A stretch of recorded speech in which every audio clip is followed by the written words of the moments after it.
There's no doubt that 21st century man has come a long way from our hunter-gatherer origins. Good morning, it's Ryan here calling today to book the annual service on the boiler. In Britain today, we take food, shelter and warmth for granted. Have a cappuccino, please. And most of us consume rather than create.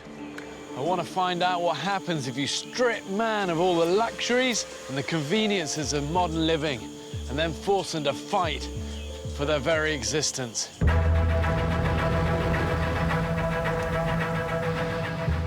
13 ordinary British men have been abandoned on a remote, uninhabited Pacific island.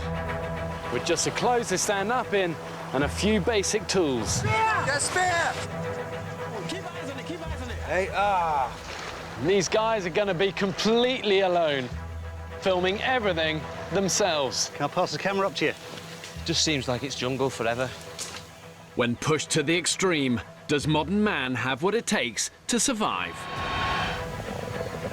One wrong move, and this place will take you down. This isn't about talk, this is about action. Genuinely, it will take these guys to the edge. Can't believe it! this is dangerous. Coming in, brace!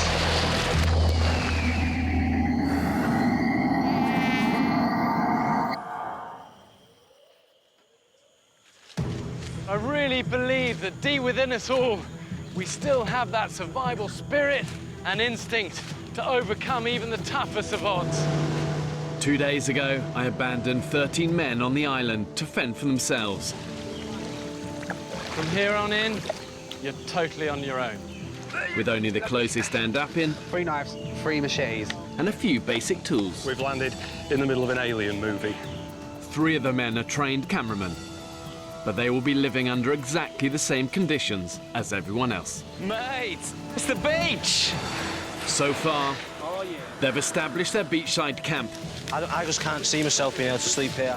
made fire, Did it? Oh my God! and sterilised stagnant water to drink. Looks like piss. Tastes a lot worse. Scorpion. But they've hardly eaten a thing. The reality is they're getting weaker by the minute. And if they don't find food soon, what is a hard situation is going to become an awful lot worse.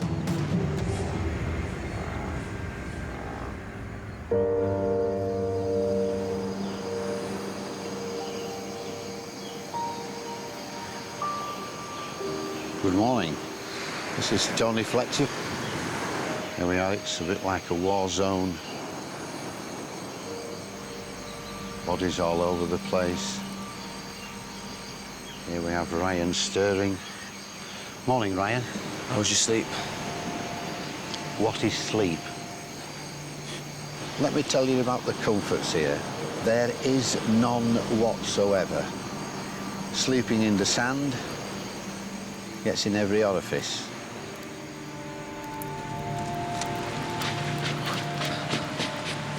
Fucking covered, mate.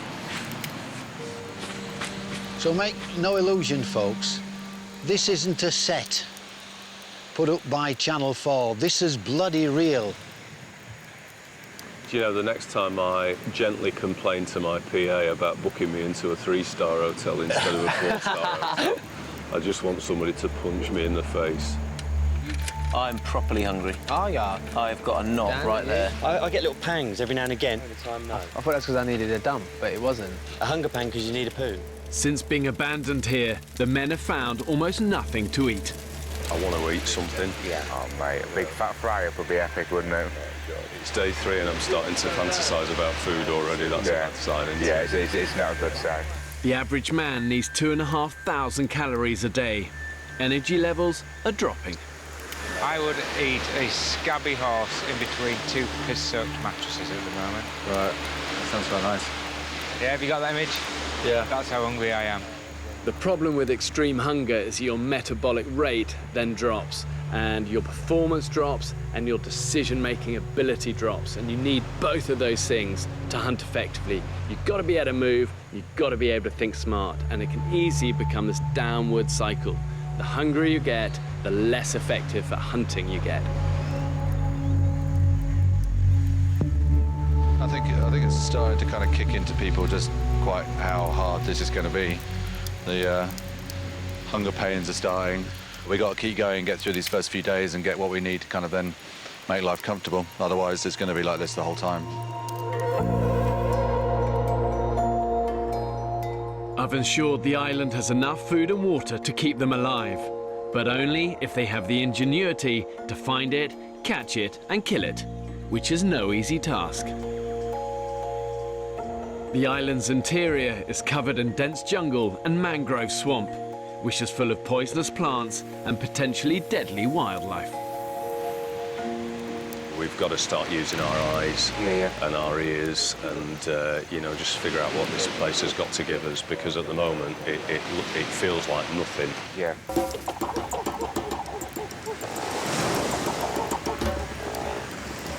Good luck. If the men can't find a safe source of food quickly, they won't have the energy to hunt and they won't survive. Oh, man. What are you trying to look for, Ryan?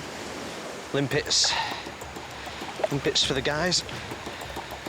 Be careful. Wish I'd brought my shoes. Oh, fuck! Where are we going, dude? Tell the people where we're going. We're gonna get very hungry very soon. Yeah. Which is why I'm trying to catch something now. I've got my bait here, the live hermit crab. Hey, let me zoom in on that. Let me come in. There we go. Is that for the fish? Yeah, that's for the fish. He knows what's coming. That's why he's trying to get out. None of these men have any previous experience of surviving in the wild. Really? It can be a bit slippy. With only 3 machetes, 3 knives, and whatever debris they can scavenge for the beach, they're having to improvise. Okay, so I've made this 4-pronged spear to give bigger area for spear fishing, hopefully. And I'm just blackening the tips in the fire to try to dry them out and harden them. We have found some string. We've tied it to a little bit of a stick that's got a bit of flex in it. Yeah. And then we've fabricated a hook from a Coke can. Yeah. Oh, well, that's a good hook. Thank you very much. It's time to kill Mr. Hermit Crab. Sorry, mate. This is pretty much a shot in the dark, but we'll see.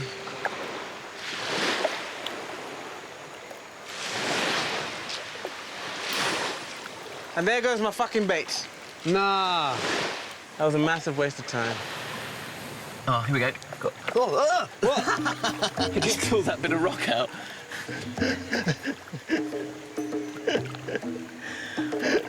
Oh, what are they? Little snails. Nice.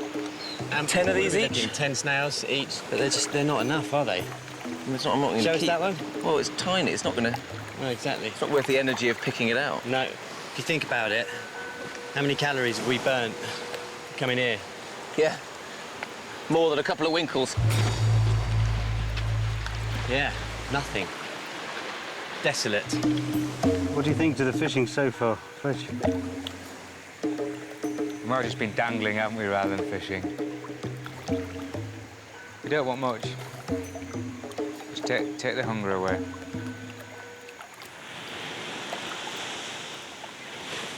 It's absolutely beautiful here, but the beauty's taken away when you're trying to find food. And it's harder than I thought. The fucking pelicans seem to be eating more than I do. Leakage engineer Craig has been scouring the shoreline for food since dawn. Good find by Taffy. Proud of myself now. Let's go eat, boys. Gentlemen, I present to you breakfast. Right. Craig hopes the group of fish he found can make a tasty lunch for the men. Still wet. It's not been dead long, but you can see it's dried up quite a bit.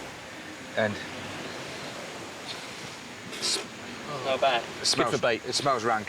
Not a chance I'm eating that. I mean, nah. Sorry, mate. Let's keep that well out of camp. Yeah, well out of camp, Somebody mate. wanna- It stinks. That's minging.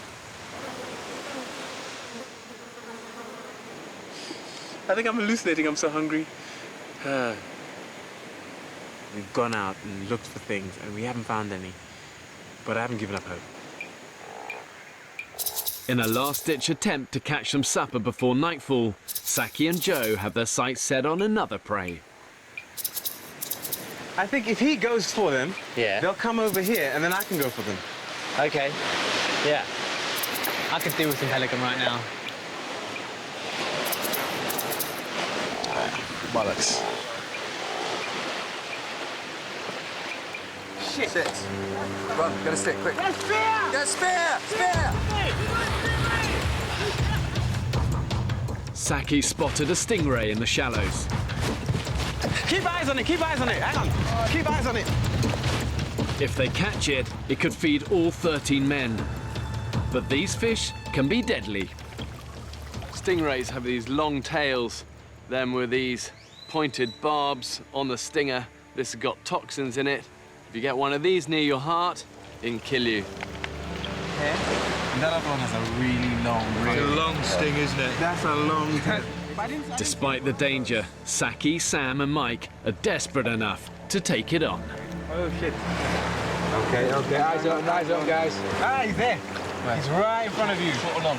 To your left, to your left, to your left, to your left. Punch it, punch it, punch it, punch it. That way. And it got away. Oh, shit, look, I broke my... I got right between his eyes, but it broke the spear.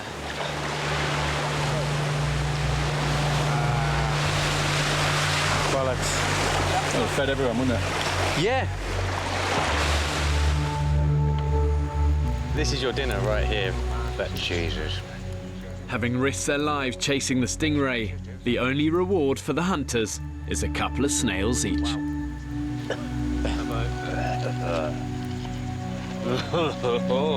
I'm hungry. Yeah, I'm very, very hungry. Feeling a bit weak. It's absolutely gutted. It's absolutely gutted.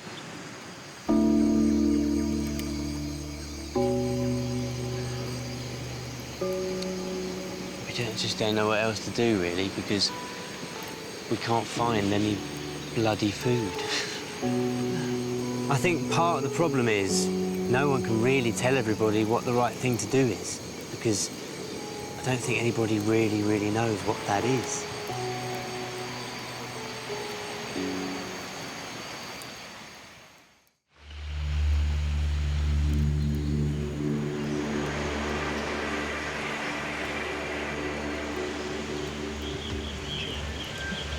Look like you've lost more weight, Saki. Look like you've lost a little bit more weight, mate. Probably. After almost a week, the men have had precious little to eat, beyond a scorpion and a handful of snails. Yeah. I have no idea where the next meal's coming from. To the point where it hurts. It hurts stringing sentences together and just trying to find the energy to do things is near on impossible. I think, Christ, we've got another 25 days of this. All present and correct. Stand at ease, guys. Stand up, no sitting down. You pay more attention when you stood up.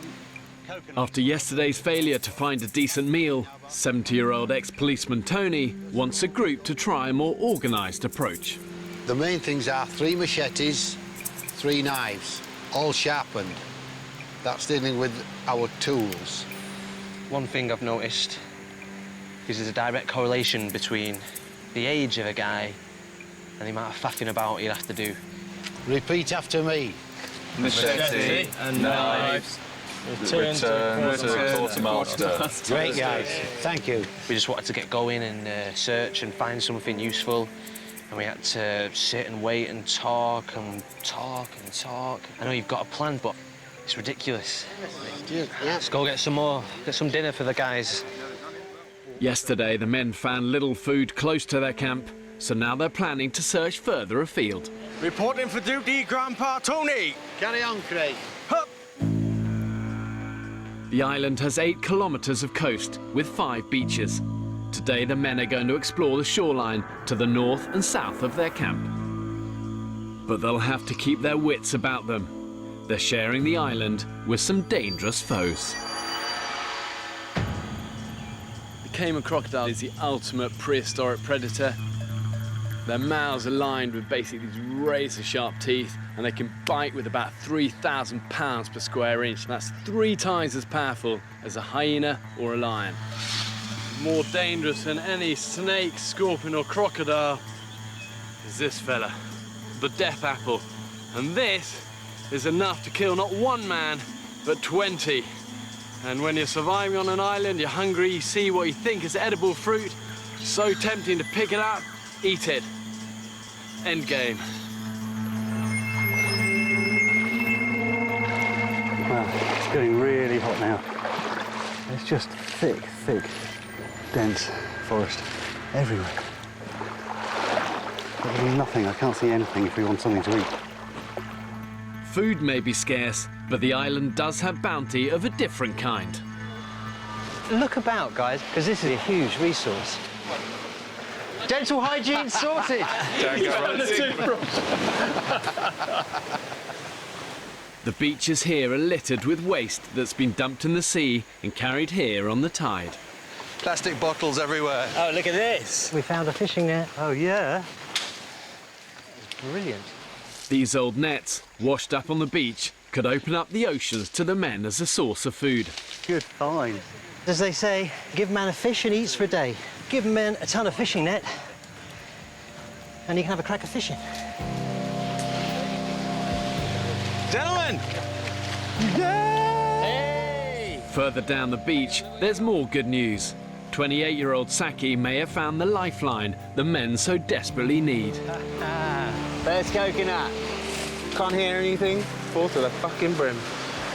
Found a way of getting coconuts down. We're just finishing it off. It's worked a bit, but it's splitting. Look at that. What could possibly go wrong there?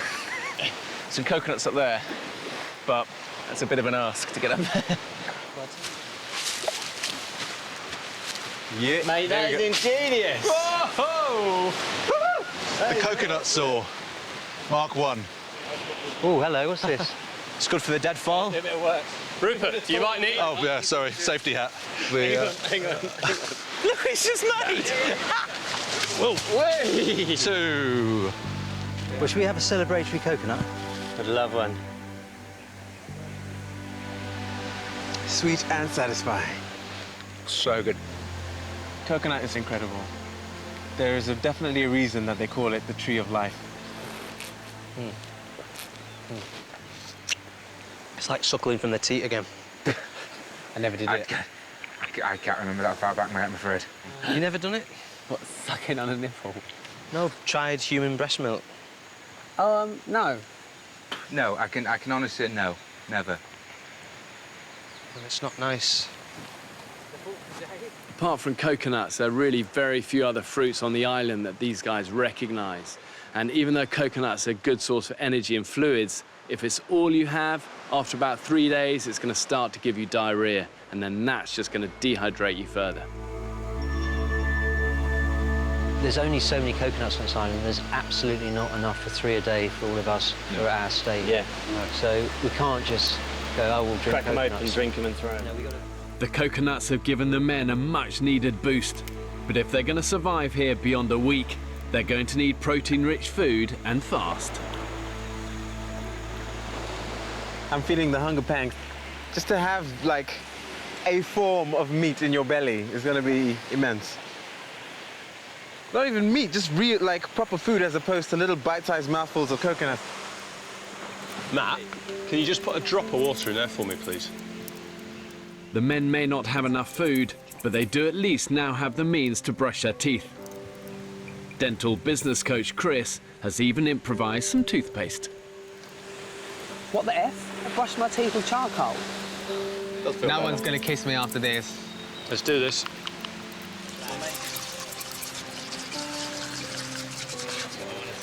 Oh my God. Mate, it tastes like egg. I feel so much better already. Give us a smile, Dino.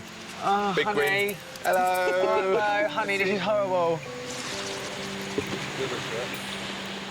The men's goal for the afternoon is to put to use their newly found fishing nets. Can you see how I'm threading it through? Supervised by keen fisherman Mike. And then what we're going to do is tie floats to here. I'm desperately want to catch your food. Yeah. Desperately. You know, I'm running on empty and it's hurting now. Yeah. Yeah. So, but I think I've just a few big fish. Yeah. Oh, mate, Yeah, it'd be just awesome for everybody. Good luck.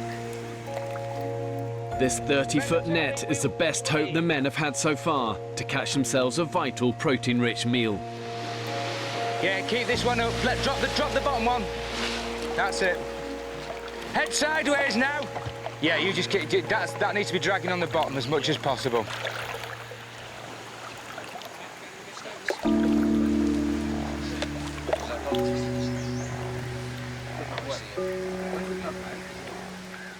With the net set, the men's attention turns elsewhere. Has anyone had a wank since being here? I haven't actually. No energy, no time. No time. The last thing on my mind. There's always time for a wank. Yeah. Have you, Dean? Maybe. Actually, it crossed my mind on the second. Really? Maybe in the rocks a couple of days ago. A rock wank. Rock wank. Quite nice, actually. Sitting in the bay, watching Go in the tree and watching fish. You did this. Huh? You did this, Yeah, damn right I did. Mate, I've got a sex drive of a fucking You animal. actually had a wank? Yeah, I've had a wank. What, around on them rocks? Over there. Near where I had a shit? Only once. Right, probably where you had a shit. Right, probably where you both had a shit. I was just banging one out. Remind me not to go around there again. Yeah.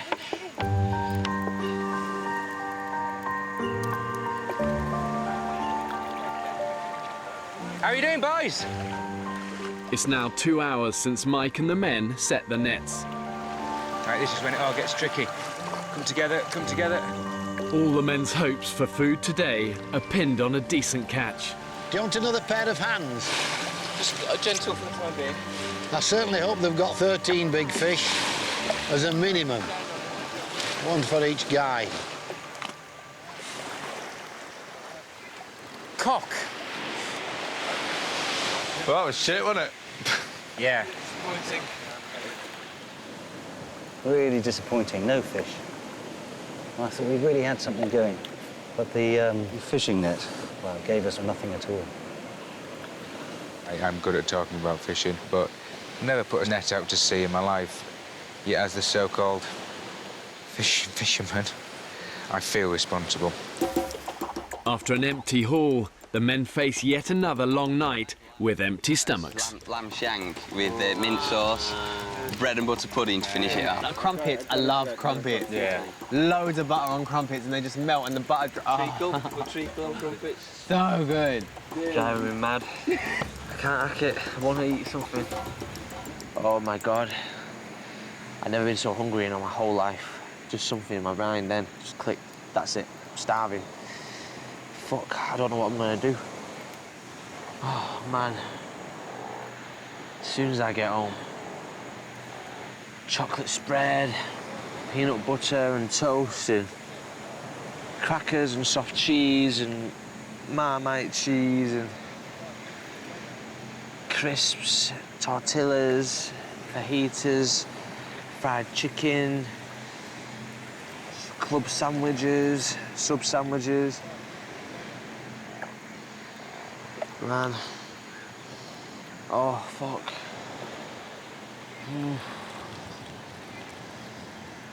I can't wait to get off this fucking island, seriously. I can't fucking wait.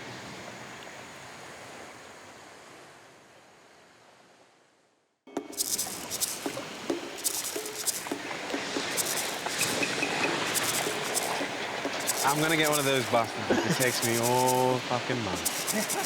Look at him. We've got a rock we can chuck at him. After a few days with barely anything to eat, the men are now getting desperate.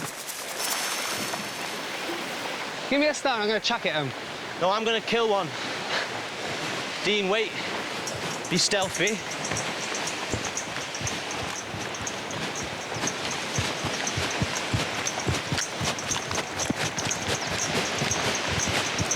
Chuck it, chuck it!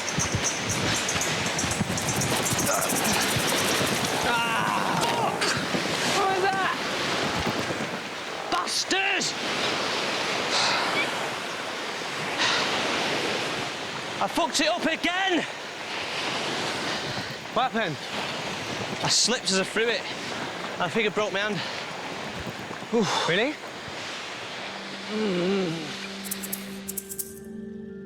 21-year-old Ryan lives in Stockport with his mum and sister. Going to the island will be the first time I've lived anywhere else other than Stockport. I'm excited to see a different type of life, and I think it could make a man of me. I did walk really far once with no shoes on, and that was very challenging. I'll be honest, I punched the sand. Oh, no. It was a lot harder than I was expecting. Oh, no. And do that, it looks like it's down here, doesn't it? Dr. Sam confirms Ryan's suspicions of a broken knuckle. So this is called a boxer's fracture. Don't punch the sand again. Yeah. I'm I'm just so annoyed with myself, because...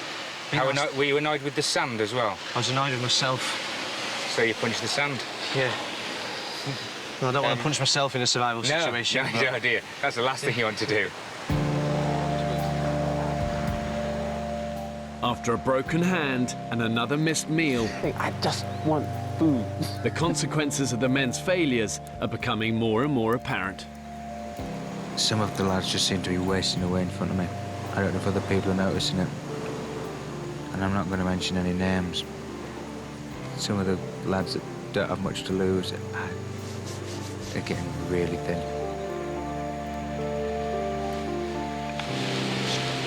We're 13 strapping blokes. We're going to need a feed, and at the moment, wondering where that's going to come from. So I think we're going to have to, man up, get those machetes out, head inland, and just answer the question that really is troubling us all at the moment, which is, where is the real food? The next few days will be critical, as the men use their last reserves of energy to try and hunt down the island's meatiest prey. So we're going to head down into the mangroves and see if we can see a caiman. I just saw a massive iguana head upland that way.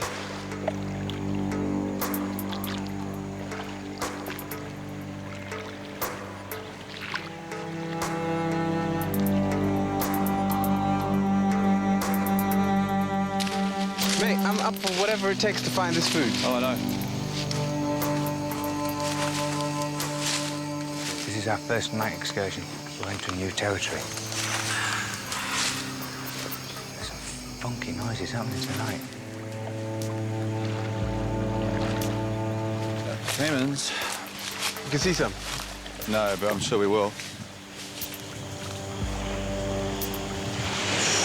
Oh, where are they? These look like limes. There's more. Right, fingers crossed for a good old harvest of fish. Feeling just shite. Failure after failure. Blimey, you guys look knackered. No caiman? No. With nothing to show for days of energy-sapping hunting, the men are on the brink.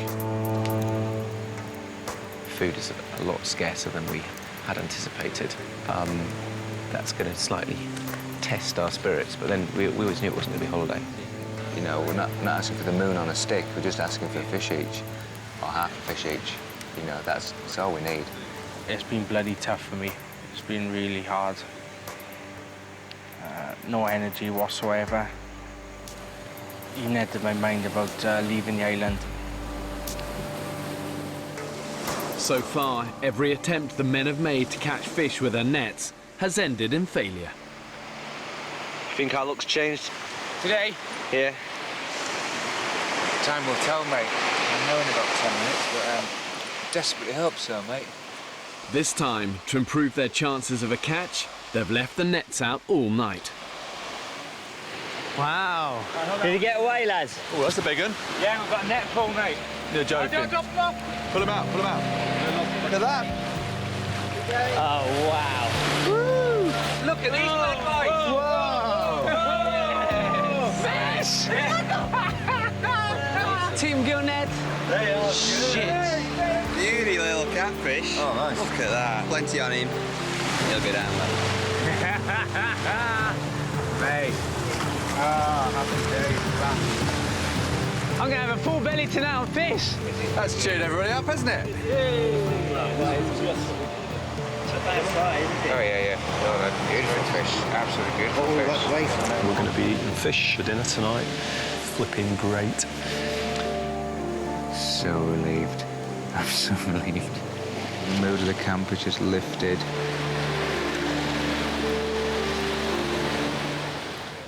Two of the group's youngest members, Dean and Ryan, are given the honours of gutting the fish. This is different to cutting someone's hair. Have you got in there yet? Shove it in and saw it through. Doing it for the team. That's it, yeah, that's it. Yep. Grab it, Oh. that's it.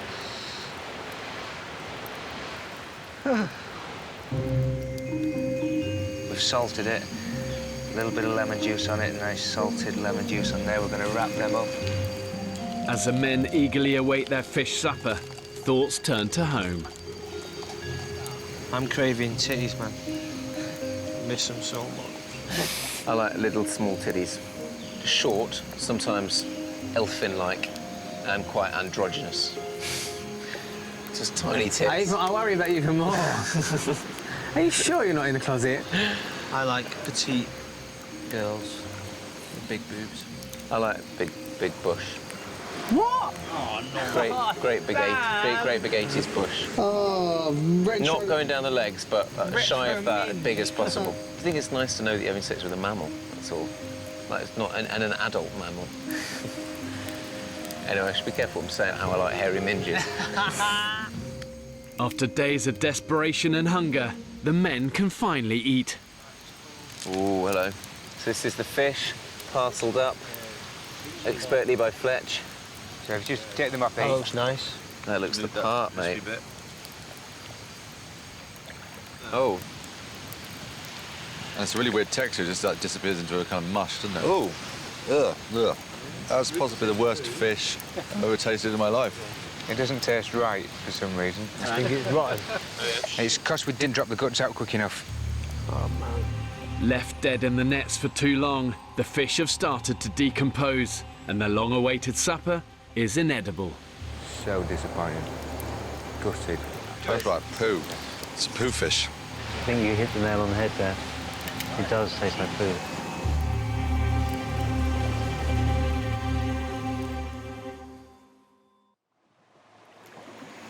This place looks like paradise. It's actually a bitch. It really is. Jesus God, when I signed up for this, I knew it was going to be hard, but I didn't realise it was going to be this hard. Thank you very much. Thanks so much, Bal. There's a slow acceptance that we've got a long way to go yet, and it's all uphill. The reality of island life is biting. You know, it's easy to be positive and upbeat and enthusiastic when you've got lots of energy, but when you're sapped of it and you're experiencing failures, it becomes a kind of spiralling downward circle of lack of food, lack of morale, lack of energy. Come on, nature, give us some food. This morning, Rupert and Saki are heading to the mangroves, where they set one of the group's nets. We definitely crossed here. Yeah, we went that way. Yeah. If they don't find food today, their time on the island may well be over. Oh, this is the second riverbed. So this is where we were. When the tide's in, these mangroves are teeming with life. The tangle of roots are a breeding ground for many animals, like reef fish, turtles, and the Cayman crocodile. The tide's out, isn't it? Yeah, there's no water here today. Yeah. Okay. Nada. I wouldn't call it riddled with fish. All right, let's get the net out. Right down in. Something happened here last night. Something fucked the net. That is snapped, yeah. This is so fucking Caymanville. This is where a Cayman has a serious advantage to just skitter across the top.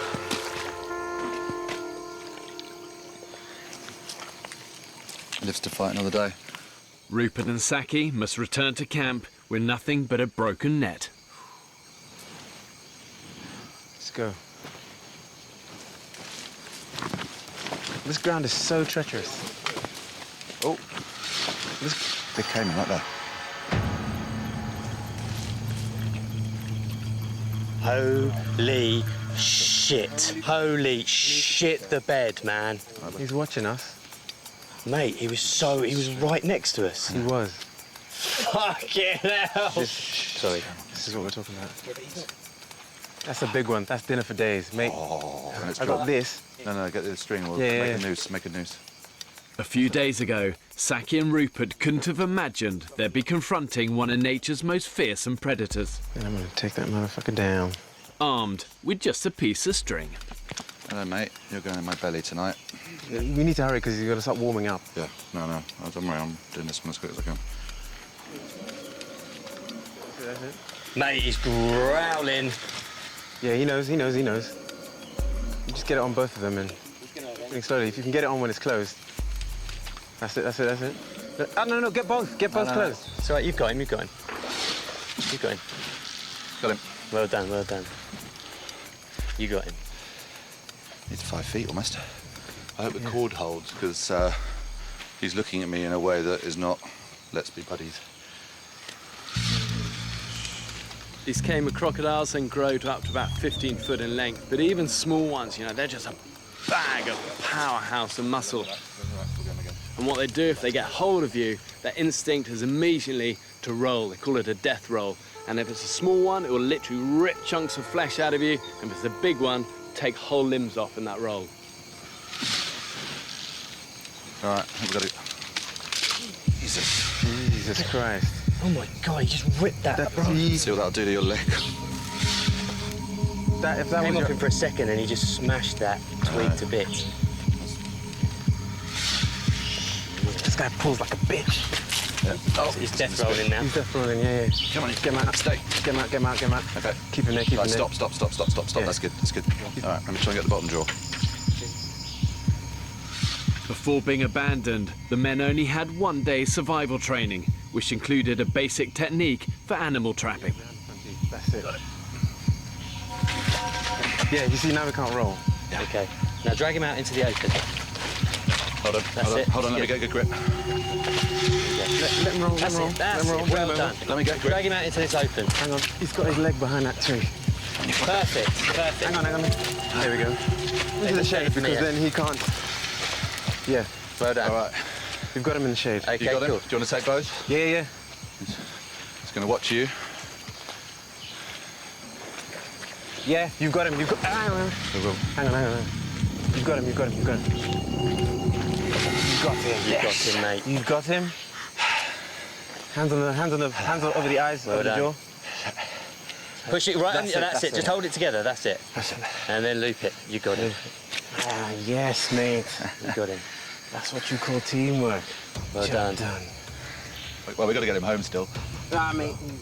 Saki and Rupert will take the caiman crocodile back to camp, where they'll decide who will kill it.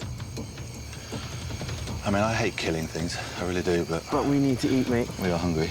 So there's a kind of bittersweet. There's an incredible elation of having jumped on the back of a caiman, knocked it to the ground, and caught it, and the whole little hunt and all that stuff was just fucking exciting. But I also feel bad that we're gonna go and stick a knife in this guy's head and eat him, but it's the way of the world.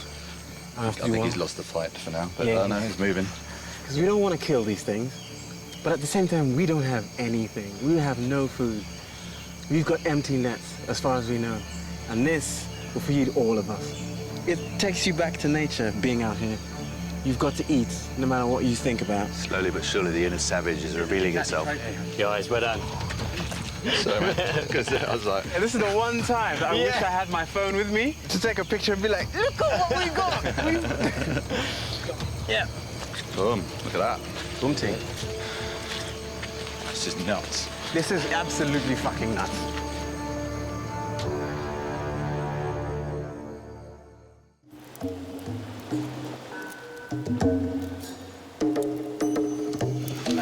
Jesus. Come on in, get him out. Stay. Get him out. You got him. You got him, mate. After days of fruitless searching, Rupert and Saki have caught a caiman crocodile in the mangroves on the far side of the island. We evolved to run away from these things. Yeah. The fear that kind of stirs in you. It's a primal need to get out of the way. Yeah, it is. Oh, hello. That is a fucking caiman. Yeah, they're punching the air. Shut up. They've got a fucking caiman. Shut up. Go on, let's go. Here they come. They're running. Oh my God. Oh my days. Tonight we feast like kings. Yeah! What a beauty. That's a big fucker. Still alive. We haven't butchered him yet. Yeah. Mate, fucking congratulations. Yes, buddy! Suck my dick, Cayman. What happened? Mate! Rupert jumped on his back. I had his jaws. We got 2 ropes on him. Yeah. And then held him, pulled him out. We had to pull him out, and mate, he ripped this branch open. He went just for a bit in branch half, and like just the size of your arm. Just yeah, mate, snapped just it. took it out. You we got him. absolute legends. Real. Yeah, mate. Wow. Well done, lads. All right, lads. Well done. Well done. Mate. Back in camp, the hunters show their catch-off to the rest of the group. Cheers, gentlemen. Tonight we shall feast. That's right, boys. And maybe even breakfast as well. Look at the meat on that one. That's amazing, guys. Thank you, gentlemen. Yeah, thank you. Team effort. I'm sure we'll all get a gator when we're done. Good on you, Ed. Yeah, well done, fellas. I want to catch a crocodile. That's my main goal for the island, but probably not going to happen. No, you can't do it by yourself. No. No way, dude. We were both a little jittery. The thing is about it being strong is you're fighting for dinner. That's fighting for its life. Yeah. The men must now decide who's best suited to kill the croc. Dan knows what to do, I think, with that sort of stuff. Oh, yeah, but Dan said Joe should do it. Should kill it? Yeah. He said Joe should do it because Joe's like the animal expert. I want to be here when that happens. A beer? I want to be here when that happens. I want to be here. They've nominated 23-year-old Joe, who's lived on a farm all his life. Have you butchered stuff before? Off the record. He wants to say yeah. That hurts. Yeah, he does. I've done a little bit in the past. Yeah, that's really hard. Joe, how do you feel about killing this animal? I'm nervous, to be honest. Yeah. Very worried. Mate, you don't have to do it if you don't want it.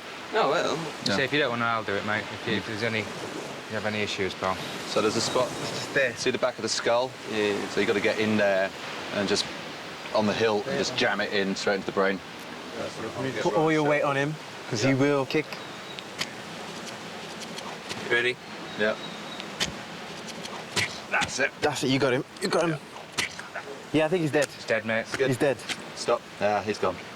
Yeah, he's gone. See. Quick and painless. Good job. Well done, pal. It'll twitch for approximately 2 hours. Right. After it's dead. That's just muscle tissue. Yeah, That's me and you. We all will. How are you with that, Ryan? You right? Was done very, very humane, yeah.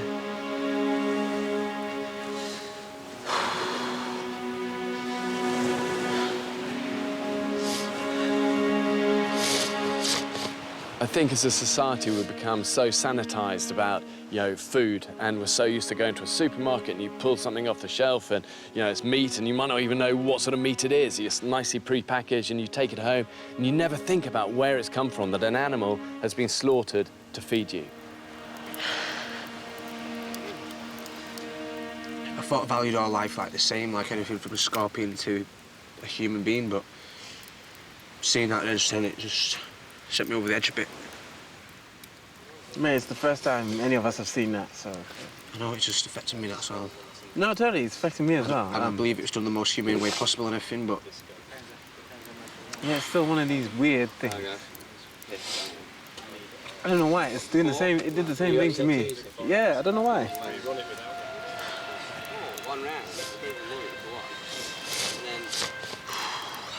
I even caught the damn thing, so I don't know why. I don't know. I feel sorry for the little bastard, you know what I mean? Yeah.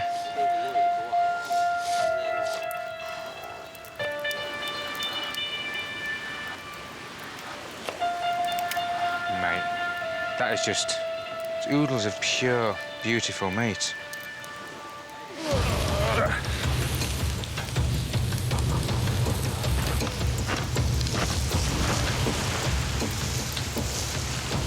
Jesus, look at that. Oh, it's just pure meat, mate. He's done us proud, that Cayman.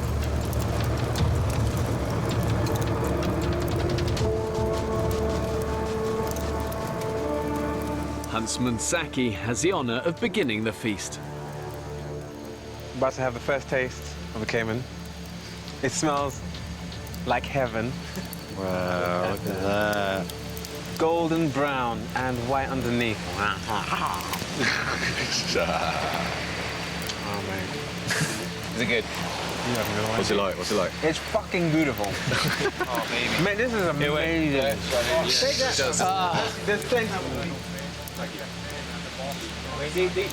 Oh, it's so meaty.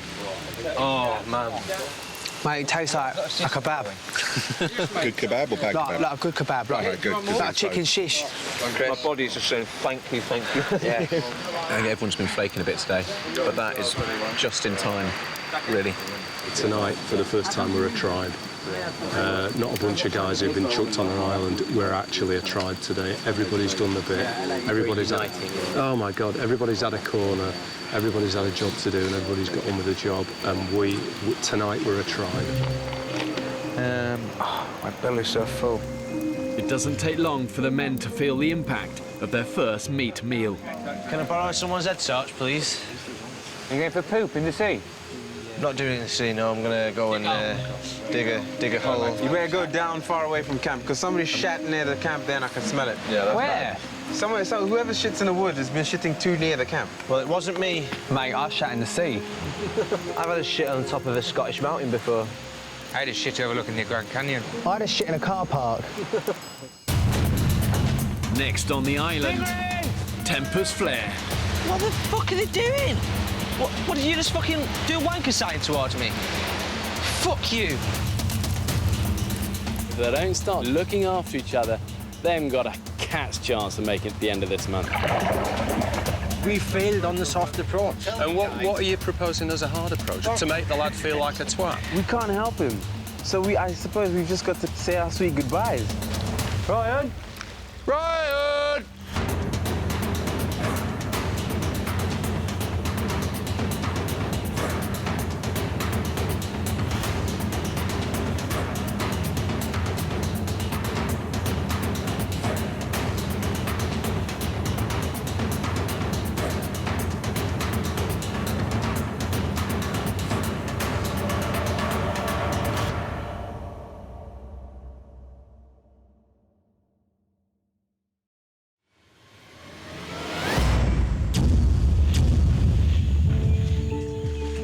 There's no doubt that 21st century man has come a long way from our hunter-gatherer origins. Good morning, it's Ryan here calling today to book the annual service on the boiler. In Britain today, we take food, shelter and warmth for granted. And most of us consume rather than create. I want to find out what happens if you strip man of all the luxuries and the conveniences of modern living and then force them to fight for their very existence. 13 British men have been abandoned on a remote Pacific desert island. With just the clothes to stand up in and a few basic tools. Get a spear! Whoa! What's up, mate? And these guys are going to be completely alone, filming everything themselves. Okay, got him. We've landed in the middle of an alien movie. When pushed to the extreme, do they still have what it takes to survive?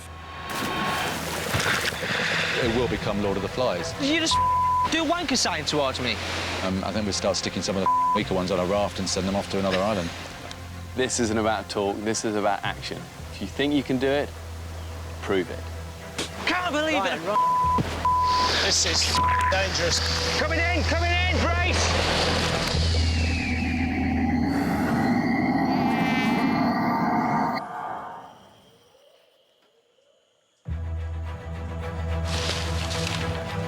Whoa. That was a close one. It's now the second week since 13 British men were abandoned. It's like suckling from the teat again. On a remote Pacific island. And all they have to keep them alive are a few basic tools. Look at that, what could possibly go wrong there? 3 of the men are trained and experienced cameramen, but they're living under exactly the same conditions as everyone else. So far, they've hunted down... Holy shit, the bed, man. And killed their first big prey. Seeing that edge, then it just sent me over the edge a bit. The longer we're here, the more our inner savage past will reveal itself. Tonight, for the first time, we're a tribe. But despite this success, food is now running dangerously low. And the men have drastically lost weight. The reality of island life is biting. Oh, I'm gonna kill one. Living on the edge of existence. Be stealthy. The men are now losing hope.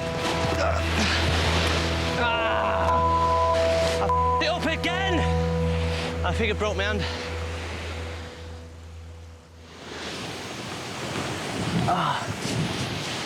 Oh, it smells a bit down here. Hello. Am I sitting in fish guts or something? There's not a very good smell here, but it. So day 8 and shit has gone down. Tempers are about to flare. I can see arguments about to kick off, honey. It's gonna happen. It's gonna happen.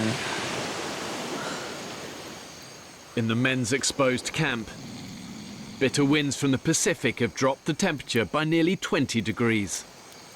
Ryan, get your feet off the bar. Ryan, get your feet off the bar, or I shall pull them off. Get off, Tony, get off. Right. No, just don't. Listen to me. You'll fall asleep. Your feet are in the fire. Where are you going? Don't speak to me.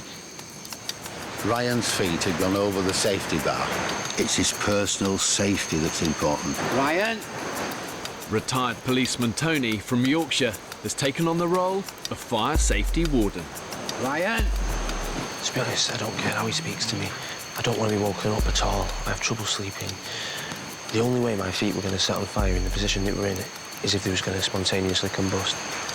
I'll just sit near the fire, wide awake, 3 feet away, arms and legs crossed. Right, I'll sit and watch you. Go on. You don't need to sit and watch me. No, well, OK, I won't watch you then. You go get down. Shouting in the bloody ear hole in the middle of the night. We're not actually in Korea, and there is no enemy. You disturbed everybody when you did it. Well, in the manner that you did it. Sometimes just taking a slightly different point of view with certain people might be worth doing. It's a consideration, isn't it? I'm sorry for disturbing you, Fletch, but which was the priority? Ryan's feet or a few guys sleeping? Sleep never killed anybody. Fire doesn't burn feet here. Would have been the end of Ryan as part of the team.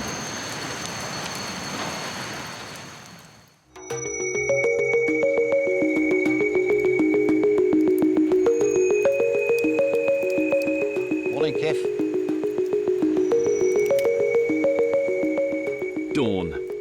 The men have had just 2 hours of unbroken sleep. This is when it gets hard. You might just have to stop and just appreciate what we've got in front of us.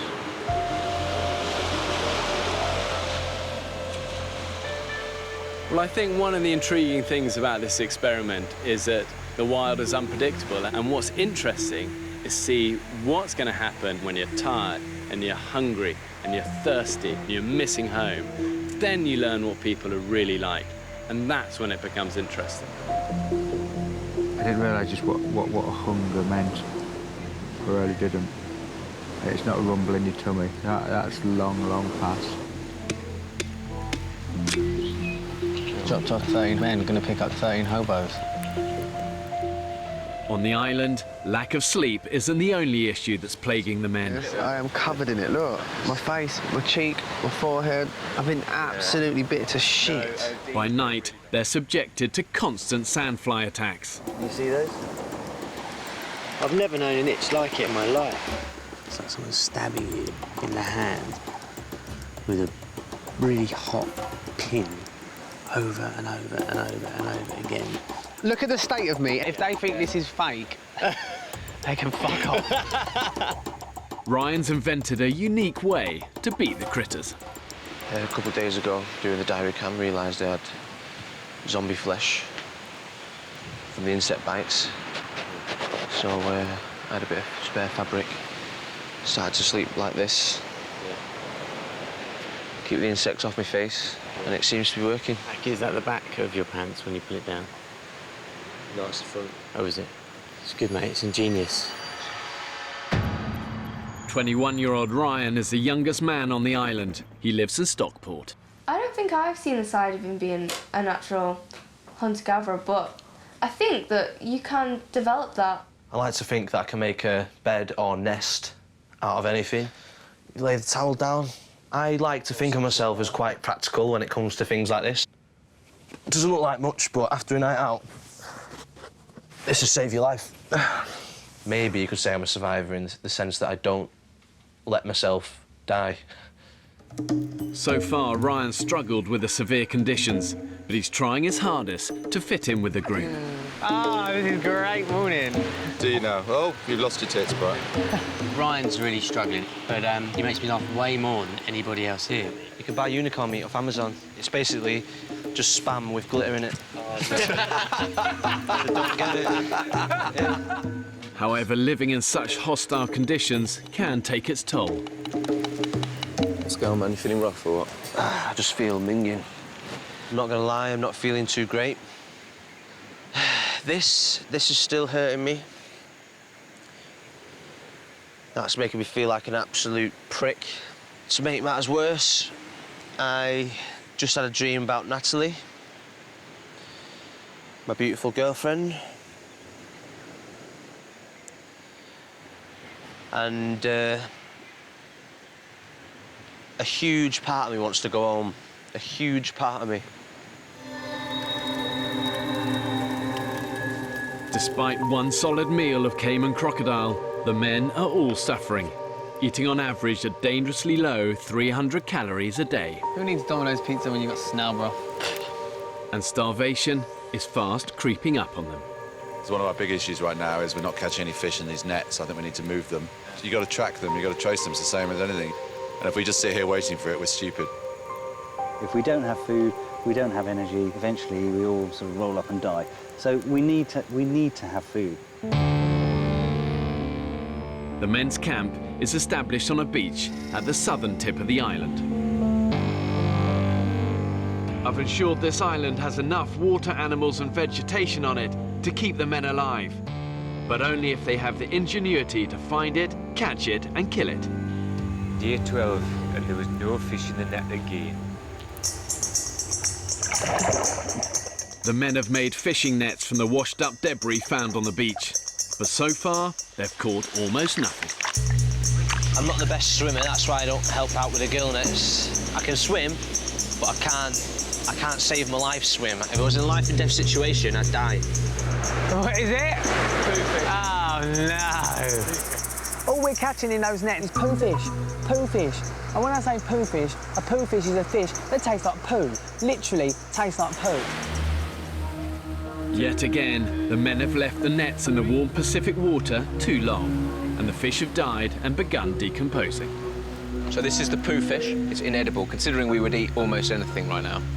And we're not eating poo fish, so it tells you quite how much it tastes like poo. Such a shame, it smells like the right kind of thing. It's just revolting.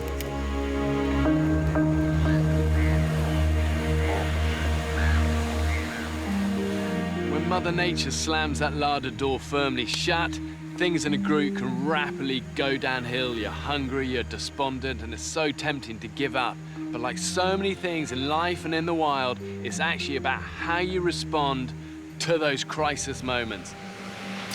So where are we going, Sam? We're going foraging. In their second week on the island, and with energy levels at rock bottom, the men's very survival hangs in the balance. How good would a Cayman be right now, Chris? I have vague and fond memories of Cayman. It's the same people always working hard. I think Fletch, Matt, Kiv, Dan, Sam, Saki and Chris are the kind of ones that are always keen to go and do shit. And there's a kind of core group of resters that do a little bit here and there, just enough not to completely piss you off. There he is. One so-called rester, Ryan, the youngest member of the group, has been spotted aimlessly wandering alone. We found him. What's he doing all the way up there? It's good to tell us what he's up to before he goes. Hi, mate. How are you? I feel a bit useless at the moment. Do you? Why? I just feel weak. I don't think Ryan's really sort of engaging with the group and generally helping out. He's quite distant. Yeah, disengaged with the whole process. So I'm just genuinely worried about the guy. As the adventure and experience has got harder, relationships between people have become a little more tense. Everyone is very aware who's doing what in the camp now. Don't give me a hand this way. No. It's just idle. It's just an insult to the rest of us. You know, he's only young, and people are probably judging him a little bit too quickly, if I'm honest. I gotta be honest, I don't think Ryan will see 14 days on the island. I don't think he's going to make it, to be honest. Some people are looking for work and other people are not seeing it when it's right in front of them. Take Ryan, you know, He's sitting down there doing nothing now and has been for the last hour and a half. You know, we're too close to the edge of existence to, you know, to have passengers. I don't know if I'm strong enough to do this challenge. I need to go up there, clean up. I can't. Trying, but I can't. Right, I need to go. Right, mate. In the midday sun, the temperature is 35 degrees and 70% humidity. You say you weren't any good at rugby? I played, but I was the smallest in the year. Really? Ryan's been asked to help the others prepare a new sleeping area inland, away from the sandflies on the beach.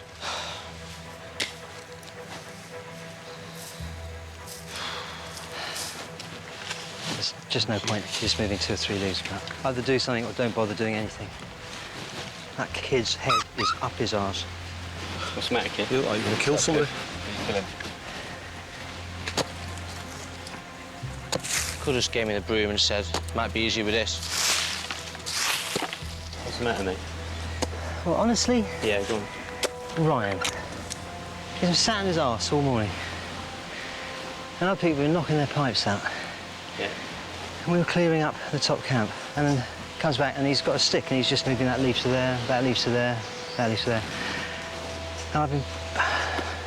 Sorry, I'm dehydrated and I'm just a bit grumpy. But it's just... Are we on? Have a guess. Ryan, do you see everyone working here? You know, you've been walking around in a dream this morning and not doing any work. And we are fucking working hard. I was trying to help. Feel like I'm gonna fucking collapse, man. I'm trying my fucking hardest. Really am. Yeah, but well, okay. I don't need you. Oh, sorry, I'm really sorry, buddy. Oh, don't But be we're like that. carrying Don't you. be like that. I know you are. It's driving me fucking bonkers.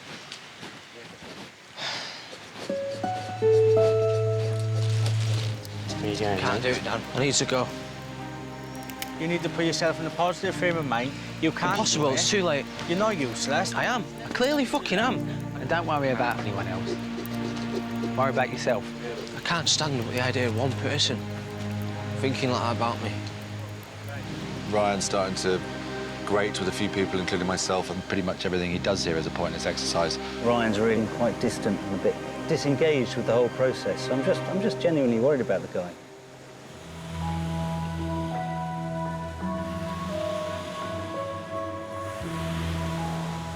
3 p.m.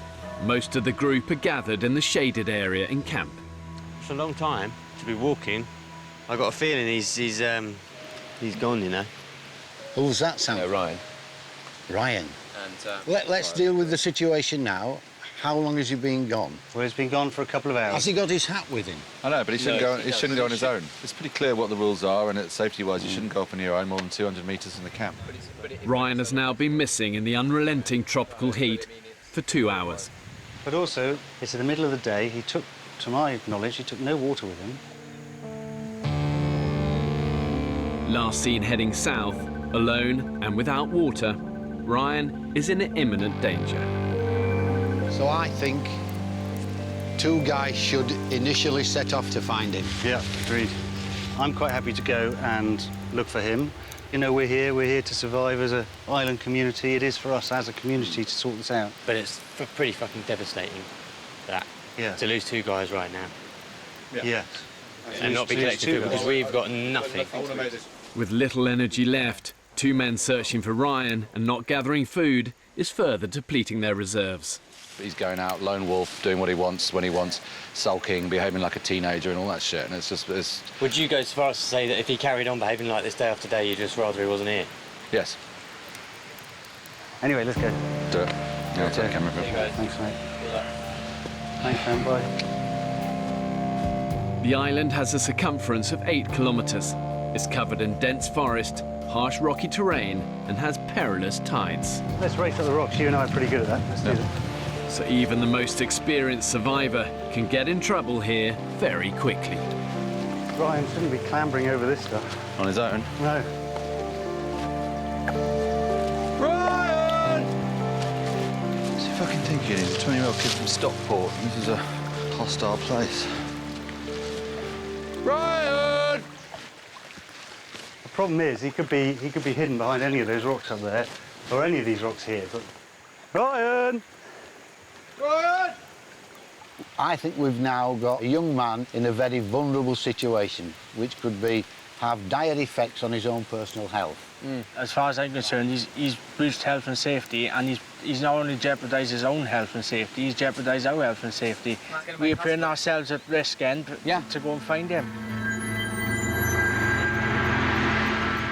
Ryan! Where the fuck is he is the big question. Even when the cameras aren't rolling, the men's audio is recorded 24 hours a day. If I do die, please, someone listen to this. I gotta say, Mum, thank you for giving me life and for giving me everything else after. Ryan! Oh, hang on, there's a footprint here. Huh? Footprint here. Daylight is now running out. Ryan has been missing for 5 hours in the 35-degree heat and without water. Ryan! The thing about dehydration is that it can creep up on you very, very fast. And the average human body probably carries about 80 litres of fluid. And once you've lost 30% of that, the reality is you're going to die. Ryan! Ryan! A lot of people are very fucking angry because he's putting the group at risk. Where I come from, if you keep running off despite the rules and you act like a stupid little child, that's how you'll get treated. None of this, oh, let's be nice to him, let's try to bring him round. No, you get told to fuck off. You get told, if you keep being stupid, you're out of here. That's how it works where I come from. One less mouth to feed. Well, there's less mouths to feed. One less mouth to feed, one less person to worry about. I like him.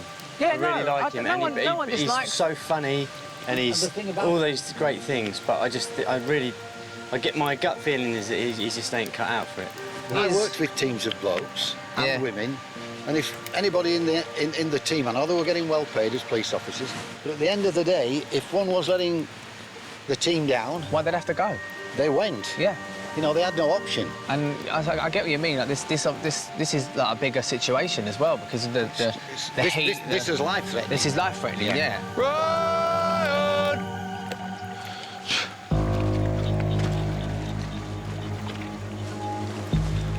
Tide's coming in really fast. We're going to have to start scrambling through the forest to get back if we don't find him soon. With only 60 minutes till sundown and the tide coming in, Matt and Rupert have a choice. Ryan! Call off the search and leave Ryan at the mercy of the elements, Ryan! or return through the jungle in the dark.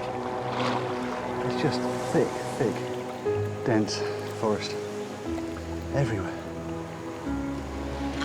I have to SOS this fucker. I've given up on everything in my life. I'm not giving up on this. Ryan! Ryan!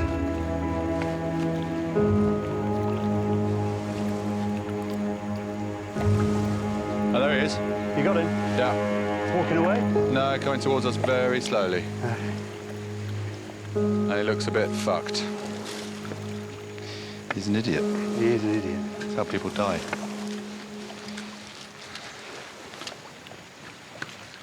Where have you been, mate? Just been walking down the coast. Yeah, hang on, stop a sec. Stop. Have you had anything to drink? No. You've had nothing to drink? I don't want anything. You do need something to drink. I'll just get back. Mate, we're all going to get back, but you need something to drink. You'll collapse on the way. Let's sit down for a second. Ryan, okay? let's sit down over here, please. Dark soon. Yeah, I know.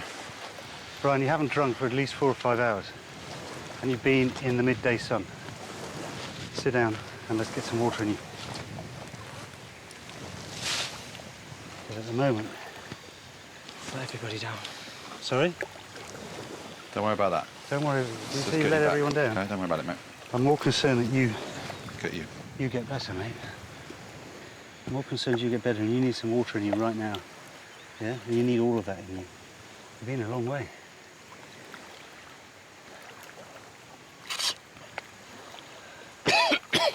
Take it easy, just sip it. Get it down slowly. Get the lot down. You need to have drunk about 2 to 3 litres a day. And I don't think you've drunk even 1 litre a day, have you? No. Find anything good? Fuck off. Coat hanger, always handy. For Grandpa. For Grandpa.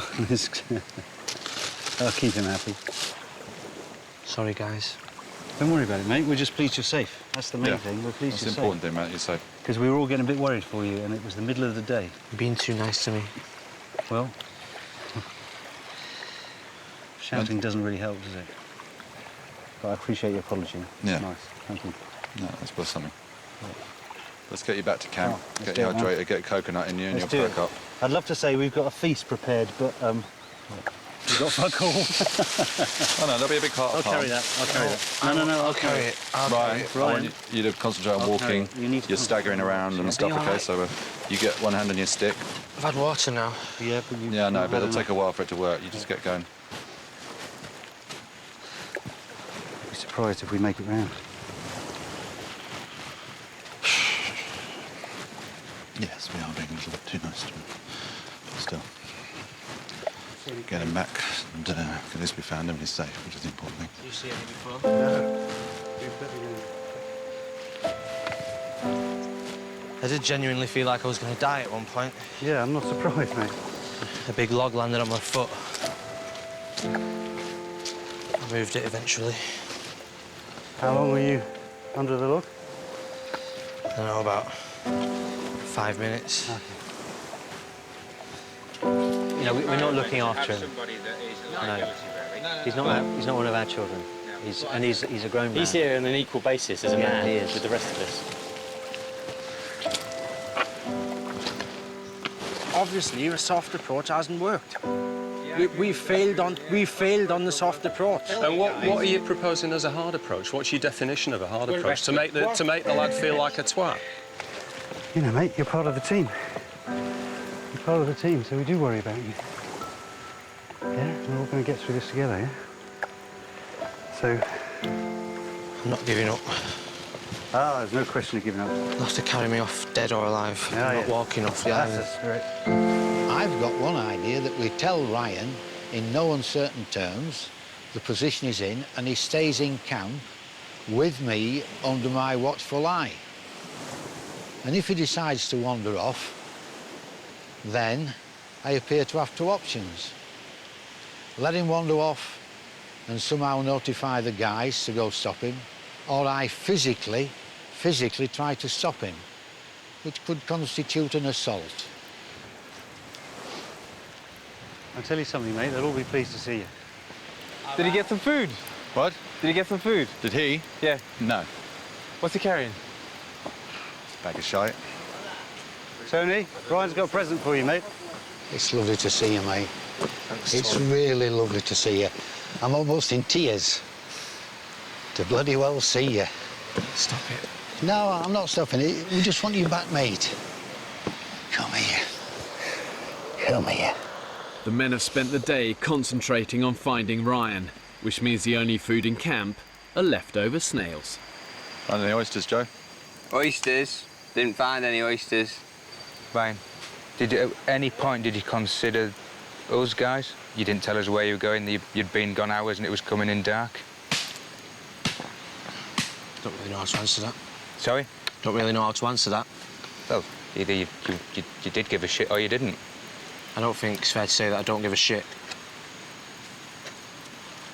I'm struggling to understand how you can be gone for so long and just not come in and say, oh, sorry, lads.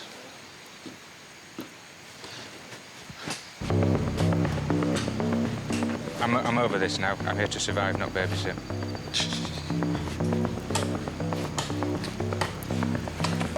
Now, I'm a very honest person, and this diary cam is a very honest thing. It's an experiment.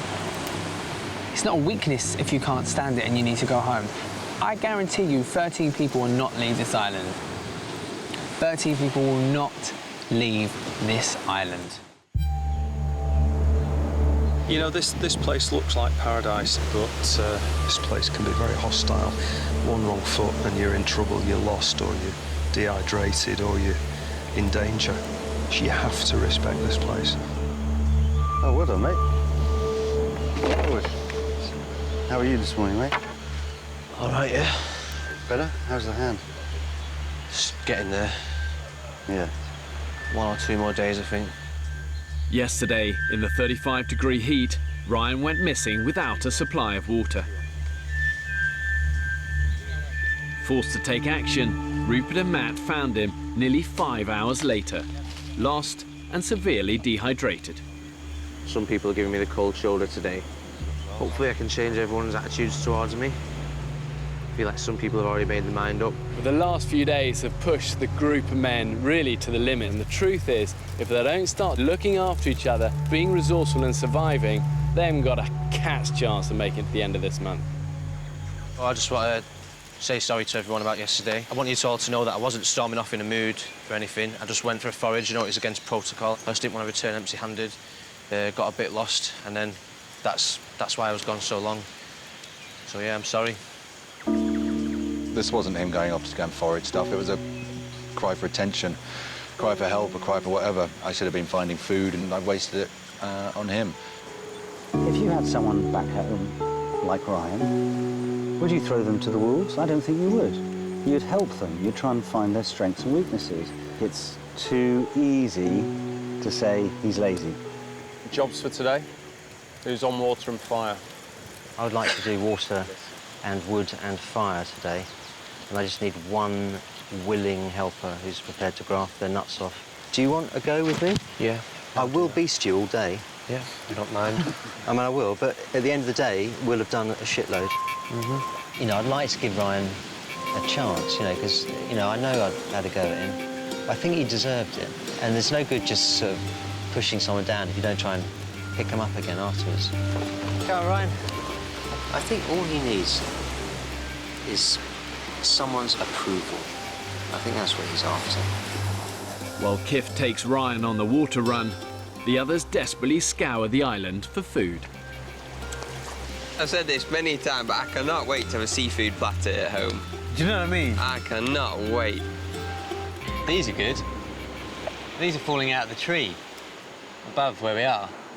And they're not the best thing you're ever going to eat. When you bite into them, kind of a cross between mud and an old strawberry. Right now, it's doing it for me. Just gives you that little bit of something, you know?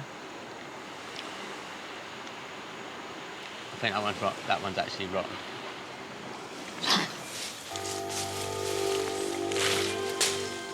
Exerting energy in this heat can cause a man to sweat over a litre of water every hour. OK. Take that. You do tops, I'll do... You sure? Yeah. Collecting clean water could mean the difference between life and death for the men. Watched Ray Mears all my life. I've read the book, Robinson Crusoe. I've just always been sort of a fantasy to come to Desert Island and do this. I'm just finding it a lot harder than what I imagined, so I'm just going to try and get my head down and get on with it. When did you leave school? I did go to college. I did business, English language, geography and biology. Failed them all. I think I had such a lazy attitude. Did you go to university? No. I got chucked out of pretty much every school I ever went to because I was a lazy little bugger. Probably much like yourself.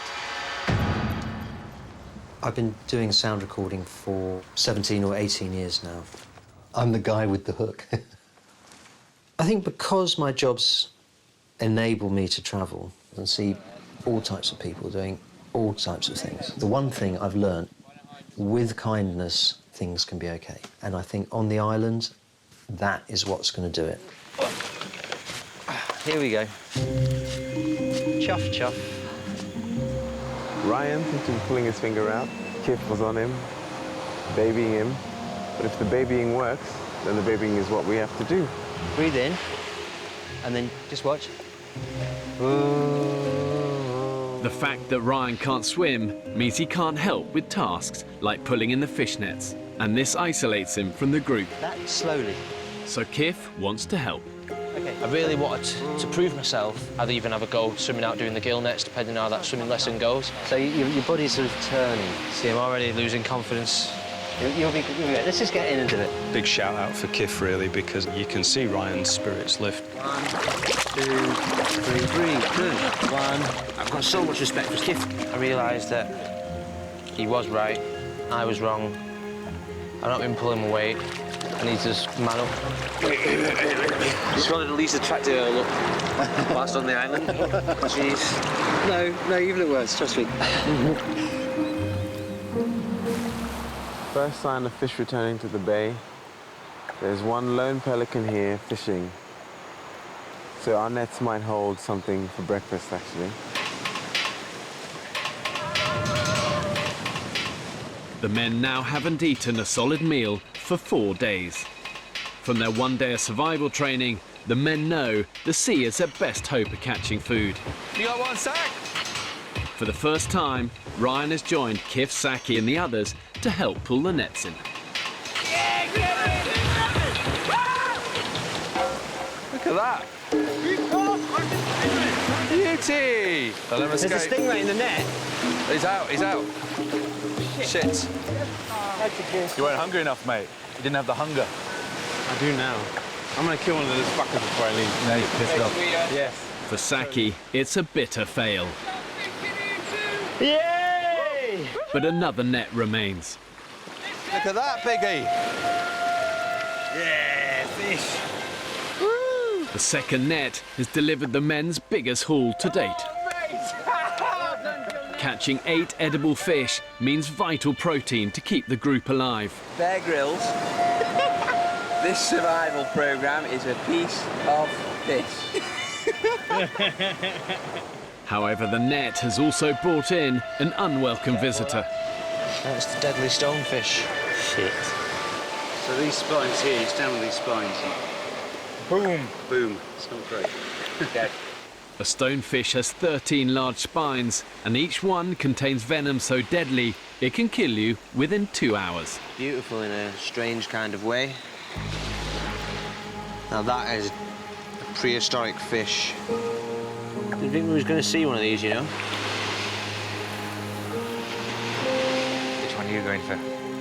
You see the size of that going in there, Matt? Oh, man. If we can get a net of fish like that every day, then I think I'm just going to enjoy this opportunity whilst it's here. What a fabulous way to start the day. That was just a huge surprise this morning. With the bumper haul of 8 fish cooking, all the men, apart from Ryan, are gathered by the fire. I don't like Ryan missing at morning briefings. I don't think it should happen. He should do his diary cam at another time. He should be here. It's important. I said Cellavi. No, it's not. It's not Cellavi, Fletch. He's vulnerable. No, it's not. Away from camp, Ryan is attempting to dispose of the stonefish. That fish is twitching quite a lot, and I'm starting to feel really bad. So I'm going to bash its head in. Just to be sure, because I don't want it to suffer.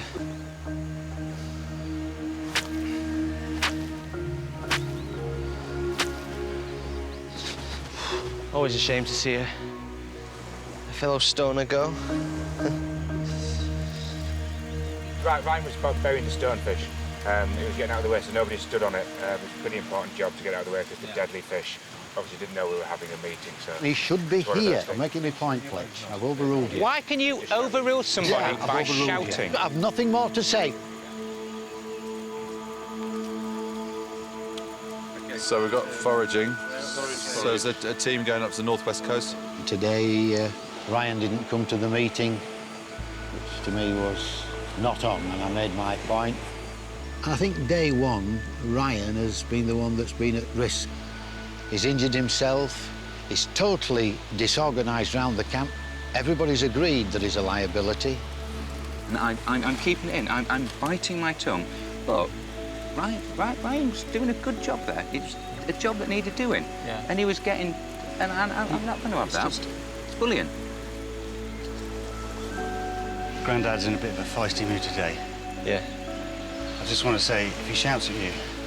Don't worry, I'm all right. Just don't walk away. Promise me you won't walk away, yeah?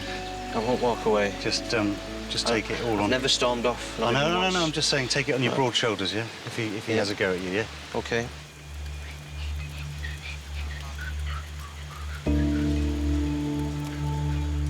Midday in camp. The men can finally feast on their first meal of fish. Thank you so much, mate. Some proper food. Mate, it's the best feeling in the world. Like, I don't know what it's like to have a baby because I don't have one, but I'd say it's better than birth. Can anybody tell me what fish it is? Sea fish. Sea fish. I like sea fish. Edible sea fish. Oh my God. Is it good? What, mate? Really good. Things are looking up. We had beautiful fish just now. Finally, the nets came good and we caught some fish and it's fucking great. It'd be nice to have a little kind of lemon sauce or something, but... Yeah. Oh, mate, Bloody brilliant. never happy. Thank you, Ireland.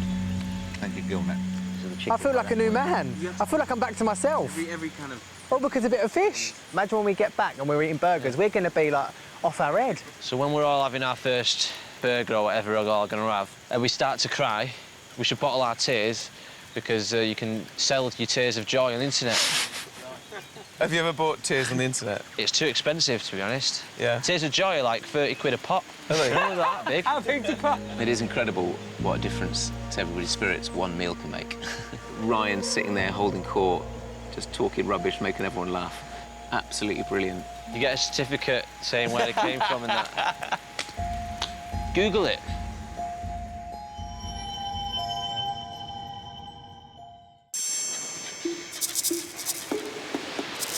Wow. Oh, it's incredible. That is beautiful. Looks like they're all flying home for something. Full from last night's meal, a different concern is now the talk of the camp. The trouble is, in a hot environment like desert or here, you sweat so much, your body tries to hold on to any water it can, so it's very easy to get constipated. Joe, how many days since you've been? 8. No, 9 days. You haven't had a crap for 9 days? No, 9 days. I've not had one for 9 days either. Well, longest I've ever been in my life. But a new Ryan record. Always thought you were full of shit.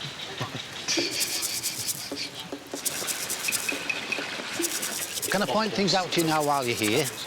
In the sleeping area, Quartermaster Tony is on the warpath. Your hat is there. Your belt is there.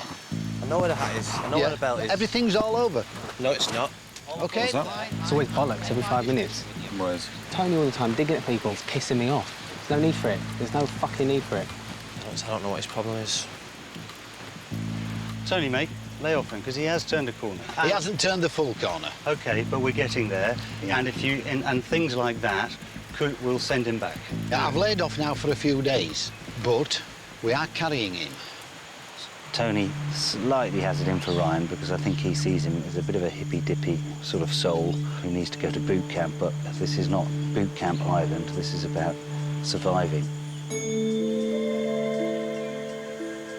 Truth is, this is so much harder than what I ever thought it was going to be.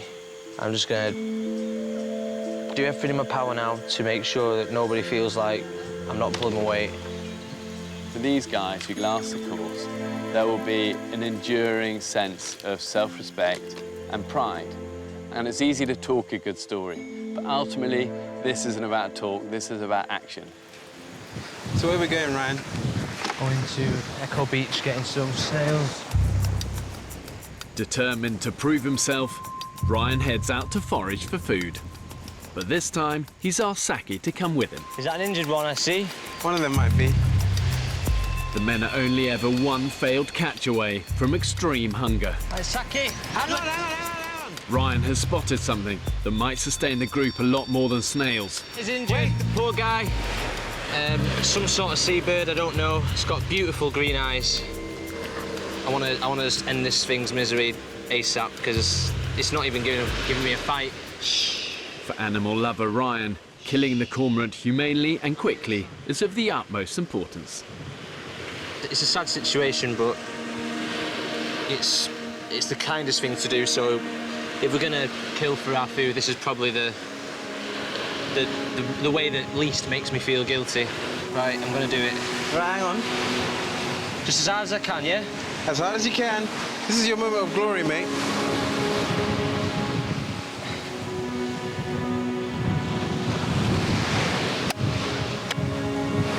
Mate, that's dead. I think that's a job well done, Ryan. He's gone from being a lazy no-hoper, really, to, you know, pulling his finger out and fully immersing himself in the activities of the group. And that's commendable on so many levels. What you got, Ryan? Nature provided us with a little extra. You kill it? Yeah. Oh, brilliant. Nice one. Yeah. Well done. Well done. It's a beautiful creature as well. Bend it the way it's not meant to go. Ryan, for the first time, is providing the men with dinner. Yeah, so you get your fingers in there now, can you? And is prepping the bird under Farmer Joe's instructions. That's it. And what's that there, look? There's this little heart. You've done a really good job, and I think that's why we're all here, aren't we? To do something that we wouldn't normally do at home. Are you going to eat it? Saki's dibs this one. Is he? Yeah, he wants some of the power. I'm going to go and wash my hands, I think. Well done, Ryan. I killed it, and I got the meat out, and now I'm cooking it. That is one of my main goals, what I wanted to achieve coming to this island, and I think I've done it. So I'm quite proud of myself, really. But wow, thanks, buddy. But it's proper meat. It's bloody lovely. Well done, man. Thank you so much. That's cormorant heart. Tastes just like chicken liver. Yeah. Give us a hug. Look, you know my bit of sharpness and hardness? Yeah. Underneath here, look at me. Yeah, I'm looking. I'm as soft as a brush, you know. I don't know if I'm being paranoid. It just feels like treating me a bit different to everybody else. Let's say perhaps I have done, and I sincerely apologise for that. Give us another hug. Thanks. Spirit and energy levels high, the men are gathered to mark another week spent on the island. Fire, fire, fire, fire. Under an emerging moon, Ryan has been given the sole responsibility of lighting the fire. Please stay lit. I was worried when I thought he might leave the islands, but he's really picks himself up and he's given himself a good kick in the arse, and he's behaving like a man. Okay, nice, Ryan. I do think as a culture, especially men, we see low moments as weak moments. And I think what happens when you're vulnerable with each other, you create strong bonds. And where there's strong bonds, there's strength in a team. Easy at home, isn't it? Yeah. You got to work for your shit here. I've already found out something about myself, is that I'm a prick. I'm a total prick. Definitely see this as a turning point, not just on the island, but in my life.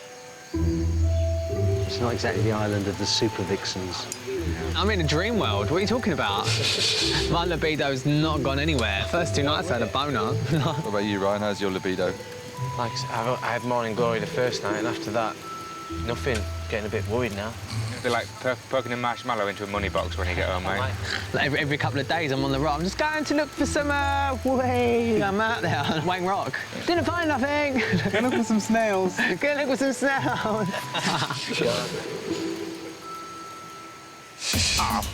Next on the island, tensions in the camp are rising. The group is torn apart. I'm not bitching. Hey, grow up, don't walk away. I don't know who thinks he is, and you haven't got no fucking right to come and speak to me like that.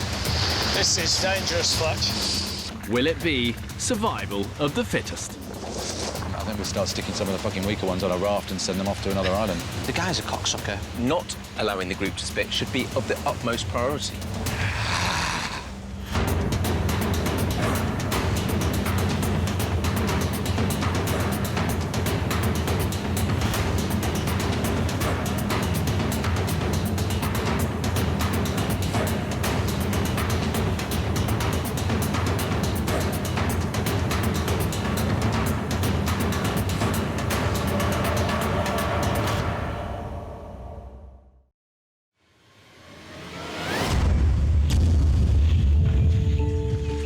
There's no doubt that 21st century man has come a long way from our hunter-gatherer origins. Good morning, it's Ryan here to book the annual service on the boiler. In Britain today, we take food, shelter and warmth for granted. And most of us consume rather than create. And want to find out what happens if you strip man of all the luxuries and the conveniences of modern living and then force them to fight for their very existence. 13 British men have been abandoned on a remote Pacific desert island. With just the clothes to stand up in and a few basic tools. There's one. Whoa, whoa! There's blood. These guys are completely alone, filming everything themselves. Okay, got him. This isn't about talk, this is about action. If you think you can do it, prove it. One wrong move, and this place will take you down. When pushed to the extreme, do they still have what it takes to survive? Can't believe it! Right. This is dangerous. Coming in, brace!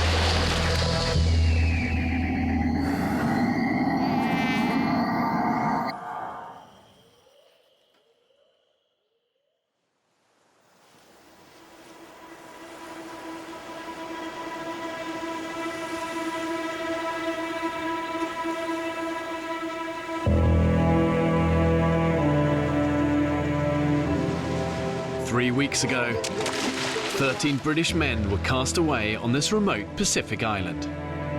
Get a foot on. They're alone, with no provisions and only a handful of basic tools. So we've got 3 knives. 3 knives, 3 machetes. Yeah. That's it. 3 of the men are trained and experienced cameramen. Can I pass the camera up to you? But they are living under exactly the same conditions as everyone else. So far, these 13 British guys have survived for 3 weeks totally alone on this desert island. You know, that's no mean feat. But they're now divided on how to find food. Tonight, Saki, me and Dan are going out to find caiman. I've opted out of caiman hunting. Without unity... There's a lot of people just sitting around doing all, really. And no clear sense of direction, the men are sabotaging their own chances of survival. If you're not looking for food, why should you get any? Mate, come on, why are you here? It will become Lord of the Flies. And then we start sticking some of the weaker ones on a raft and send them off to another island. Hey, grow up, don't walk away. I actually think that the hardest part of survival, harder than finding the food, is keeping everybody together. I'm so hungry now. Truth is, if they don't start working together, looking after each other, thinking smart, being resourceful and surviving, they haven't got a cat's chance of making it to the end of this month.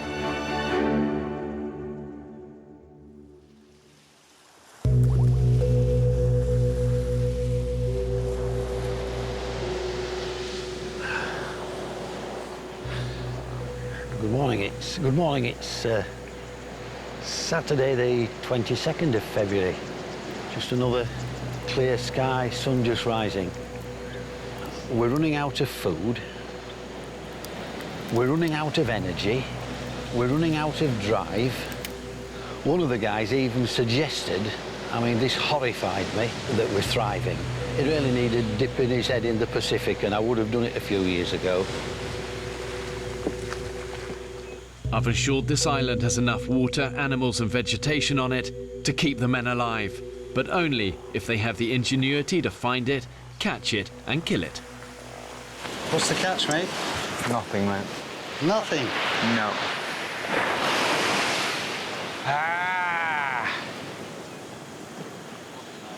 The fish catch sucked, it was shit.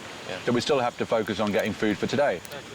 Now in their 4th week, the group is fractured and food is scarce as a result. Oysters are almost out. Fish is, comes in, comes out, feast or famine. We've got no carbohydrate left on the island that we know of. OK, so are we really doing more slogs round the island? Or die. It's quite interesting what's happened in the last few days because the group is beginning to split, essentially. It's incredible. We're just not eating enough. We're just not eating enough. Whatever shape, form or fashion it takes, we need someone to focus our group of 13 men. Now the dwindling supplies of food are seeing the men's bodies begin to shut down. I'm not even kidding. My experience of the toilet this morning was like trying to squeeze a watermelon through a straw, which is becoming a little bit more of a common occurrence and one that I'm not particularly enjoying. It's the diet we're eating, it's the lack of fibre, lack of fruit, it's the dehydration which just sucks moisture out of everything in your body. And some people are really, really suffering. When I go to the toilet, water comes out first, and then what I can only describe as dried up hay that is way too big to actually the size of my bumhole.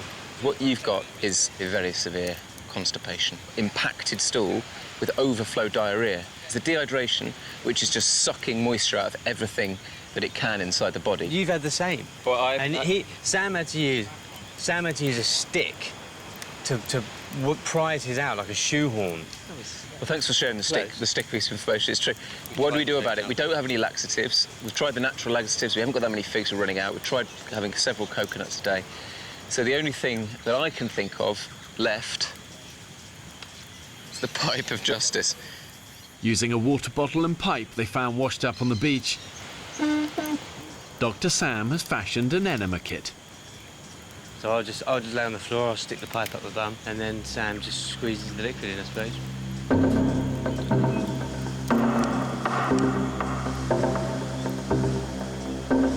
Oh my, hang on.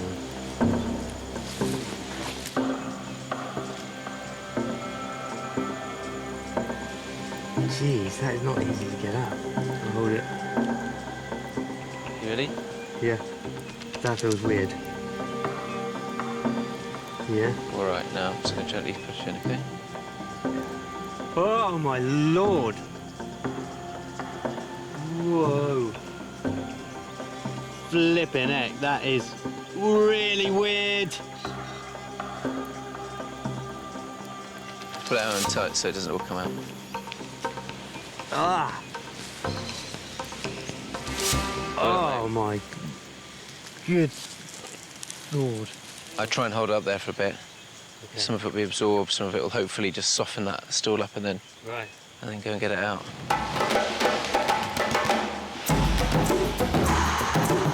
It's definitely done something. What it's done, I don't know. While Dan waits for the enema to take effect, Little fish. it's every man for himself in their quest to find breakfast.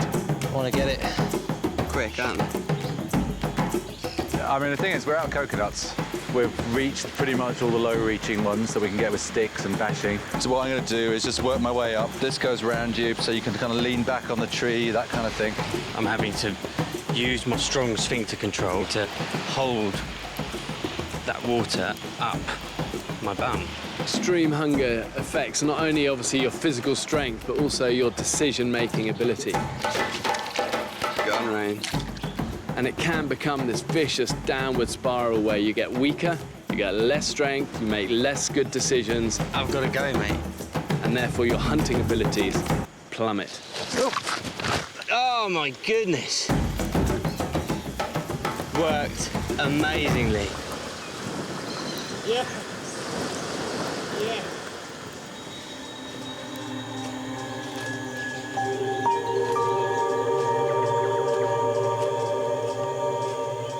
I need some energy. I'm massively lacking energy.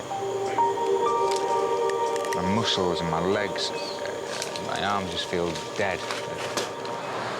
We are starving. Really need to focus or come up with a way of getting more food for the group because I don't think we're doing that great. And it's affected the mood in the camp. People are just so lethargic. People are just doing their head in. There's not enough communication. There's certain people in the group who will just do something for themselves. And now, all of a sudden, I feel hungry. And I mean painfully hungry. I can't think straight. Stingray! Stingray!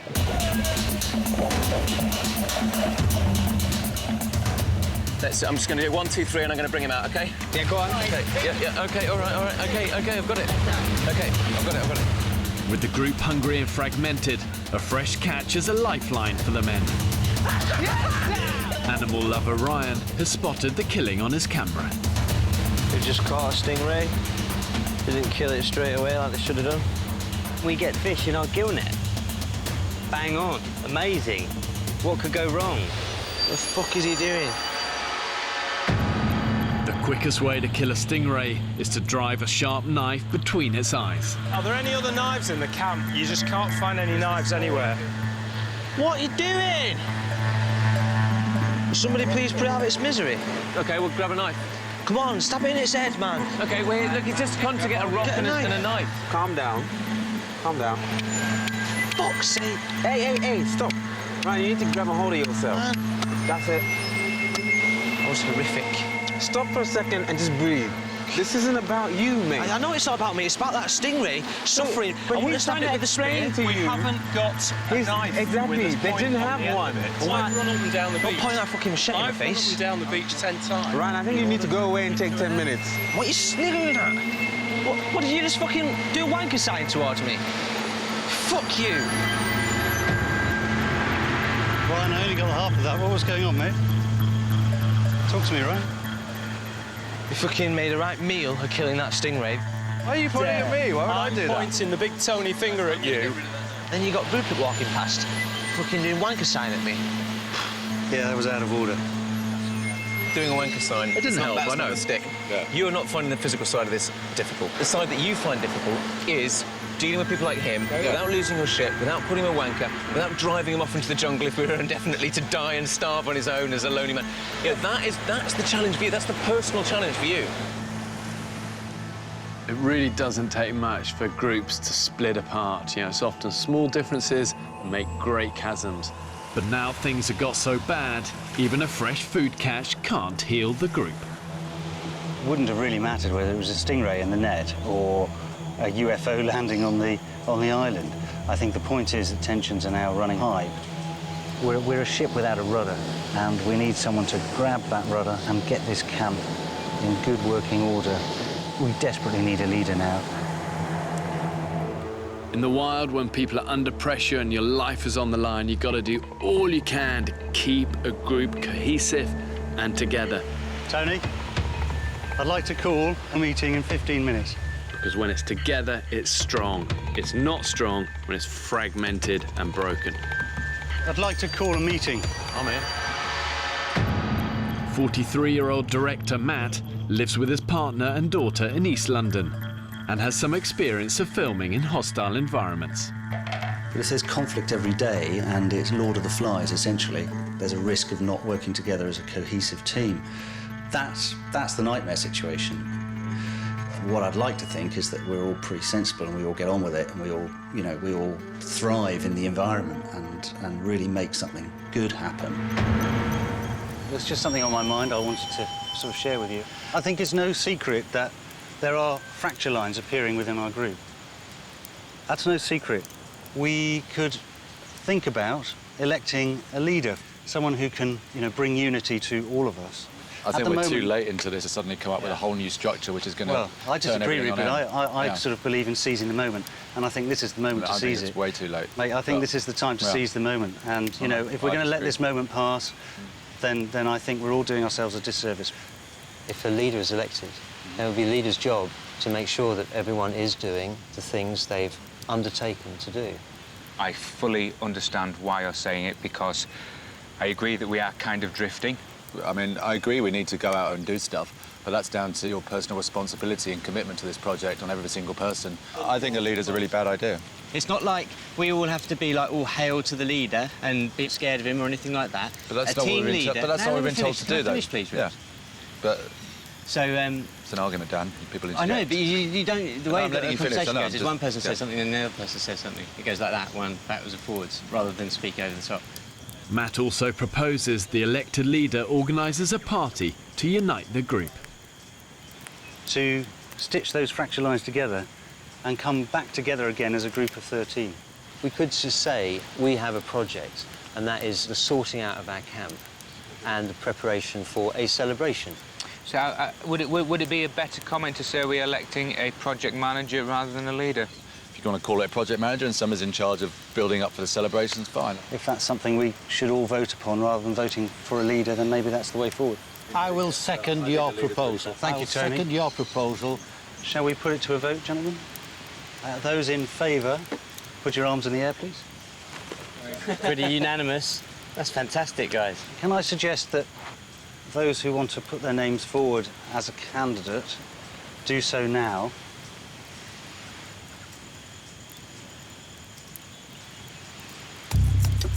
Chris, thanks, CB. CB.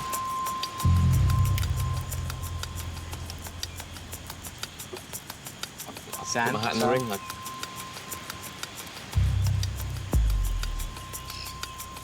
I'll go for it. Yeah, and Saki. Exactly. I'm going to put my name forward as well. Excellent. Just to throw something in. Come on!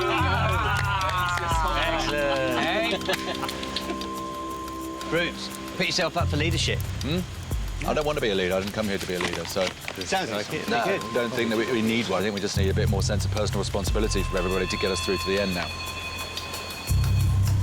So, just had a very interesting meeting about appointing a... Well, originally it started as a leader, but I think Rupert's very uncomfortable with that term. But essentially it is a leader, but we've called it a project manager. How did you think the meeting went? Rupert was very opposed to being there being a leader, having assumed that role himself for most of the last 3 weeks. Across the island, 4 of the men are preparing for their first election. Let's go through the candidates. So we've got Zaki, Doc Sam, Fletch and Chris Burrows. Let me deal with Chris Burrows. I'm not too sure about his team leadership skills. CB definitely has the skills. He has a vision and he's very humane. And I won't be voting for him. Zaki, I've observed Zaki, and I think Zaki will be a good project leader, manager. We're playing with words between leader and manager. Who are you voting for? Who are you voting for? I'm gonna wait until I hear their manifestos. Yeah, absolutely. He certainly is a floating voter at the moment. Sam has been tirelessly enthusiastic. But he can't actually say to people, come on, mate. It's about motivation. It's not about telling people what to do. It's about motivating them to do it. We then come to Mike Fletcher. I think Fletcher would be brilliant at it because he's decisive, he's hard-working, he's practical. Mike Fletcher and I don't get on. Mike Fletcher, you're not a leader, you're just full of bullshit.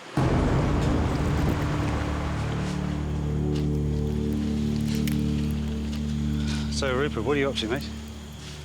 Looking for small round voting tokens for the upcoming, somewhat pointless election. You think it's pointless? For the last 2.5 weeks, you virtually did become the leader, Rupert. Yeah, I don't know. I mean, I guess maybe I don't think that actually needs to be kind of elected for that to work. I think kind of leadership comes naturally in a way. I think electing somebody is difficult. I'm glad he didn't want to be the leader. He's a control freak. He thinks he knows best all the time. He's just basically an arsehole. Right, everyone, welcome to the first Shorley Island election. One by one, the candidates outline their vision for a united, efficient camp.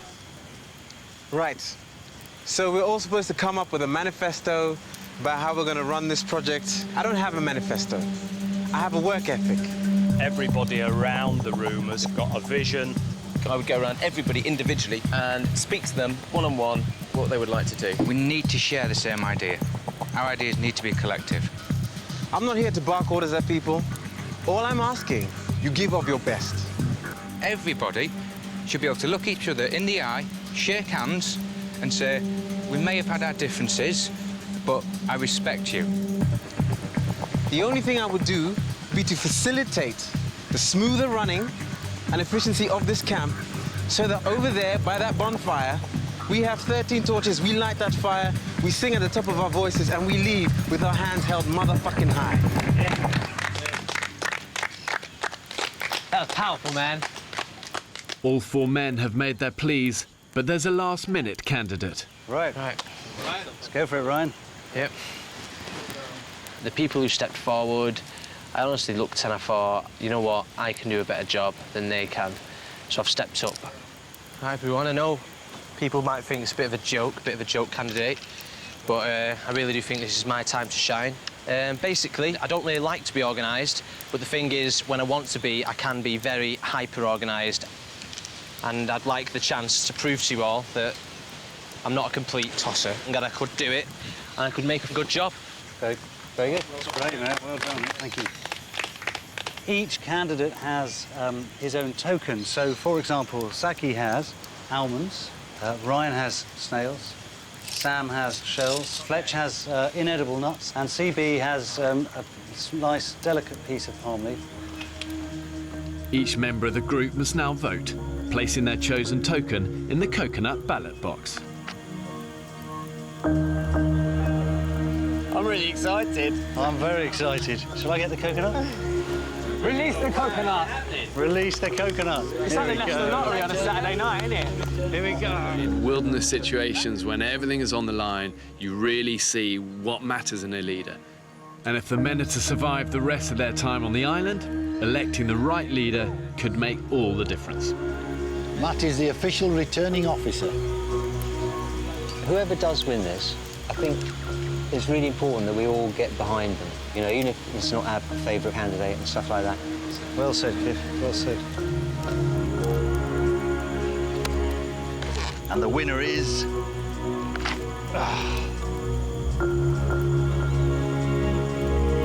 That is a clear winner. Saki!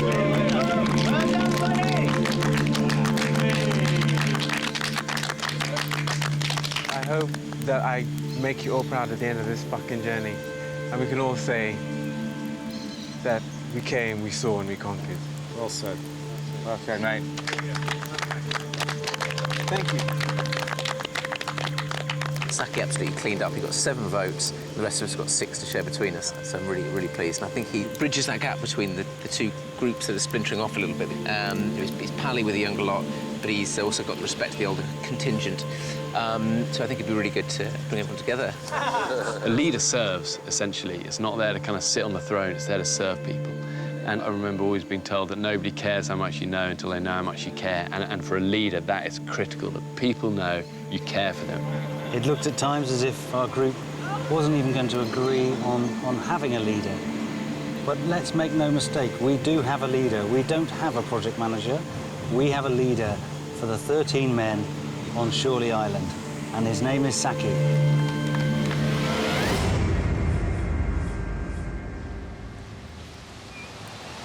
Morning. Again. Morning. Morning. Right. To business, I suppose. It's Saki's first day as leader. We need to gather the food. To improve their chances of survival, he's delegating tasks to the men so they can find food more efficiently. I'd like to stay on oysters. How many people would you need with you to do that? Just one other person. Who wants to do oysters with Rupert? Yeah. I'm happy to do oysters. I think we were all in agreement, speaking to everybody last night, that the first 2 courses of action should be to get the water and the firewood sorted. Can I suggest we get the nets in first? Just if there's fish sitting there. It won't take long, we just pull them in and get them out. It's like 20 minutes, but... It won't take long with the firewood either. I say we go with the firewood. Who It's just would like dead to fish help? on a line, that's all. Yeah, I understand that. Yeah. No. But if we take 20 minutes to do the firewood, it's not really going to compromise the fish. And another thing I need to say is everybody has siesta time. During that time, you can do whatever the fuck you like. You can sleep, you can sunbathe, you can wank. You can do whatever you like. And just make a point, your job's project manager, siesta time kind of doesn't fall under that. Yeah, but this is just reassurance, mate. Yeah, no. I'm just reassuring people because everybody was, everybody was parameters worried of about this what before. your role is, yeah. Everyone was worried about the leader saying, no, you have to do this at any time and blah, blah, blah. What I'm saying is, all I'm saying is that siesta time is still your time. Rupert really struggling with having the leader. Everybody else completely on board. We elected a project manager not to dictate rules like what's happening, siesta time and all that kind of thing. I'm not dictating the rules. No, I know. Just we're covering stuff that's not perhaps under your... We'll get to there, don't worry. Okay. By the way, Rupert, these aren't my ideas. No, I know. But that was the election was about. Let me finish. That's all. These aren't my ideas. This is what everyone has put to me. I just sounded like it came from you. Yeah, that just sounded like it came from you. That's fine then. I asked everybody what they wanted done. I'm just doing exactly what I said in my manifesto. Trying to facilitate the will of the group. And everybody asked me about siestas, so I'm just saying, do whatever you like with it. That's all I'm saying. Yeah, you're saying. Right, so we're done now, boys. We're done. We're done. Good job, Saki. Well done, Saki. Well done, mate. He's a douche. I don't understand what he was trying to achieve there. He kind of cut me off and was like, I thought the project manager was supposed to do this, this, and this. And I'm like, hang on. I haven't got there yet. The meeting's not over yet, you dickheads. As well as coordinating each day's workload, Saki is organising an upcoming beach party to increase unity in the group. As far as I was concerned, we elected a sort of party planner. I just felt it kind of was going a bit beyond all that. There was decisions that were more group things, but I can't be bothered to fucking argue anymore.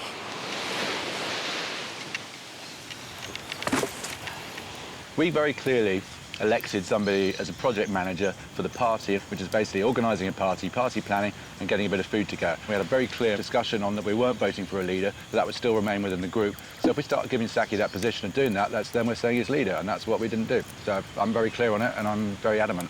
I think you're the only person that believes that he should really literally stick to that one focus of party planning and not start to actually coordinate the other things. I have an issue on, it's a very simple point, that there is a leader. Before we had Saki in place, you did feel that morning meetings were important. In fact, you were adamant that we had No, I agree. And in fact, you tended to lead them. You know, you said you enjoyed that role, you took that role on. We had a chat right at the beginning. And so you were effectively a self-appointed leader. It's just now that we have a democratically elected leader, you're very resistant to it.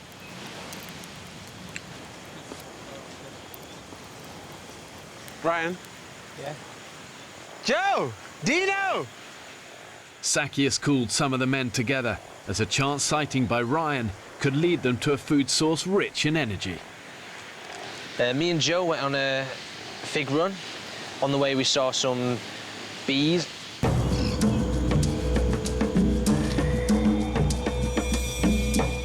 The men are heading to the spot where Ryan saw some bees, close to where they first set up camp almost a month ago, in the hope of discovering honey.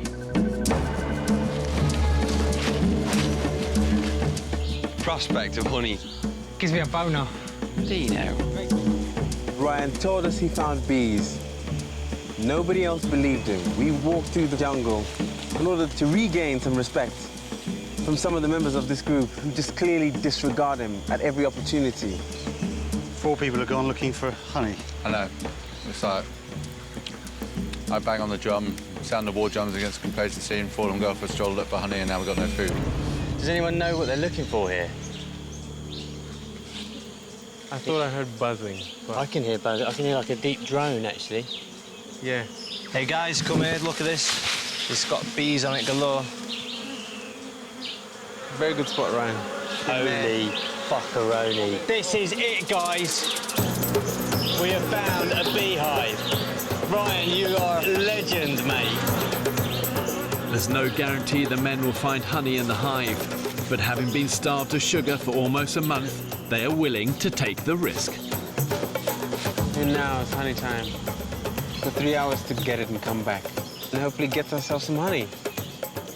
And maybe finally Ryan and Rupert can put their demons to bed. And Rupert can take him seriously. The men have returned to camp, grabbing whatever tools they can find to get to the beehive within the tree trunk. I've got the hot embers of our fire, which is going to smoke out the bees. I've got everyone's clothes. Several species of bees inhabit this island, and if the men encounter the Africanized bee, its sting can kill.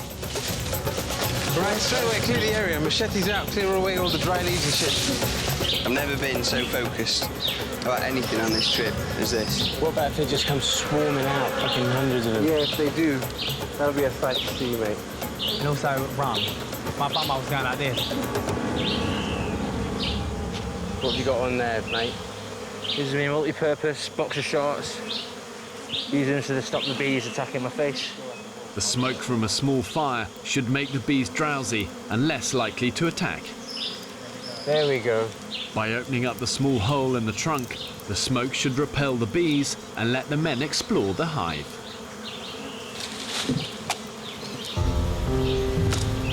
This is it, lads.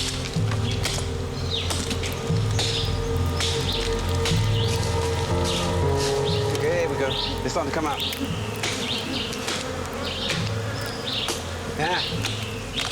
Oh, fuck.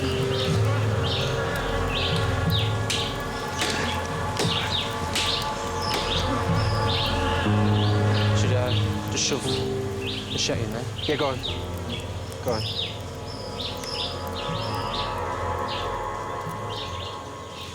The fuck is that?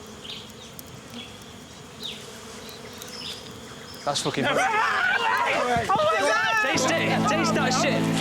I do the whole thing. Oh my God, that is the sweetest thing. That's honeycomb, motherfucker! That's honeycomb! Oh my God. Look! Contain it! Mate, that is the best honey I've ever tasted in my life. Mate, give me a shot. Mate, it's so sweet! Take. Oh my God! Oh my God. Get it, contain it! Contain Look it, at guys! that. That's honey. Ryan, you fucking genius. This is. That's the sweetest thing you've ever tasted. I was like, no, it can't be, and I was like, it is! I think as a society, our palates have become so conditioned just to sugar, salt, and fat. And for these guys, stripped of that, it's almost like instant detox. Look at us now, sweating like bitches, but we got energy to get that honey.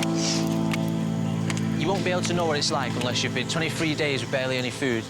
You won't be able to experience, but when you taste something sweet, it's almost like you can feel the sugar going from your tongue into your stomach and just straight into your brain, almost like doing a line of whiz or something.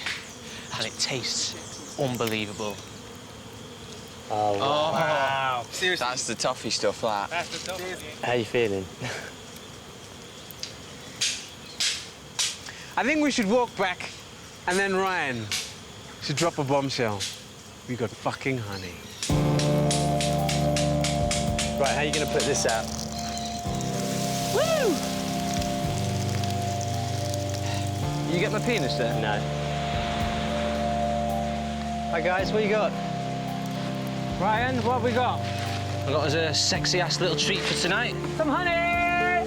Nice! Honey! Brilliant! We took it down. Yeah. And it's fucking nice. It's the nicest honey in the world.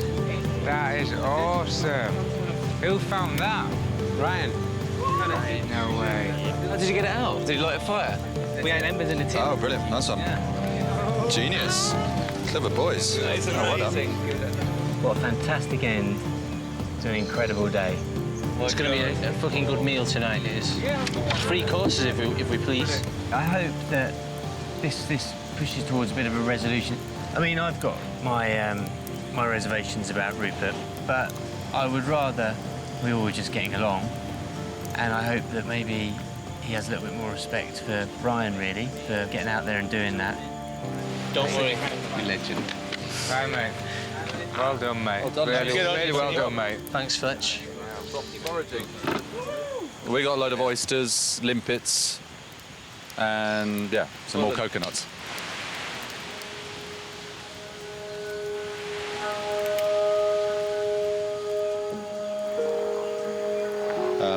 Ryan, yeah, well, there's been lots of different Ryans on this trip, hasn't there? He's actually grafting really hard the last few days, which he wasn't at the beginning. I think he's starting to realise what hard work means. I mean, we're never going to be bosom buddies or anything like that, but it's hard not to like him.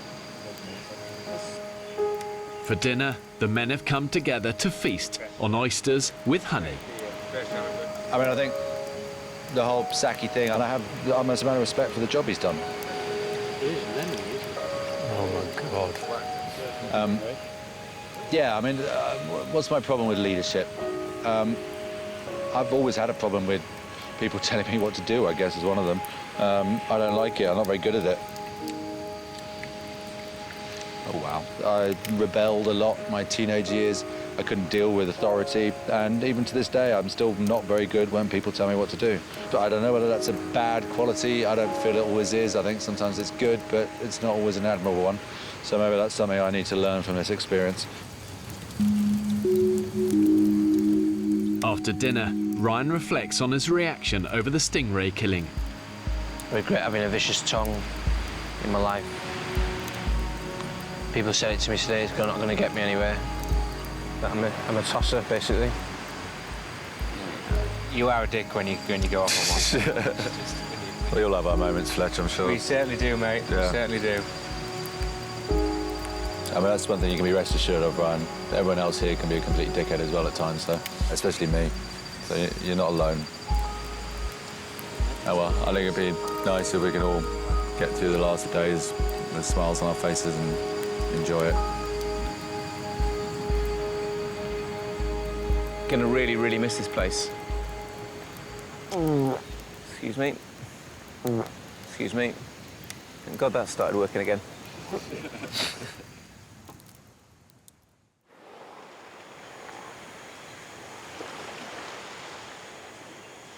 Hey, morning.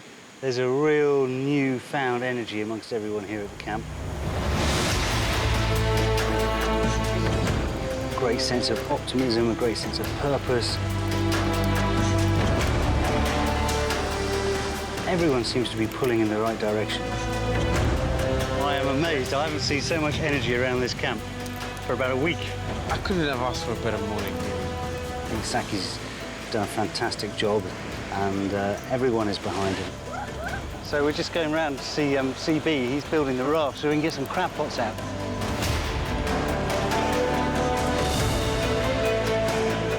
We were dropped here with 3 knives, 3 machetes. That was it. And we've sourced food, we've sourced water, we've sourced our own home. We've made beds, tables, and we are bloody amazing.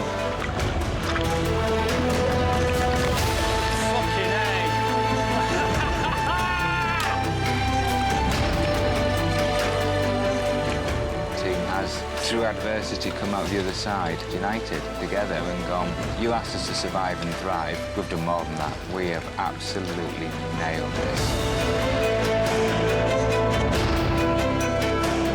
It's the men's last night on the island, after an entire month away from civilization. Tomorrow, they'll be going home. All right, boys. Fire's ready. Food needs cooking. Let the party begin! So this is it. This was like the pipe dream. It's just amazing, fantastic. I wouldn't want to be anywhere else than I am now. Really wouldn't, in the world. Cheers, guys. Cheers, guys. Cheers. Thank Cheers, you guys. for the best time of my life. Anyway, lads, thank you. Good on you, Joe. You get out more, son. How far we've come from half an oyster and 6 snails each, eh?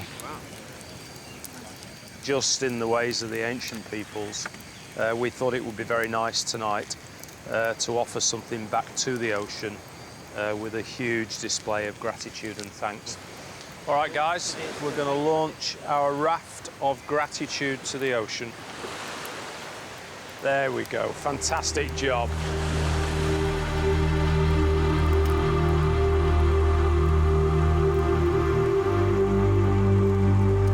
Just weird, the dust settling on the whole experience and coming to the end, and really excited about leaving, but gonna really, really miss this place. Last day on Shirley Island and I've been hit with an extreme sense of depression. And it's mad because I'll be fucked if I can't wait to speak to my girlfriend. But it's hit me that we are leaving and it's making me sad. I've got to turn my emails back on tomorrow and I don't want to do that. And there's a big alarm bell going like that, big flashy light. Then why don't you want to do that? What is wrong with life back home that makes you fear that side of it so much? And that's kind of what this island helps you understand. But on the same time,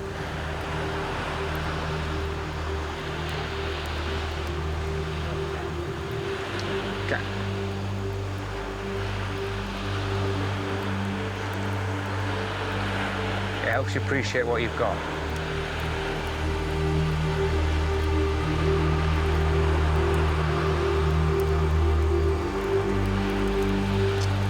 The best thing I'm looking forward to is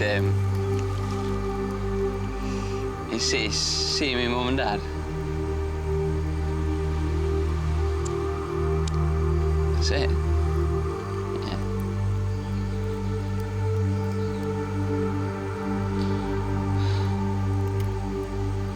I mean, I've really missed them.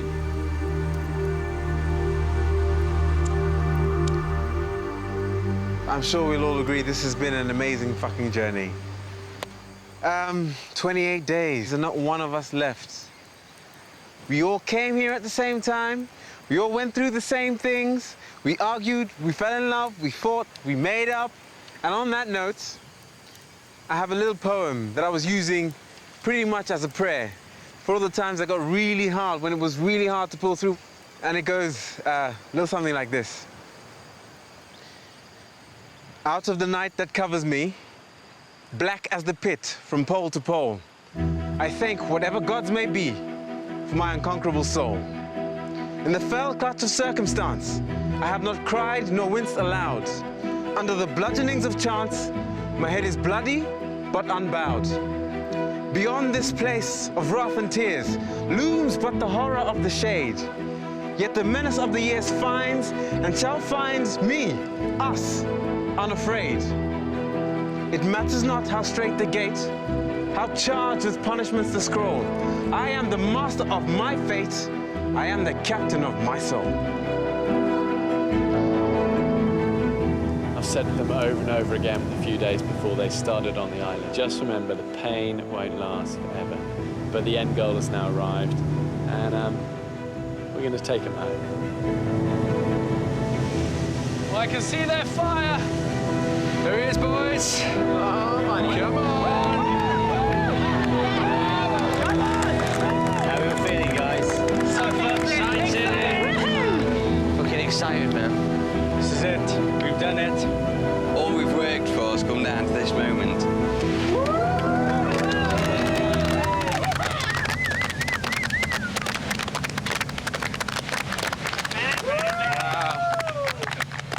Wow, look at you guys. Hairier, skinnier, but hopefully smarter. Wow, congratulations. Thank you. Before the men leave, there's just one thing left for them to do. After 3, let's say goodbye to Camp Barcy. 1, 2, 3. Watch the steam, watch the steam.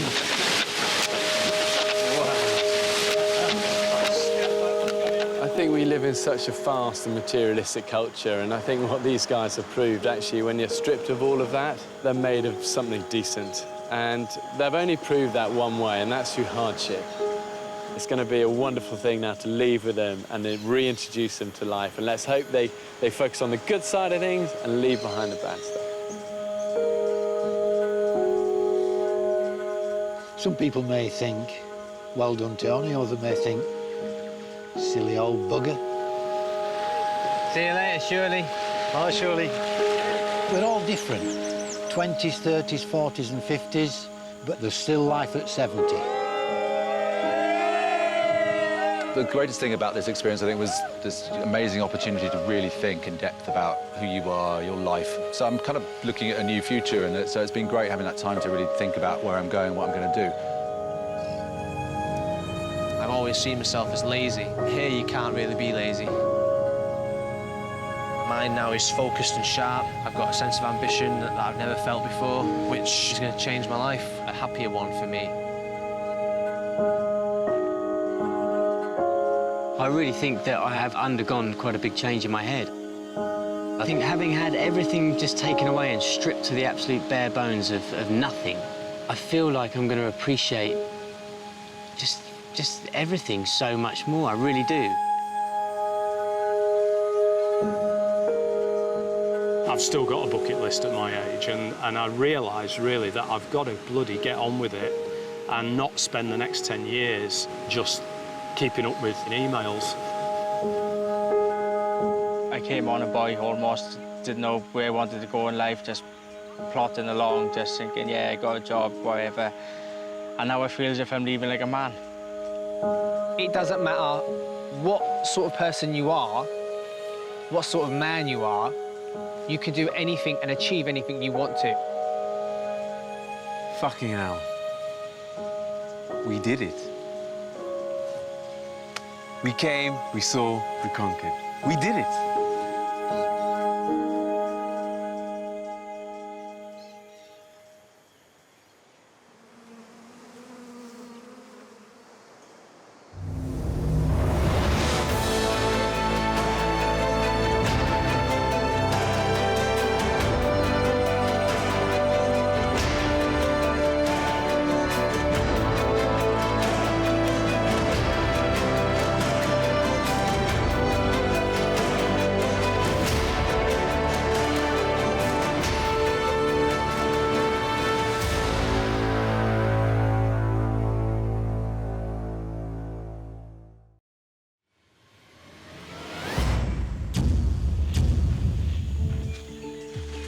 There's no doubt that 21st century man has come a long way from our hunter-gatherer origins. Good morning, it's Ryan here calling today to book the annual service on the boiler. In Britain today, we take food, shelter and warmth for granted. Have a cappuccino, please. And most of us consume rather than create. I want to find out what happens if you strip man of all the luxuries and the conveniences of modern living and then force them to fight for their very existence. 13 ordinary British men are about to be abandoned on the remote, uninhabited Pacific island. With just the clothes to stand up in and a few basic tools. Spear! Yeah, spear! Spear! Keep eyes on it, keep eyes on it. It's a boa constrictor. Oh, hello, scorpion. And these guys are going to be completely alone. Just seems like it's jungle forever. Filming everything themselves. Can I pass the camera up to you? As they struggle for fire. Me first. It is this string. Water. Salt. No! Food. Yeah, I think he's dead. I have no idea where the next meal's coming from. And shelter. Have British men lost the practical skills that were once passed down from father to son? Again! When pushed to the extreme, do they still have what it takes to survive? We're all losing weight, people are on the edge. Feel like I'm gonna collapse, man. Tonight we feast like kings. 13 people will not leave this island. One wrong move, and this place will take you down. If I can guarantee you anything, it will be life-changing for these people. Can't believe it! This is dangerous, Fletch. Coming in, brace!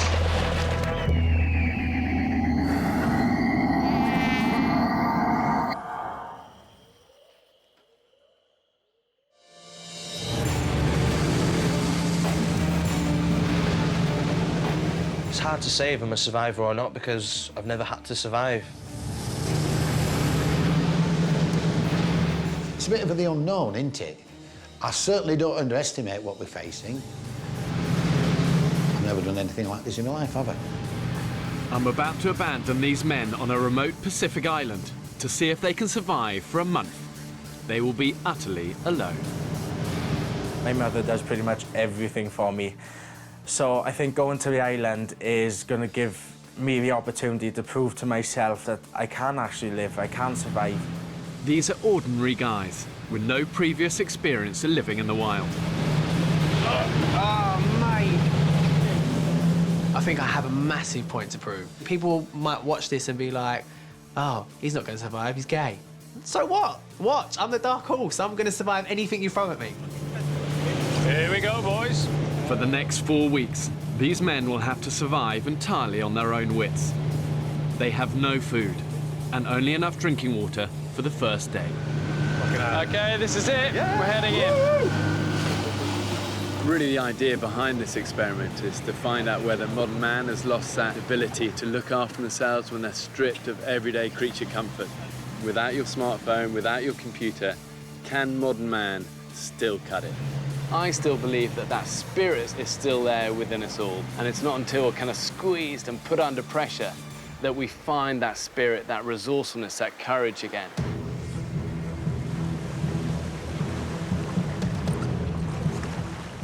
So, OK, who was expecting a white sandy beach? Check it out, guys. What is it? It's a croc over there. No way. Where is There it? is. Right over there. Where on now? Just over there. Just went under. Oh, see where the ripple is over there to the left?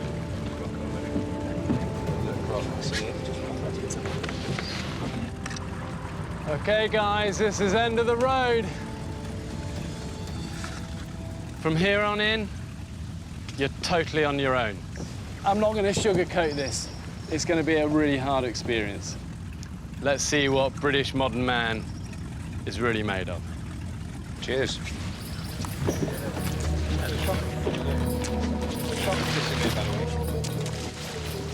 I suggest we get in a single file, because where we're going to go from here? Do we know the way? Exactly. So it's pointless all wandering off in different directions. The group has never met before. What's your name? Sam. Hello, mate. I'm Dan. They will be completely alone and have had just a day of survival training. Straight ahead, looks as if there's some land down through there. From here on in, everything you see will be filmed by the men themselves. Got it? Hey, yeah, good to meet you. Hello, buddy. Get in single file, because if you wander off, you could drop down a gully. If you're in single file... What's your name? What's your name? My name is Tony. All right, Tony. If you get in single file, fellas, if one of you wanders off, even if you're going to a gully, I'll tell you. Single file. Okay. Oh, God.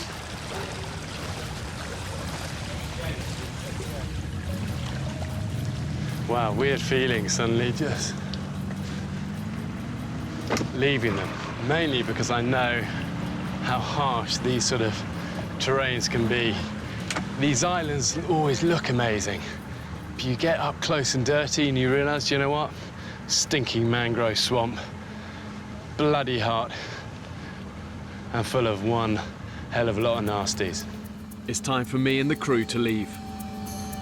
See you in 4 weeks. I won't be back until the end of the experiment. The men's home for the next month is a remote, uninhabited Pacific island that's 8 kilometers in circumference. I've ensured there's enough food and water here to keep them alive, but only if they have the ingenuity to find it, catch it, and kill it. The island has 5 beaches, but the interior is unforgiving. It's completely covered in thick jungle and mangrove swamp, which is exactly where I've dropped them off. Cheers. Do you want me to take your hand? Do it. Nice one. What's your name? Joe. Yeah. I'm Matt. Matt, nice to meet you, Matt. Good to see you. 3 of the men are trained as cameramen, but they will be living under exactly the same conditions as everyone else. In their bags are just camera kit and medical supplies. Stick it in the medical pack. Beyond that, the men have no food, 1 day's water supply, and only a handful of tools. We've got 3 machetes. We've got 2 knives, 1 smaller knife.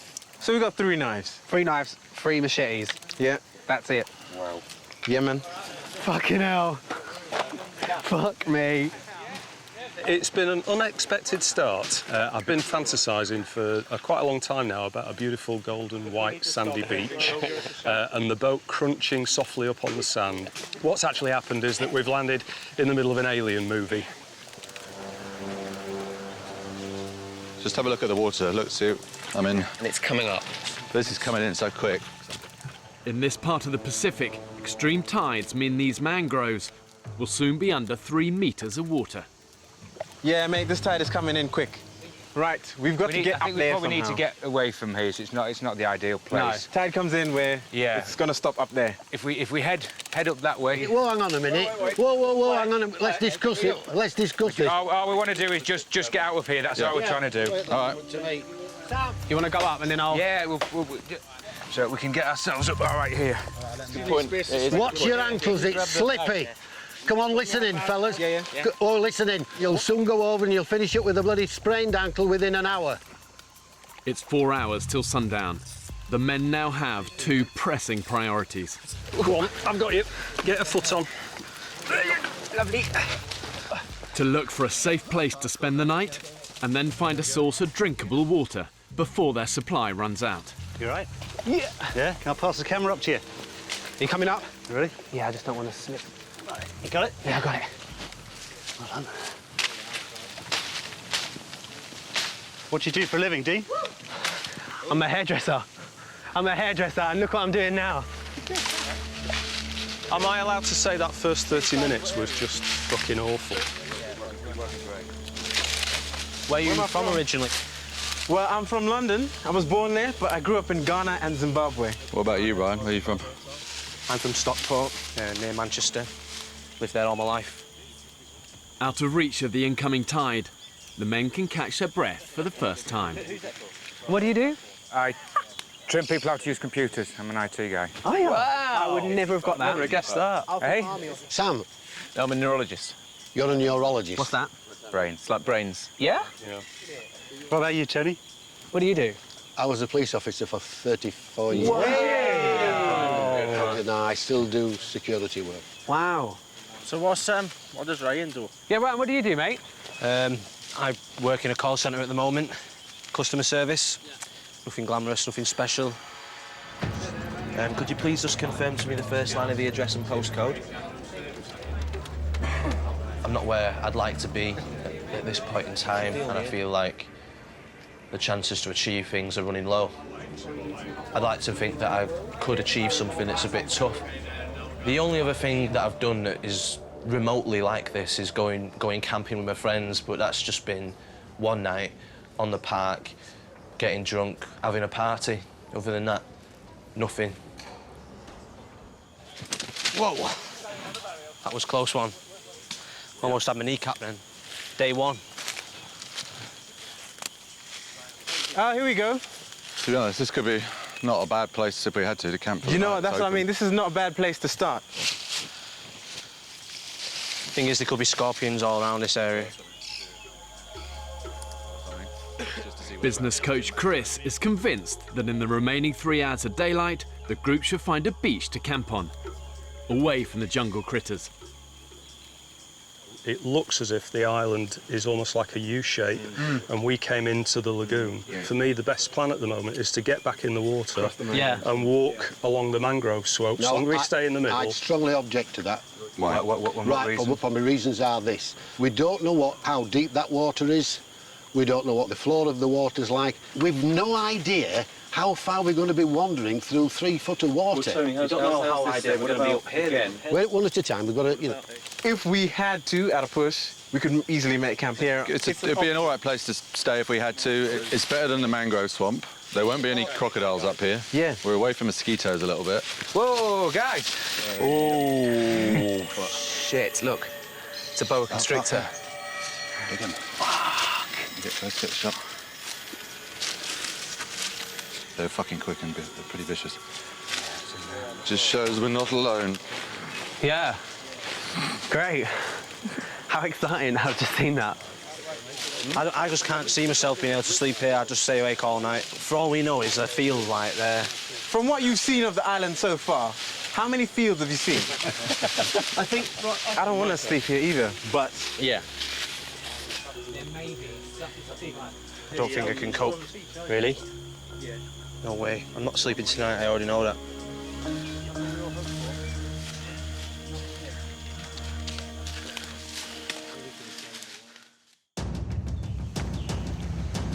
From here on in, you're totally on your own.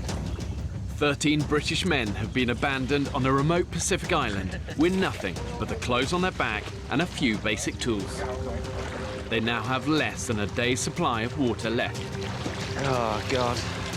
The men are utterly alone, filming everything themselves. Hey, yeah, good to meet you. I want to find out what happens when you take away all the comforts of 21st century life. Whoa. I think there's something primal and deep within us all that actually wants to know, can we still cut it? Sometimes it takes a little bit of squeezing, a little bit of pushing to find it in people. Guys, Camp 1. Yeah! Welcome to the jungle. The men have chosen a clearing in the jungle to sleep in. But with the remaining daylight, they must find a source of drinking water, as their supply will be gone by tomorrow. One option is to keep thrashing up through this way. But what we've got to consider there is that we could thrash for an hour, get to the top of a hill or something, and there's bugger all there. We haven't found any water, we haven't found anything. So one plan would be some scouts go that way so the base stays here. Just be careful. The plants here are alive, and they will get you. While one group, headed by retired policeman Tony, stay behind to prepare the camp for the night. Don't forget, this is your bed tonight. The cleaner, the better. See you later. Call centre worker Ryan and the others head off to scout for water. Ryan, left or right? Right or left? This way, that way? This way. Let's go then. The island is 1 square kilometre of mangrove swamps and thick jungle. The men have no idea where to head to find water, and currently it's 30 degrees with almost 70% humidity. I'm too hot and I want a drink. In this sort of heat, when you're working really hard, you can use up about 1 litre of water an hour. That's how unforgiving it is. And if you take your eye off the ball for a second, dehydration will get you. And the #1 priority for them is finding water. Without it, they'll last probably about 3 days. Water! What you found, Zaki? Stagnant water. There's more over there. We found water, boys.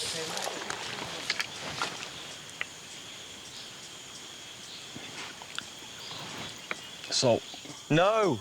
That is salt water. Fucking hell. Cock.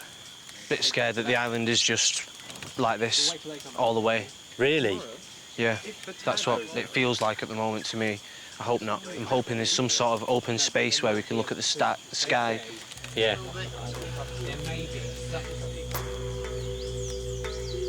Well, here we go again. Flipping heck. Hungry, thirsty.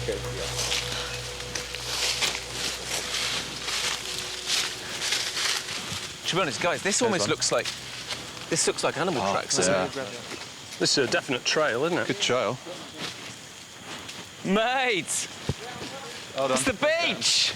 It's the beach, guys. I can hear it right there. And you can see the sun glinting off it. It's just beyond this prickly mass. Yeah! Palm trees! Woohoo! Oh, yeah! Oh, thank God. Plastic bottle. Yes! Yeah, baby! Shazam! Oh, my God, look at this.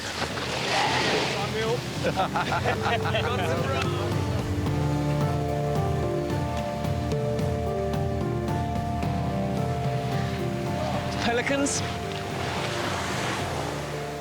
Wow, beautiful.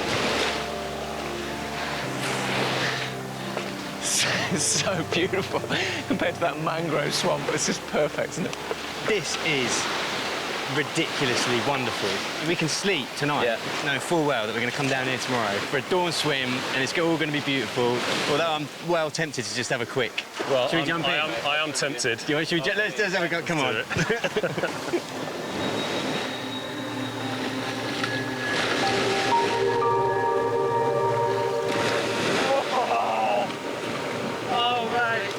Away he goes! In one afternoon, hell becomes paradise.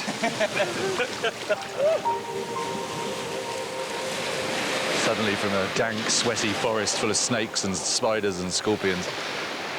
It's amazing how happy simple things like just finding this is. Life may not be so bad here. Sam's been stung on the face by a jellyfish. Oh, shit. They'll take the pain away. Go there, piss in your hand, rub it on your face. And then wash your face. Can you see anything? There are no things. You can't pull them off anyway. I mean, try not to touch it. You can piss in your hand, rub it on your face, and it'll stop the pain. Just feel right, it's like right on my top lip and across my nose. 33-year-old bachelor Sam Nightingale works in London as a neurologist. You know, I'm the kind of person that sets myself a lot of challenges, you know. I'm not kind of satisfied with where I'm at. You know, once I've achieved something, I kind of want to set the next goal. You know, maybe that's something that makes me eternally a bit restless, but it's also something that makes me achieve lots of things, and it's kind of got me to where I am in life.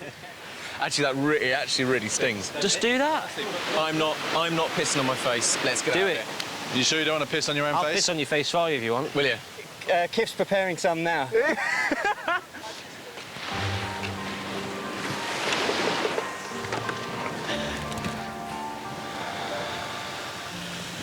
Right, you think we should start heading back to camp now before it gets dark? It's a shame we haven't got enough time tonight to move down here, but I think it'd be silly. The men have less than 7 hours of drinking water left. They urgently need to find a fresh source. At the jungle camp, Dean and Tony have cleared a spot to sleep for the night. I was quite worried about doing this because I've only been out for a year. So, being from... Did you say you came out a year ago? Yeah. Oh, that was going to be one of the questions I was going to ask you. I came out a year ago. Lovely. Because I'm from a Romany Gypsy background. Yeah. It's harder for me to come out because everyone there is married by the time they're 17. How are you accepted by them now? Absolutely fine. Like my dad, I was most scared about telling my dad. So it's like, it is so nice. It's so nice to just be able to be myself and like know who I am. That's awesome, mate. I'm so chuffed for you. Sam, Rupert and Fletch continue to look for a drinking supply. Whoa, watch your hand, mate. Ants, fucking hell. Ah, Jesus, bastards.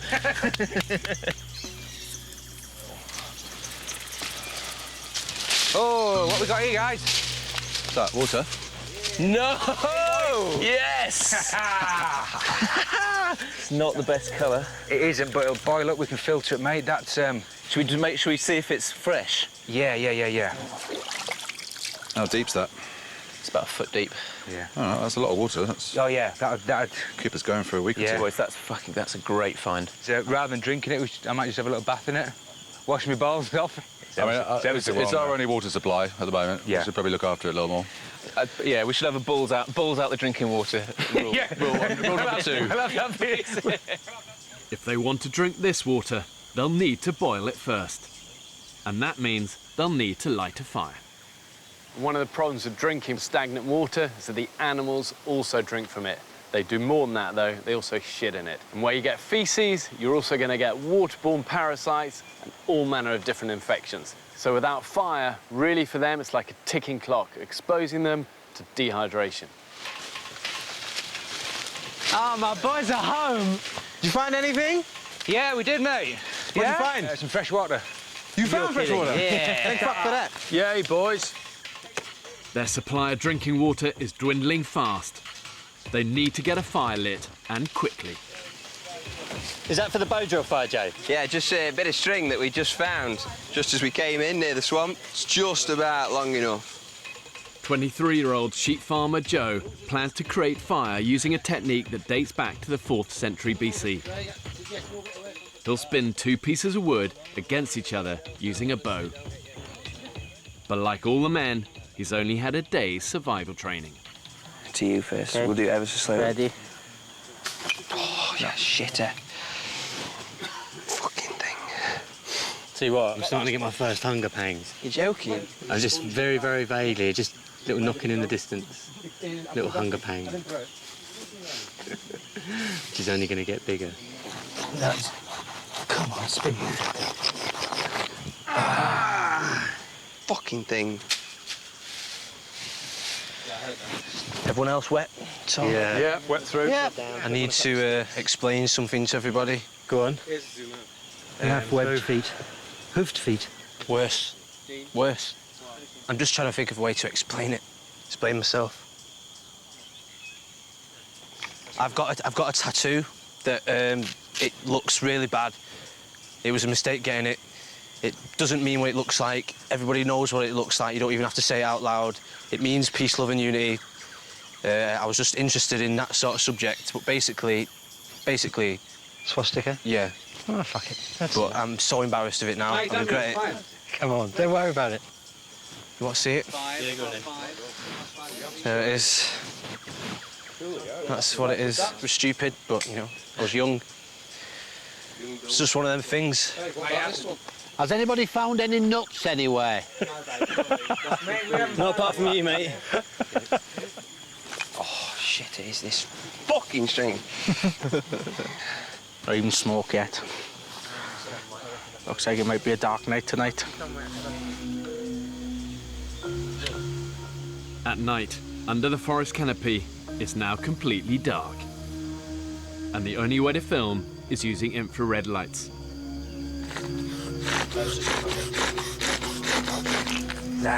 Shit, drill. After 3 hours of failure, the push to get the fire lit has now become an urgent group effort. Okay, let's start speeding her up a little bit. There we go. That's good. There we go. Oh, shit house.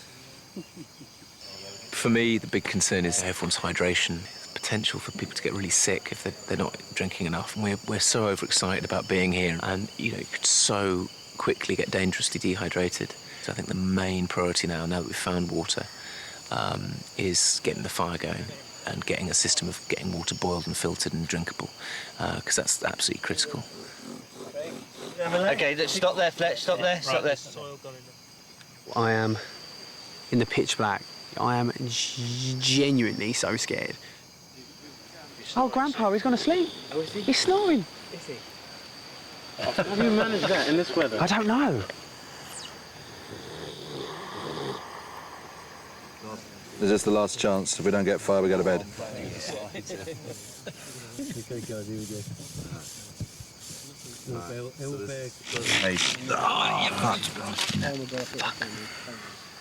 We have failed at making a fire. I really thought, I thought we'd be able to do it. And I don't know, I feel pissed off, feel really pissed off. Hopefully nothing's going to crawl on me in the night, but I'm going to try and not think about it, try and get some shut-eye. Have a day off, we are fucked, man. Absolutely shattered, to be honest, yeah. The men only have a few hours of water left. If they can't light a fire in the morning, their time on the island will be over. What is that on my leg? I am cacking myself. Oh, fucking hell.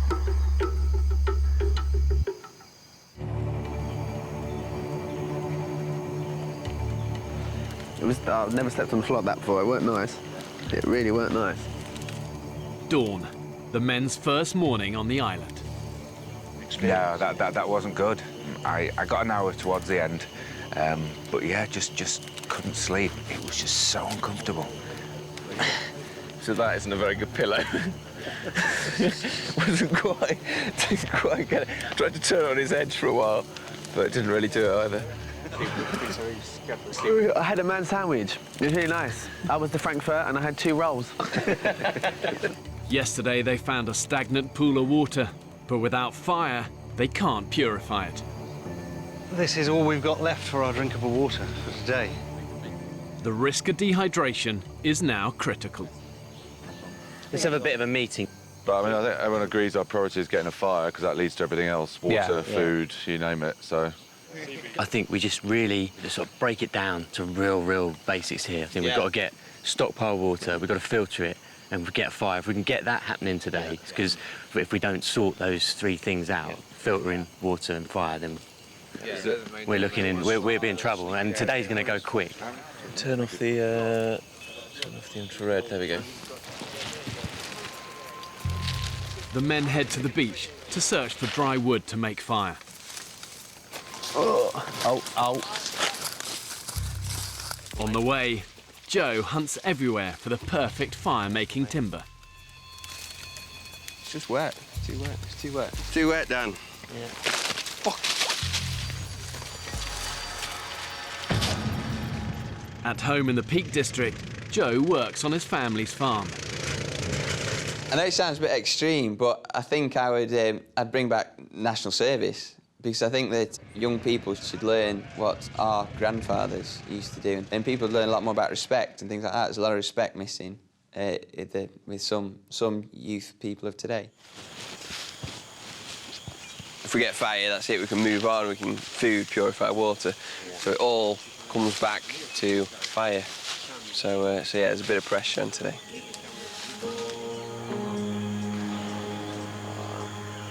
This is going to be the first time some of the guys have seen the sky since we got here. Oh man, this is a dream. The world! Welcome to paradise. Oh my God! Whoa! This is Mate, this is bollocks.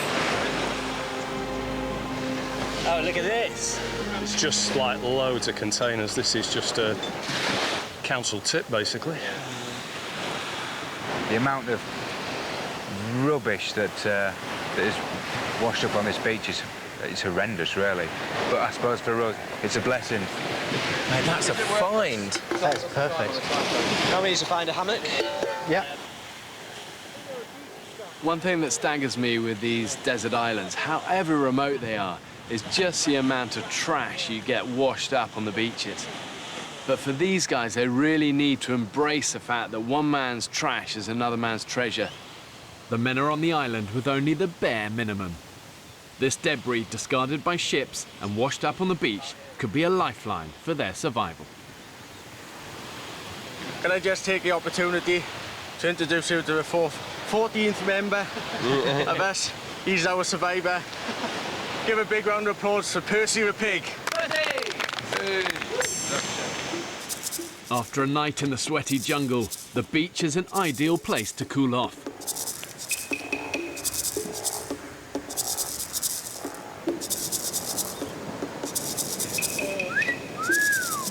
Yo, look at that. That's the money shot. The money shot's right there. Tony, the pride of Yorkshire. Thanks, Flex. The men may be enjoying the seawater, but the supply of drinking water has now finished. So I've just been for a wee, first one in a long time, and I saved a little bit to share with you. You lucky things. So, not a healthy looking colour, I'm sure you'll agree.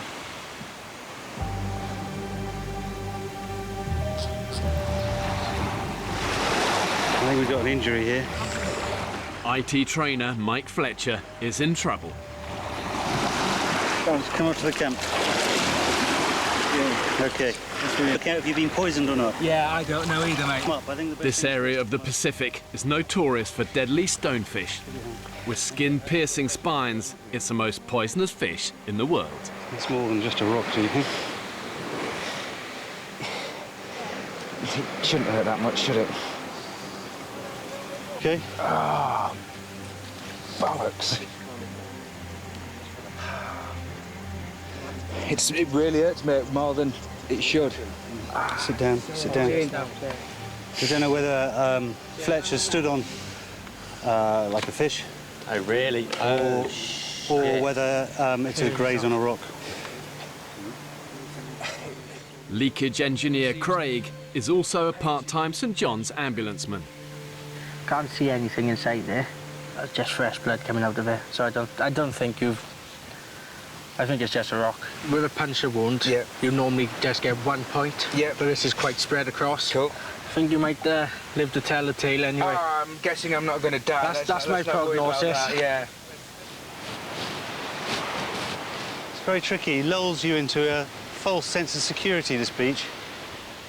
I think when you're in the jungle and all the mangroves, you're sort of, you know you've got to crack on, but you hit the beach, and of course we're so used to hitting beaches and just relaxing. But actually, if we don't get fire today, people will start to ask the question, can we ever get it going, you know? Joe and Dan have found some driftwood, and the desperate quest for fire continues. Right, let's just start, and that's it. Start it like that. Fucking hell, this rock's good. Is it? Yeah. What, compared to last night? Yeah. Okay, oh. Keep going, keep going. You getting tinder? Got some in there. Through friction, they need to heat the tip of the wood to create a smouldering ember. What's that? Hold it. Put it away slowly. No, there's no ember. No. Motherfucker. Fuck.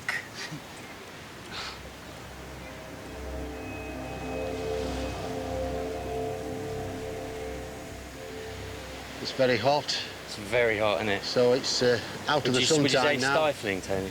Sorry? Would you say it's stifling? I've never known it like it. The thing is this, yes, I've been as hot as this, but this is constantly hot. Yeah, it doesn't let up. It doesn't let up. Here we go. The drier, harder wood should give them a better chance of starting the fire. Start nice, that's it. Let's just get her going up and down. That's it, like that. In the midday sun, the temperature is now hitting 35 degrees. That's it. Ah, start. I've got a stinking headache. Have you? Oh, God, I'm hot. What's that? I said, God, I'm hot. Energy levels are flagging. Are they? I'm very hot. Are you finding your concentration a little bit wavers? Mine wanders a little bit. I think my concentration will be a bit more focused when I'm happy that there's an unlimited supply of water. Yeah. This temperature, we need water quickly. We've found the fresh water. It's a stagnant pool. We need to boil it. It's a little bit desperate now.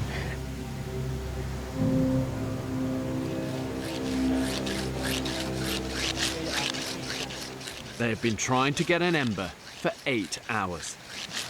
Nice and long. Oh, no. Just put away. Whoa. Right, we've got one. We're in. Okay, just stay there, Joe. Just stay there, Joe. Stay there. Got time. Slates.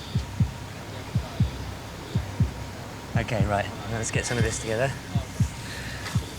Okay, guys. Okay, just drop her in sideways. Slowly, really gentle. Just get something, just get the knife and just slowly drop her on.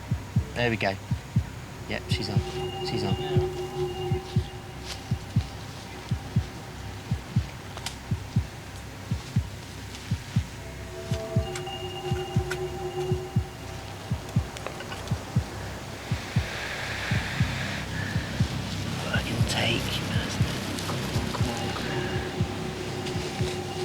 Motherfucker.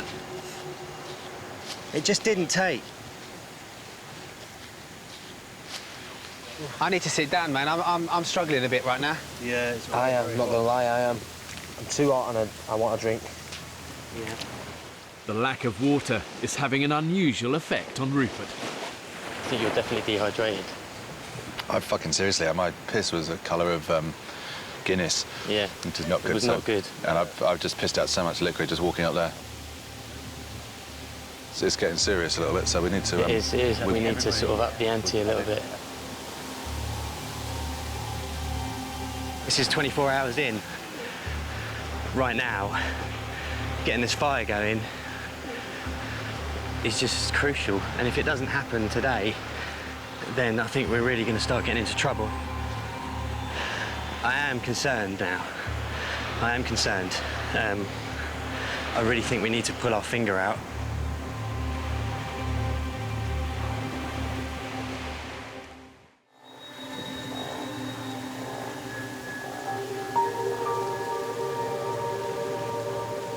Finding the heat unbearable at the moment.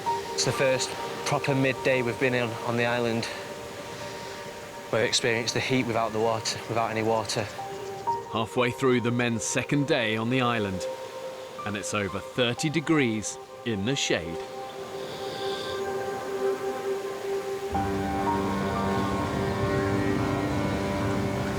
Come on, lads. On the front. Yeah, that's it. Same. Bastard. For the past 12 hours, Joe, Dan and Fletch have been struggling to light a fire. This is it, boys. I can feel it. Big long strikes to you. Big long strikes. The drinking supply they arrived with has now gone. They urgently need to boil the stagnant water they've found to make it safe to drink. Fuck. Dehydration is taking its toll on 70-year-old Tony. My mouth is very dry now. My mum, Agnes, 91 years of age. I'm 6,000 miles away from you, Mum.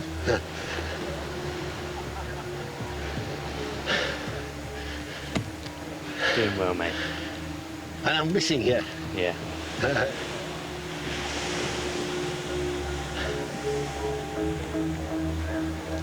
Fuck. That's It's just not taking. It all went there. That should have gone. Joe and Dan are trying to produce a smouldering ember using friction, but everything has to be just right. We realise now that the drill has to be the same width all the way down. The stone's got to have the hole in exactly the right place. Yeah. The heart's got to be dead flat and very, very close to the little V. So it's like each one of those things has stitched us up. A lot of ducks to get in a line. Yeah, along the way. This is it. OK, long, big old long. If they fail to get a fire lit today, they will have no choice. They will have to leave the island.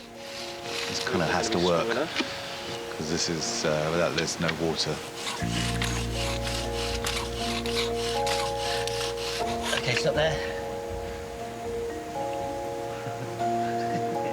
Fingers crossed, everyone. Fingers crossed.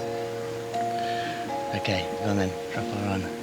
Gently, like a butterfly.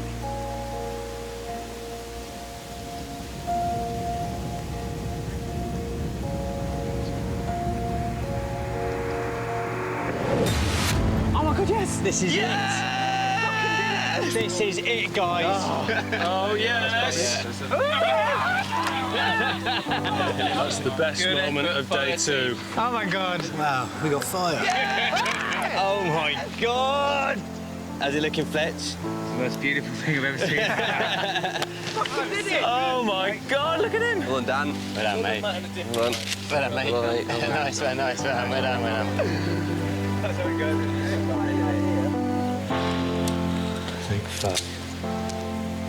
That needed to happen today, and I've been getting headaches this afternoon just from dehydration. The team needed water. Well done, man. Well done, lads. Well done, boys. The pool of life. I certainly had kind of visions before we came of at least some kind of running water and some little pool where we could wash clothes and ourselves in fresh water. As long as like no animal comes and dies in it, it should stay reasonably safe. Not quite heavy, Anne. This is the first go at boiling the dirty water. The fact that it forms a head isn't very reassuring. No. Rupert and Sam are using the tins found washed up on the beach to boil and sterilise the water. That's it. Done. That's kind of got to be at least 1.5 litres in there, maybe 2.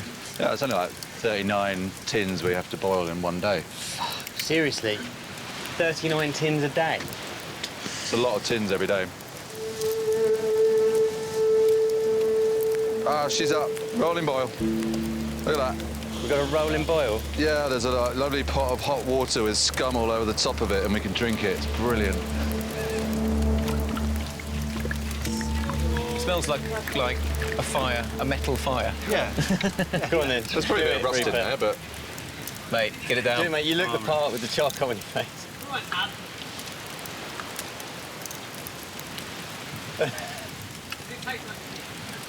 Yeah, a bit like tin.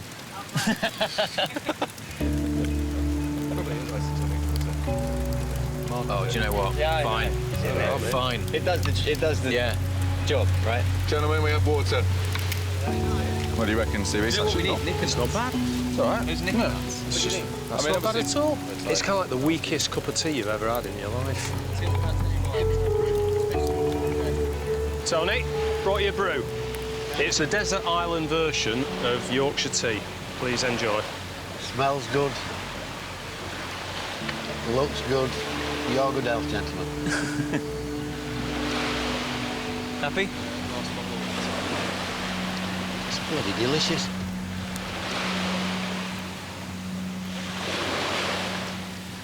This is some of the finished product.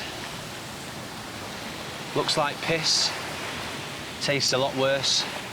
Mind keeps wandering. I keep on thinking about bottles of ice cold water or can of cola, ice cold, straight out of the fridge. Oh. And all I got to drink is this bloody warm, worse than piss water.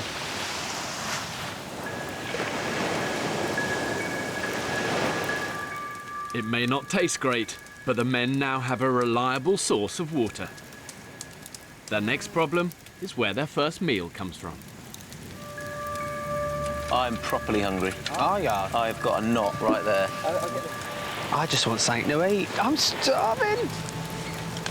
We've been talking about water all morning, and in 10 minutes the conversation's just switched.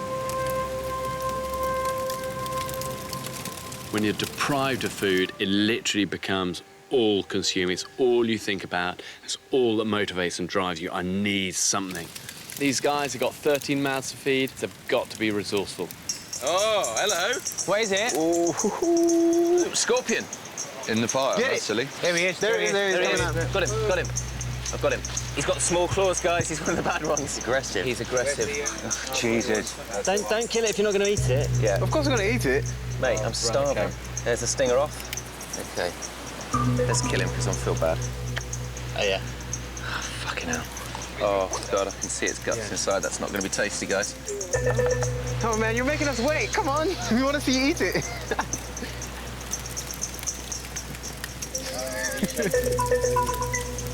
Okay, guys. Come on. Good. No, just down in one. Blow it and then just get rid of the legs. There's protein in the legs. You said you were hungry. Yes! That's man food! Man food! Yes! Yes! Oh, mate! How does that taste? Oh, it's food! I'm proud of you, Sam. That was amazing. The other thing that hunger does is it saps your morale. You know, it's easy to be positive and upbeat and enthusiastic and energetic when you've got lots of energy, but when you're experiencing failures, it becomes a kind of spiralling downward circle of lack of food, lack of morale, lack of energy. We're finding little bits, but what we could do with it is a good hearty meal. We need something of some substance. I think I'm hallucinating. I'm so hungry. Really? We're 13 strapping blokes, so we're going to need a feed. And at the moment, wondering where that's going to come from. Next time on the island, I've never been so hungry in my whole life. the fight for food begins.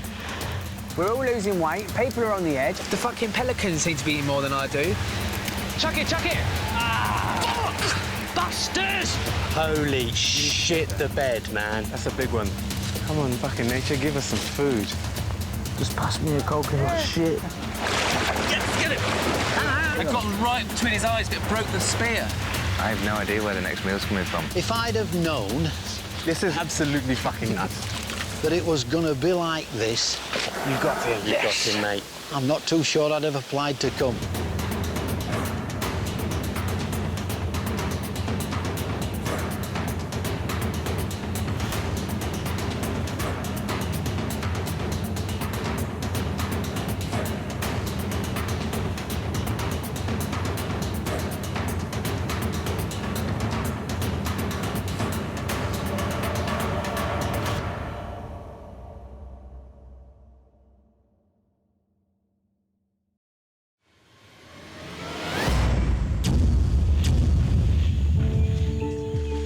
There's no doubt that 21st century man has come a long way from our hunter-gatherer origins. Good morning, it's Ryan here calling today to book the annual service on the boiler.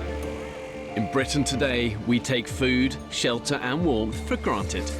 And most of us consume rather than create.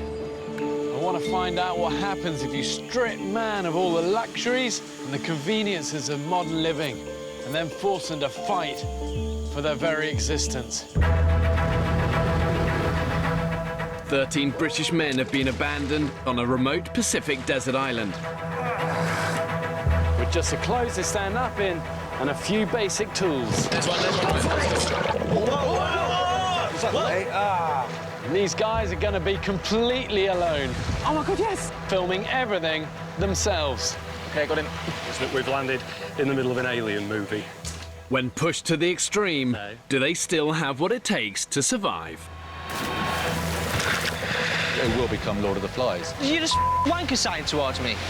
I think we'll start sticking some of the weaker ones on a raft and send them off to another island. It's so important to look after each other and never, ever give up, even when it's all going wrong. Nice. One of them is going to say something. I'm going to let them have it. This is dangerous. Coming in, brace!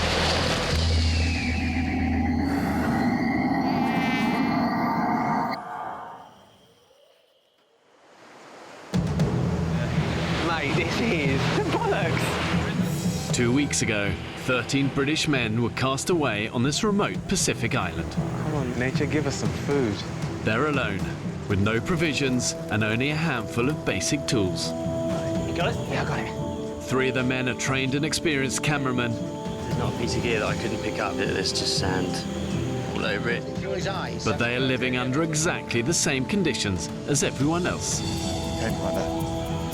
So far, they've had one big hunting success. Thank you, gentlemen. Good on you, Ed. But now, they're living through famine. I would eat a scabby horse in between 2 piss-soaked mattresses. And frustrations Stairs! I think I broke my hand. have reached boiling point. Why can you overrule somebody by shouting? I have nothing more to say. The island has almost claimed its first victim. Brian! Brian! He's an idiot. That's how people die. 13 people will not leave this island. Let's just see how shit goes down now. I feel like I'm living in like Epping Forest. In Epping Forest? Yeah. Do you get tarantulas in Epping Forest? No, but you get big Scorpions? spiders. No. No? Boa constrictors? No. Just a load of doggers. There's doggers. A lot of doggers. The men have now been scraping by on starvation rations for 2 weeks. We've decided to call this island Surely Island because, well, you know, we keep saying, surely there must be more fish. Surely there must be pigs. Surely there must be other things we can eat other than snails. Energy levels are at rock bottom. Today's been a struggle, just a physically hard struggle to do the simplest things. We've got one fish that came out of the gill net on our beach this morning. I've got 3 portions left for Team Malnutrition. It's Tony, Dino. So the disappointment of not having enough carbs and food in general is kind of contributing to the mood in the camp. I'm so hungry now. I'm so hungry. I want crisps galore. I want that cookie dough. I want pizza. I want hot dogs, sausage, bacon, eggs. I don't even like eggs. That's because you just talk about food all day. You're torturing yourself. Just pass me a coconut shit. For me, survival is feast or famine. I think that's quickly becoming apparent. There's no steadiness to our food. Here you go, mate. Come on. Come on, just tick. That's it. We've got no means of preserving the food that we catch. So when we get it, we have to eat it, and when we haven't got it, we're in a famine situation. How's that lovely coconut bone? It's not hitting the spot. This is one of the most serious cases of hunger I've ever seen. It's extreme. I don't think it's going to end. I remember as part of our combat survival training in the military, one of the things I learned is actually just how hard work it is, the business of surviving. You know, all day you're working to collect water, find food, repair your camp, protect your fire, find firewood. You know, it's a constant process. And I think one of the key elements in a good survivor is a hard work ethic. We need caiman meat. You might be right, mate. Because the fish ain't coming. They've all buggered off. Rupert is determined to keep scouring the island for his toughest prey. 2 weeks ago, I killed a caiman, and it fed all of us for, I think, 3 meals, so it's definitely a food source worth chasing. We're ready to rock and roll. I'm on this one. Bucket man. Do it. I know there's people that are desperate to wrestle a caiman. I don't see the need of it, really. I think we can sustain ourselves on snails and things. This is so Caymanville. It's now straightforward. Find it, catch it, kill it, eat it. For Rupert, Mike and Chris, hunting in the mangrove swamps is using a huge amount of precious energy. I feel as if I'm climbing a mountain. It's just becoming more and more difficult. Short of breath, weak, legs feel as if they're not functioning. But we need some food. We need some decent food. We've seen hide nor hair since that first one. Mind you, if we did find one, we'd be too knackered to catch him. Yeah. Well, stop whinging, carry on. Nothing. this filled in no time. Yeah, it's easier when there's 3 of you. It's got to be about over 100 in there already. Nice and easy meal. Really easy, they're just everywhere. Saki, Ryan and Joe gather snails, the grim staple of the men's diet. It tastes better every day. It's a shame they're only 1 calorie each. There's certain people who have an eye for foraging. You've got certain people who are better at physically catching things. Everybody who's here is able-bodied, but some just work harder than others.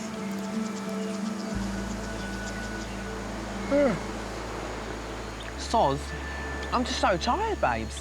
I'm so tired. Devil makes work for idle hands. You keep busy all day, you keep your nose clean, but, you know, if you don't keep busy, then it's going to bite you in the backside. Just in the last 2, 3, 4 days, all I've seen of Craig is Craig lying around, and I think that's wrong. It's bloody hard. It's hard.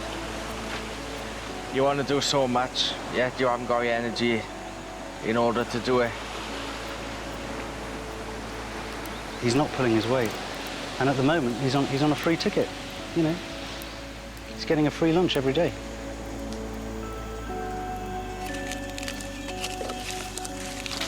Literally like regressed to being like monkeys, so just scrabbling around on our hands and knees, picking food. Crazy.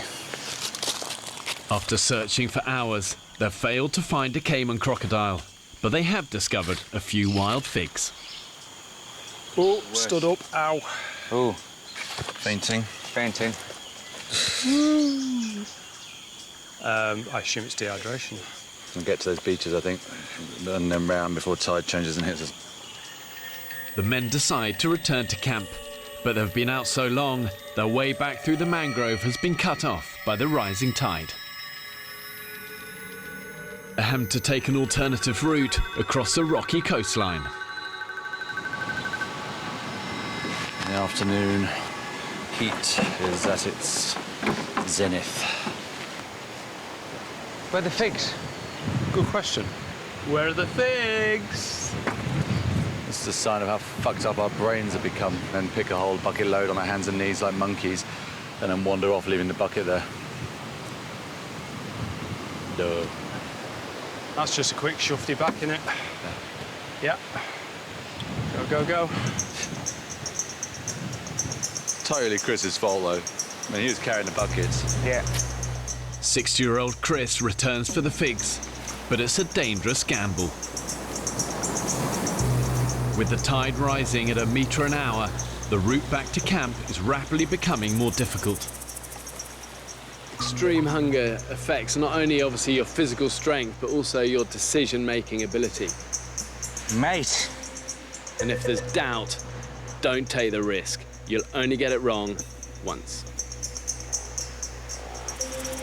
Good to go, mate? I am finally good to go. Got the figs back, heading back to camp now. It's about an hour's walk. Quite sure whether we're too late for this. Now approaching high tide, the beach has disappeared. Oh, shit. Mate. You all right? Yeah. I'll be all right. Rocks are lethal. There's whiskey.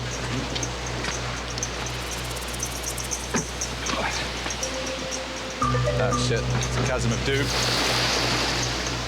Means the trouble with this route is we've got all these little gullies that just get worse and worse. Death-defying jump.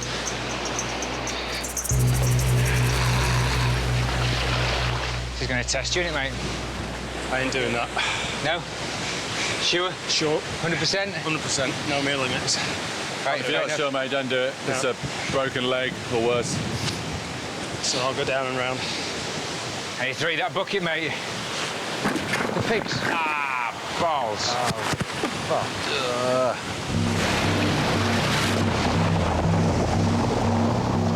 Unwilling to risk the jump, Chris has no choice but to take his chances in the sea. Come on, mate. And Mike follows. You know. Maybe tough, mate. Yeah. The currents on this stretch of shoreline can reach 6 knots, powerful enough to pull even the strongest swimmer out to sea. Jumping the ravines, Rupert's made it ahead of the others. Brace!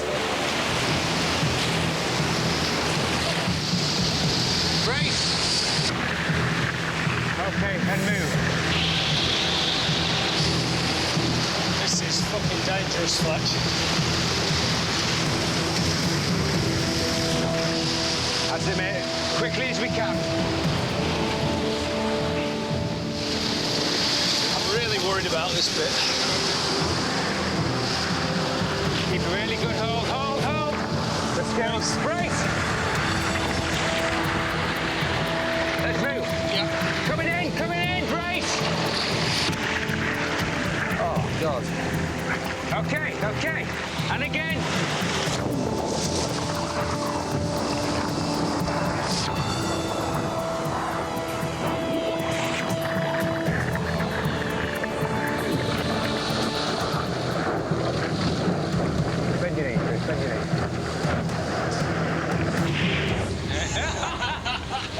Couple of happy chaps, having gone through hell. I was pretty close to the edge. Well done, Chris.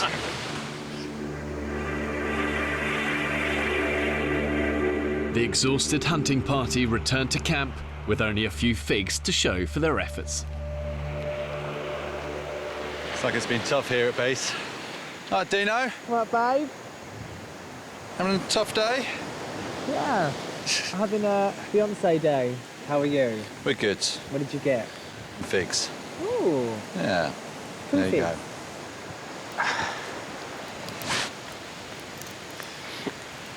We staggered back into the camp, and there is Club 2130, all flat on the backs, snoring the bloody heads off.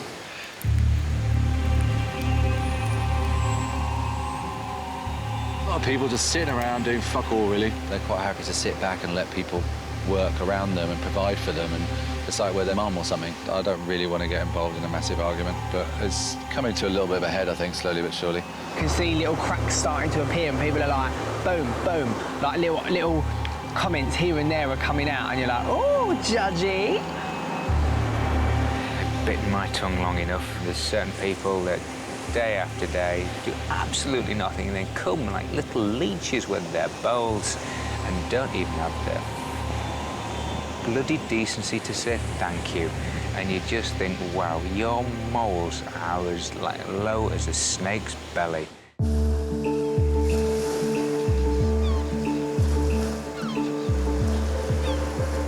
This is the life here, guys. Oh, I feel like the Kardashians laying here. This is jokes. I got a couple of sardines baking for dinner. It's mid-morning. The 4 youngest members of the group are sunbathing. One of the team there, and I won't say who, just said, I can't wait to get home to play on my PlayStation. That is how different we are. I cannot comprehend why you would look down there and go, God, I wish I was in my mum's house. Yeah. You know, in my bedroom, playing on a PlayStation. But it's fucking moronic, isn't it?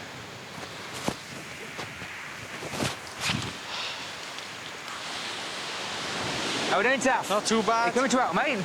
Going for my daily exercise. Do you want to tow this net out for us instead of walking?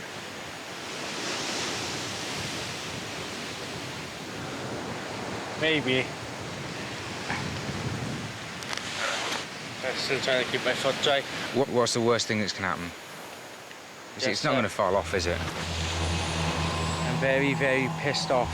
I've just been stopped by Fletcher, who all of a sudden has become a bit of a, obviously become a doctor. He must have taken over from Sam, so asking me why I can't help with a gill net. Explained that I've injured my foot. His reply was, what's the worst that could happen? The only thing that's wrong with his toe, his foot, is the lazy body that's attached to it. He says that he's hurt his foot and can't go in the water, which... I'm starting to lose sympathy, and I think maybe it's actually laziness. Someone said to him, could you do water? And he's like, oh, I don't know, maybe. It's like, have some fucking pride in yourself. It's just idle. And if he stayed here, he'd slowly kill himself through idleness. Get off your lazy ass and do something. People take the piss like that. It's just an insult to the rest of us. I'm not going to be able to hold my tongue, I don't think. Do try, Rupert. I'll try, but it's difficult, Sam, sometimes. After weeks on the island, it isn't just the younger group members that Rupert has his differences with. Not much water left in that puddle, guys. Sam, me and him disagree on pretty much absolutely everything. He's sort of sharing, caring, feeling, emotive, all that stuff. I think I'm a lot more hard-nosed in life than Sam, a little less forgiving. 43-year-old Rupert lives in LA, where he moved to further his TV career. I'm kind of divorced and starting a new chapter, rediscovering who I am again after 10 years of marriage. I also had this weird fantasy about being shipwrecked or being a castaway, kind of Robinson Crusoe or the Lord of the Flies scenario kind of thing. And I guess it's because it's a way of challenging yourself and seeing what you're capable of. I'm kind of hoping I come out of this with a sort of zen calmness. Everyone else is working their asses off in the sun, sweating, working all morning. Craig's over there having a nice little swim with Dean, like they're in the Blue Lagoon having a romantic holiday. He's supposed to be on firewood today. I think he's done 2 small armfuls all day and the rest of the time just lying around. But I don't think that we should start talking about, you know, if he's not going to pull his weight, he should go. Cause No. We came on here as 13 guys, we leave as 13 guys, that's full stop. But it's days and days of this now. It's just, every time you see him, he's lying on the ground doing nothing or asleep. That winds me up. Sorry, I have to say something. Craig, have a word, mate.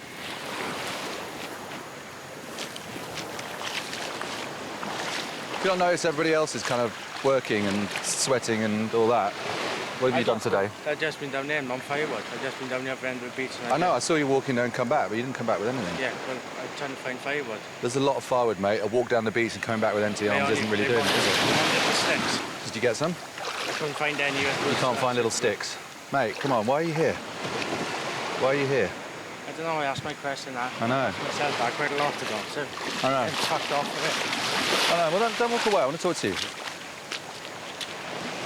All we're asking is that you kind of make an effort to help with the group, and that's kind of just, I'm not seeing it. I know you've had injuries and stuff like that, it's fair enough, but you're walking around now, and I just want to be able to see. So all you want to do is bitch, and that's all. I'm not bitching. Hey, grow up, don't walk away. Why are you here? Same reason you were here. I doubt it, because I seem to be doing a very different time on this island than you are, so. I don't want a camera in my face. I haven't got time for fucking out.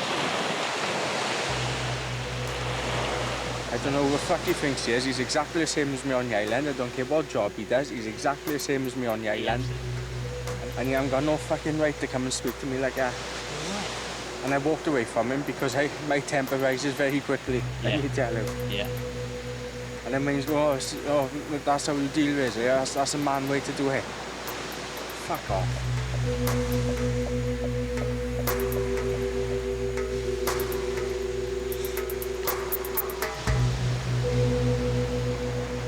Going. No, I've had enough. I'm going. Listen, don't be rash. Tomorrow I'm off to my wonderful land of Wales. Craig, don't do that, mate. Craig, mate, listen, buddy, we'd be devastated if that happened. Sorry, I'm not apologetic for it, but I'm not. The clash between Rupert and Craig has affected the group. It's very easy to criticise other people, very easy, you know? And, I could easily criticise some of the guys that like to lie on the beach and sunbathe.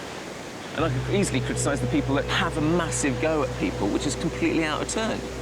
I think both those things probably actually don't sit that well with me. But I just don't think that we should be sniping at each other and picking up on those things.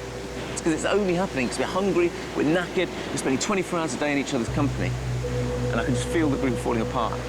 Because that's my biggest fear here, is that you know, at this point, when we've done so much, it starts to break up. And that would just be a disaster for me. Get this shit. The group has barely eaten anything in days. I've ensured this island has enough water, animals and vegetation on it to keep the men alive, but only if they have the ingenuity to find it, catch it and kill it. It seems to to go quite quiet inland. Not much life. Rupert and the hunters are scavenging the forest for anything to eat. We look? Yeah, maybe. Oh, we can get down to the beach here again. Rupert! Look, they got something. Woo! That is what you call a yucca. Yes! Solid carbs, mate. Wow. Solid carbs. Just one? No, mate, the forest over there to somewhere over here. Really? Yeah, mate, and they're just popping out the ground everywhere. Welcome to the yucca forest. Oh, wow. That's the yucca right there, this baby here. The yucca has edible potato-like roots. You wait till you get some good carbs in your belly. Very happy. Let's go and tell the boys. For maximum efficiency, really you want to be getting about 60% of your energy from carbohydrates. And these yucca plants are actually some of the best carbohydrates known to man. The men's bodies will turn them into energy far more quickly than the protein that they've been eating. Wake up, you dozy bastards! Hang on, I just heard something coming up in the background. But this sounds good. We got something for you. Anyone for carbohydrate? Wow! Oh my God! Welcome to your first yucca meal. Tonight, we eat like royalty. Oh my God! Oh, you beauty! If I don't get a drink of water, I am going to pass out. Run, get a stick, quick. A spear! Get a spear! Shit! Tangled in the fishing nets is another welcome discovery. Zaki, what is it? Let's just bring the whole lot in. Stingray! It's a big one. It's a big one.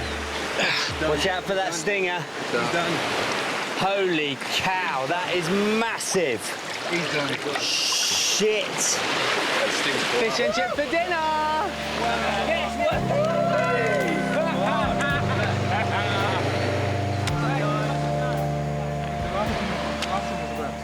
We're going to eat! The stingray is big enough to feed all 13 men. Wow, it totally lifted spirits just when they needed lifting. I think everyone was getting into survival slump, I guess. I think surviving in this environment is feast and famine, you know, the waves of feast and famine, yeah? Yeah. And today we're having a feast.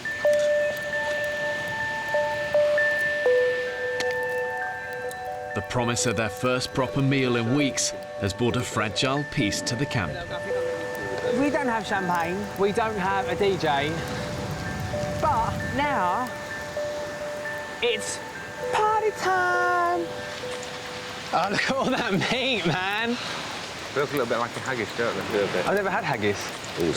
You should try catching them, mate. They are so difficult to catch. What, a haggis? Yeah. But they've got one leg shorter than the other, so they can go around mountains a lot easier. Really? Yeah, they're crazy. They're going to go one direction. Yeah. So you've got a clockwise and anti-clockwise one, and they're completely different species. I've never seen a haggis. Yeah. Is there any haggis here? No, you only get them in the Scottish Highlands. Sort of purpley, aren't they, Fletch? I'd say more mauve. Yeah, I was going to say mauve. Well, the animal's mauve. Like, it looks brown, but then when you catch it in the sun, it's got like this glint, you know, like... So it's got some highlights? Dogs can eat, I guess. Essentially, yeah. It's a hairdresser's dream. It really is, yeah. Haggis is not an animal, is it? Is it? You lot of bastards. Sizzle, look at that. Whoa. Really good. Yeah, we finally got a meal with meat and veg.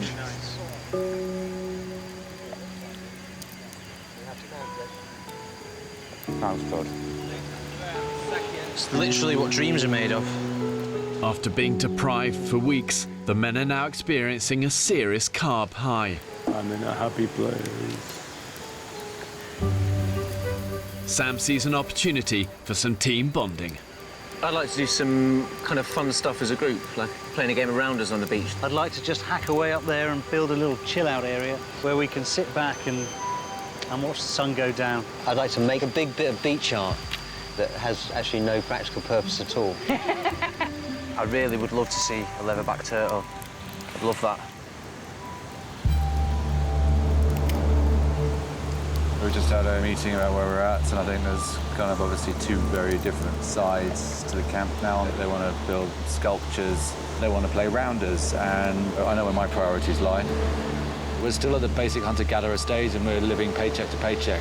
We haven't got tomorrow's food. It's out there in that sea, hopefully stuck in the nets. If it isn't, we're fucked. So, as far as I'm really concerned, the rest are in cloud fucking cuckoo land.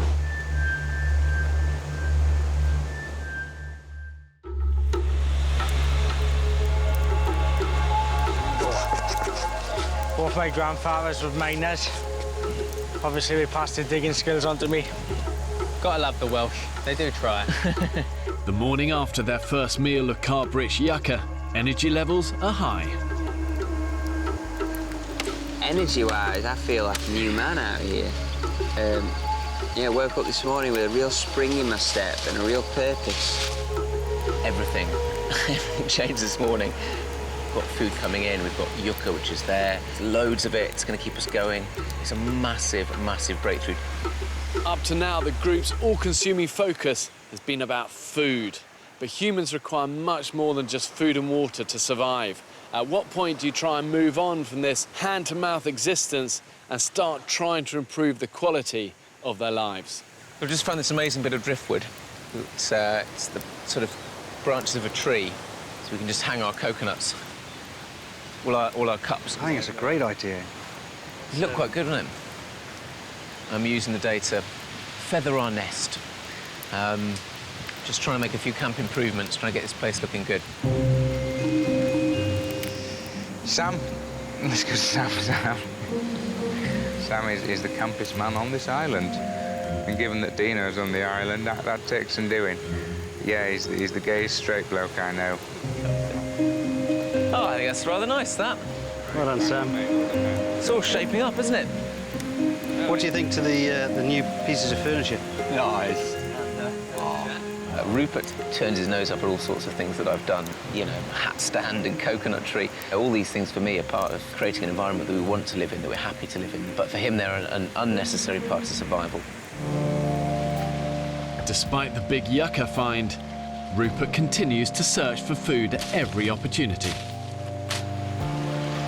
Ropes, bring machete. What do you got? What do you got? What do you think? Well, it's not pizza. Oysters? No. Oysters, mate. Yeah. I'm sweating. I didn't come here to play house. It's all very well making the camp look pretty and building little things to put mugs on and all that kind of stuff, which is great and it looks nice, but our priority should be finding food because I don't think we're out the woods yet. Fuck me! Huge!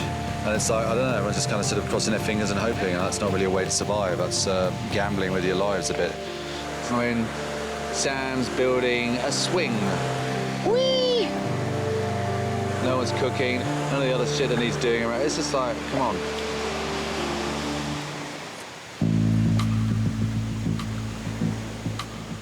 With yucca supplies in camp running low, Rupert takes a team to harvest some more.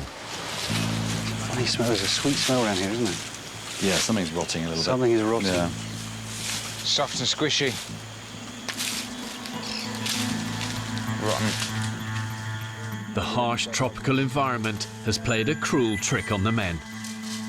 Many of the tubers have rotted in the ground, and there's hardly any yucca left. Look at the state of that, mate. It's rotten. It's absolutely rotten. Minging.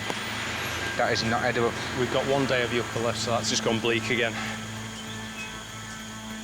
We ain't great. We're very short of food. We're out of yucca. I think it's kind of got to a slight I told you so point, but I never want to say I told you so because that's very annoying when people do that. But there's no food today. Is it all fucked? Because we're on an island, I'm going to try and save it. I was really shocked. We thought we'd on top of the food. I think, you know, brought everyone back down to reality and made everyone realise that, OK, we need more food. I'm going to try and get as many pieces into everyone's bowl as possible so that everyone gets the same amount. Saki dishes up the very last of the yucca. I don't think we'll survive well without any carbohydrates. It's the one food that everybody gets a hell of a lot of energy out of the yucca, which really genuinely lifts everybody's spirit. It's just such a shame there's so little left.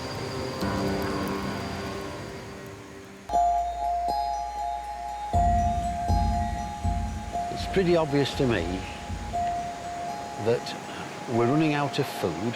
They've searched everywhere. We're running out of energy.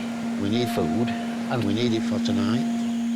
In camp, the men discuss the best way to feed the group. Do you think caiman is an important food source? It's a good source of protein. It's not fish and it tastes nice. For Rupert, hunting down an old enemy could replace the yucca and feed the camp. I think the caiman kind of catapulted us from sitting around eating snails and nothing to giving us a big energy boost to doing a whole load of stuff. So who's to say that couldn't happen again? It is not necessary for the survival of our community to kill caiman. Gill nets have provided, more protein than many caimans combined. We might get 2 or 3 days of no fish. Could be on snails again every night. Who wants that? It's about stepping forward, isn't it? And stepping upwards and moving on. Trying to find one of these prehistoric toothed beasts that could rip off your arm and maybe catch one and return a hero has become a little bit of an obsession. What do you reckon, Kip? I think you're full of shit. We should be hunting those pink elephants. They're the ones that are bugging me. The reality is they're still very much kind of living hand to mouth, and there's no guaranteed food source that they can always rely on. But my view is the real enemy is actually the disunity in the camp. Do it. Despite the differences of opinion, Rupert sets out once more to hunt for caiman crocodile. And I am joining Fletch and CB on the search for more food. Each time the group heads to the mangroves, it takes up 2 or 3 men. It takes up a huge amount of energy, it takes up water, and it takes up time. Those resources could be used far better. We could catch fish, we could knock down coconuts, we could pick snails, all the sort of stuff that's easily available on this island. But Saki and his team of snail gatherers think the answer to feeding the group lies on the rocky shoreline. Snail gathering has probably been one of the most important jobs we've had since we've been on the island. Yeah, I completely agree. When times get hard, you've got to knuckle down and make sure that you have the bare necessities. The glory of the caiman hunt or the full belly of the snails, I choose the full belly of the snails. I just love the adventure and trekking through the jungle, hacking away. It's the nature of being here and surviving. Ah, it's muddy! That's really muddy. Ah, bollocks. This is a stupid plan. This is where the food is, gentlemen. To get to the food, we have to come in here. Look at that. That's unbelievable, isn't it? All right, onwards. Snackering. Yeah, a little stuck in the mud. And the problem with this is that we're moving at about 0.1 miles an hour. And a caiman can probably skitter across this stuff in about 20 miles an hour. So right now they have us at quite a considerable advantage.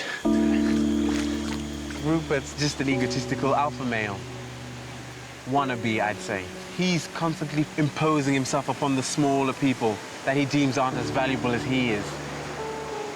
He wants to be Rambo, let him play Rambo. But that's pointless. That's detrimental to the group.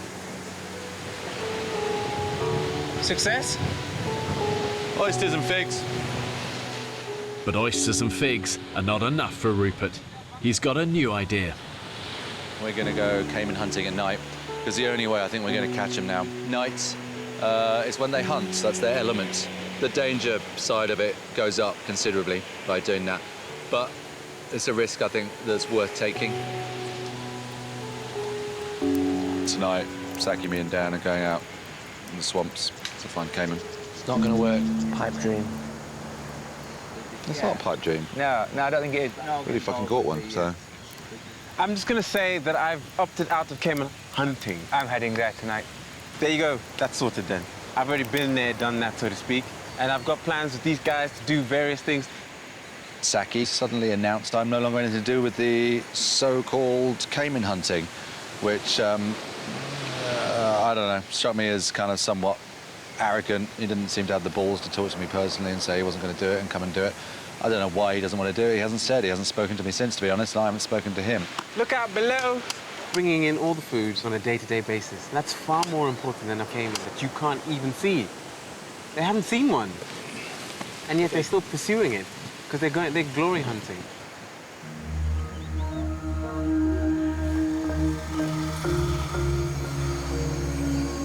I just hope I don't come across as too kind of crazed loner. But long term, I think they probably agree with me when they're starving. So I think I'd like to feel I'm still right. This time, along with Chris and Mike, someone else is up for the thrill of the hunt. Just about to get ready now to go out into the mangrove for a bit of night caiman hunting. Some of the guys were going, and I just thought it sounded too exciting to pass up. Right then. Let's go. See you later. See you later, Zach. Luck, boys.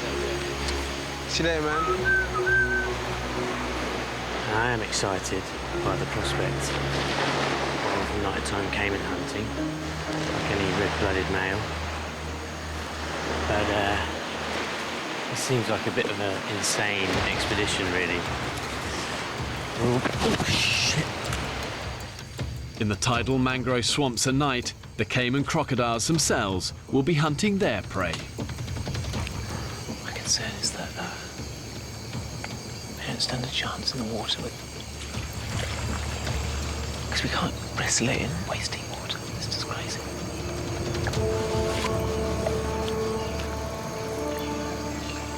We're just slowly making our way through the mangrove swamp, looking to see whether we can see the reflection of any caiman in their torches.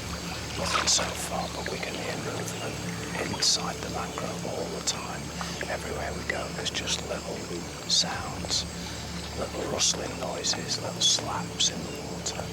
It's really, really spooky. What is that? Something quite big just shot past my feet. Look, it's a caiman. There, see him?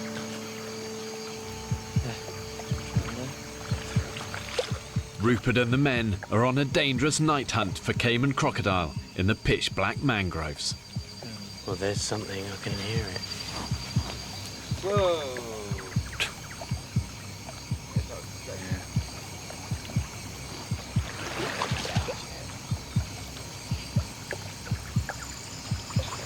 There's a lot of funny noises.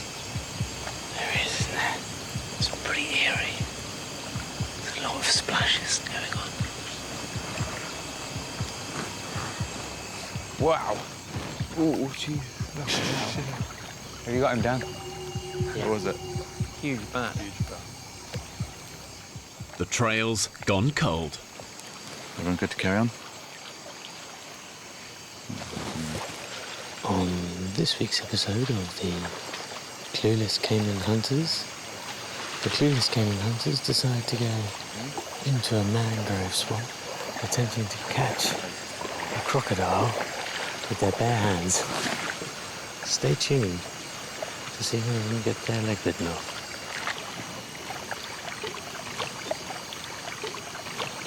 Too laddie. Obsessed. Midlife crisis. After an hour of fruitless searching, some of the hunting party are starting to have their doubts. Clueless Caiman Hunters. None of us have got a clue, have we? No. No. That's the whole point of this trip, is to maybe try and work out. The thing is, we've got a doctor, a director, a businessman, and an IT guy. Collectively, we still know nothing. You see, that is the intrepid British spirit. Yeah.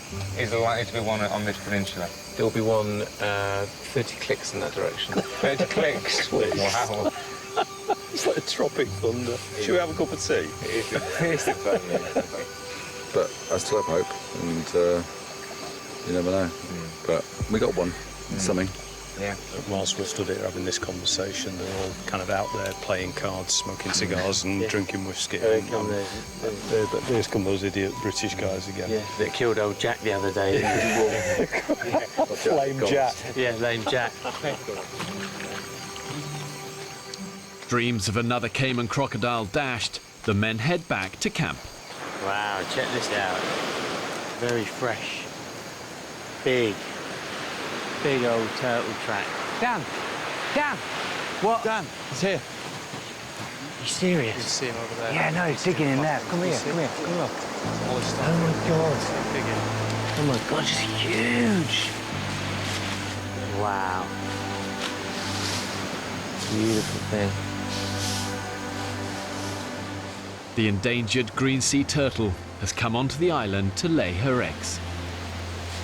Very rare. So special. That's phenomenal. Just a huge, huge privilege to see this. Wow. Speechless. Ryan was desperate to see these. It's food for the soul, is that, mate? It's food for the soul. Ryan's going to be gutted. Oh, mate, he is. I almost think we should not tell him. If you don't get your ass out of camp, you don't go and see shit. Don't forget it. Mate, that was awesome. And we're not allowed to eat those, right?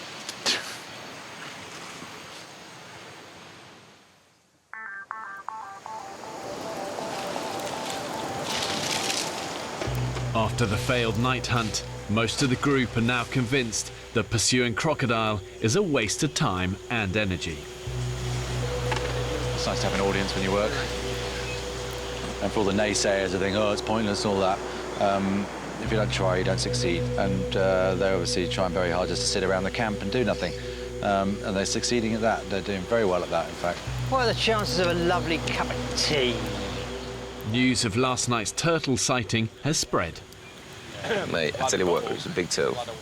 Beautiful thing. Mate, I couldn't give a shit. I'll Google it. Google it. I'll happily Google silverback turtle. Like, I would rather sleep. I've not slept in 3 days to be woken up about a turtle, man.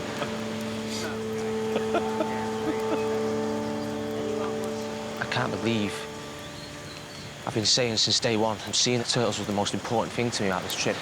I said, if I see one of them, I will die happy. 5 guys got 3 meters away from them and didn't come back and get me. Genuinely, mate, I remember thinking, oh, Ryan would love to see this. But, you know, we were just worried that we'd disturb it too much and, you know, we didn't want to go and wake people up. Those are the reasons, mate. Then you can spend a lifetime trying to see those and fail. Fuck off. I will never forgive any of you, right? I was a little bit naughty, I have to admit, a confession. I couldn't quite help myself. I innocently started talking about how wonderful the turtle was. Well, Ryan, if you're going to sit there in meetings and call us going out at night and do all that kind of stuff, a pointless exercise and a waste of time and a pipe dream, then why the fuck should we come and get you? You never believe what that arsehole just said to me. Who? Rupert. And he's like, oh, that turtle was so amazing last night. I can't believe it. You can spend your whole life looking for them and fail. The guy's a fucking... He used to... Can't believe it. Fucking fuck. Ryan. I shouldn't have to worry about childish reactions from people like that, should I? He missed out. Tough shit. I have very little sympathy for him on this one. He needs to grow up or fuck off. Rupert, all his negativity that he's expressed over the last couple of days, attacking Craig, he's really attacking Ryan. You know, attacking rather than childish, but actually doing childish things himself. Just things that are completely unhelpful. I really hope these guys can come together and build an effective team, but the reality is, when you're tired and you're hungry, the more primal side of us comes out. Then you learn what people are really like. It's either all or nothing with Rupert. It's either his way or no way. I would say the group has outgrown Rupert. The human side of it's starting to kind of just bear down a little bit on me. If I could get rid of half the people here, then it would be a lot better. I don't understand. Why be so difficult? It's an age thing, mate. It must be an age thing. Or hang-ups that he's got. He has to be right all the time. His word is final. So it's to pick on people that he thinks they're not going to argue. He wants to pick points.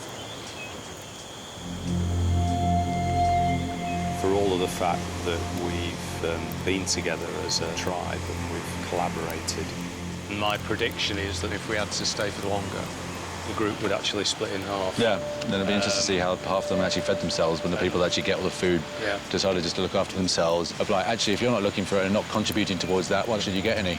I think we'd start sticking some of the fucking weaker ones on a raft and send them off to another island. I find it a little unfortunate that you see the world like that. It will become Lord of the Flies, and they end up killing the rest of them. And they finally get rescued, but humans don't go back to their fucking savage past, and they're thinking that when it comes to desperation and hunger, it will get nasty. Next on the island. What did you just do, wanker sign towards me? Fuck you. As the end approaches... The meet is not over yet, you dickhead. Tensions rise. You're just full of bullshit. I can't be bothered to fucking argue anymore. Don't take the piss. Somebody makes it easy to take the piss. Why not take the piss? The guys are still physically declining. Oh, my Lord. The pipe of justice. Something is going to have to change if they're going to stay the course. Welcome to the first Shorley Island election.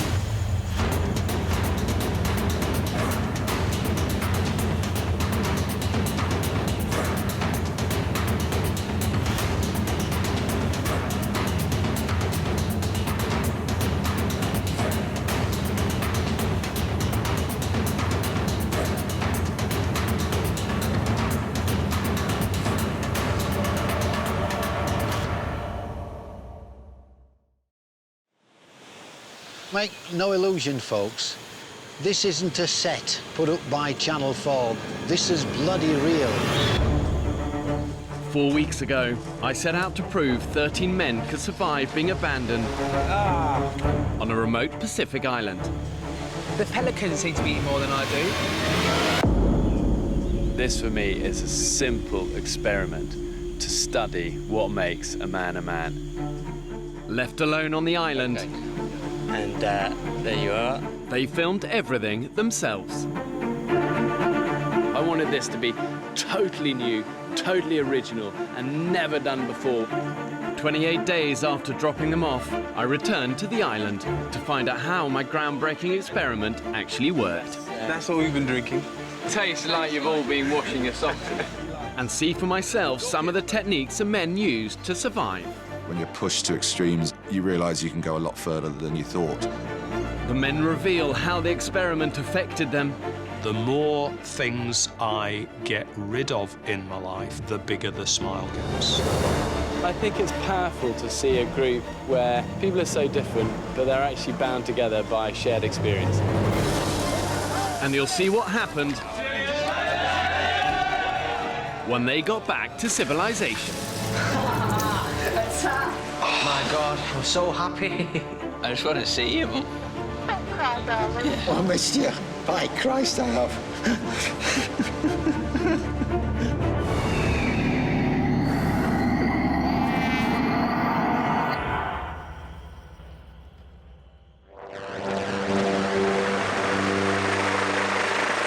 This island might look like paradise, but if you were marooned here with nothing, trust me, it would be hell on earth. I chose to base my experiment on a remote desert island in the Pacific Ocean, more than 5,000 miles from Britain. I think there's something appealing about doing this on an island for a couple of reasons. First of all, there's nowhere to run. You're stuck on this limited space, and that forces issues. The other reason is that I think people often think of desert islands as nice places. The reality is they're deserted for a reason.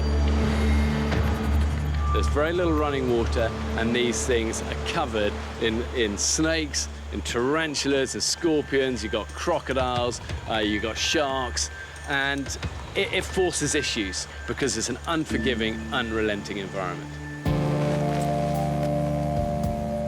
But despite the dangers, the men survived. Well, I can see their fire. There he is, boys. Hit the bell. Come on. 1 month after dropping them off, I went back to see for myself what the men had achieved. Wow, look at you guys. Hairier. Yeah, a little bit. Skinnier. Yeah. But hopefully smarter. Wow, congratulations. Yeah, mate, thank you. Congratulations. Good to see Will you show me your camp? Come in. Good. Come in. So this is what we call home. And do you often have Tony? That is Tony's spot.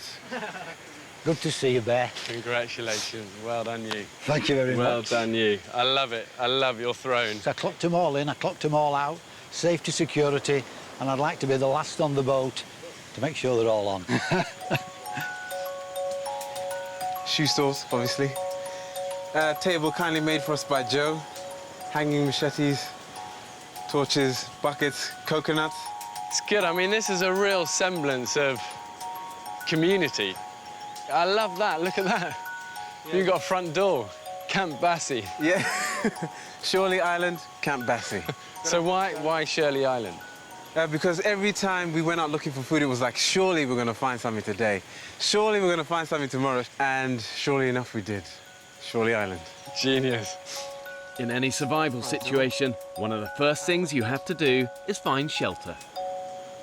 In my opinion, the spot the men chose to set up their camp was pretty good. It was close to the sea, which is a great source of food, and not too far from their water source. But for me, if they'd moved just 10 meters further into the trees, they'd have had better protection from the elements. Custom-made windbreak. And when was the wind bad? At night? Nighttime. It got quite cold, so we built the windbreak to try and ease our suffering. Dean and Ryan, show us where we used to sleep. So some people sleep around here, and then others, like me, Saki, sleep here and get attacked by crabs and frogs every night, which wasn't fun. But it's home. If you choose the right place to sleep, you can avoid a whole host of issues. Oh, shit, look at your face. Is it bad? Oh, yeah, it looks pretty bad. From the very beginning of their time on the island, the men were ravaged by insects at night. Anything that's bit me is an arsehole. And if you're covered in itchy, painful bites, you're not going to get the rest that you need. What mate, how you doing? Working out what you can do to get a decent night's sleep isn't just a luxury, it's actually about survival. The little things in survival become the big things, and a good night's sleep is right at the top of that list. Wow, look at that, it really goes on. After a few miserable nights, some of the guys realised their mistake.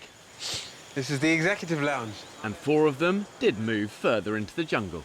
So Matt and I were the first to kind of build a couple of these A-frame beds. This is my one here. They're really comfy. Yeah, they're great. They're Try it super out if you want. It takes me, so it should manage you. Oh, wow, yeah. I would have thought that's an awful lot comfier than lying on the ground, God, yeah. you know? It's been home for 28 nights and actually gets pretty comfy, and you can look at the stars and the canopy. The A-frame beds some of the men built were the perfect way to raise them off the cold, damp floor and out of reach of the critters.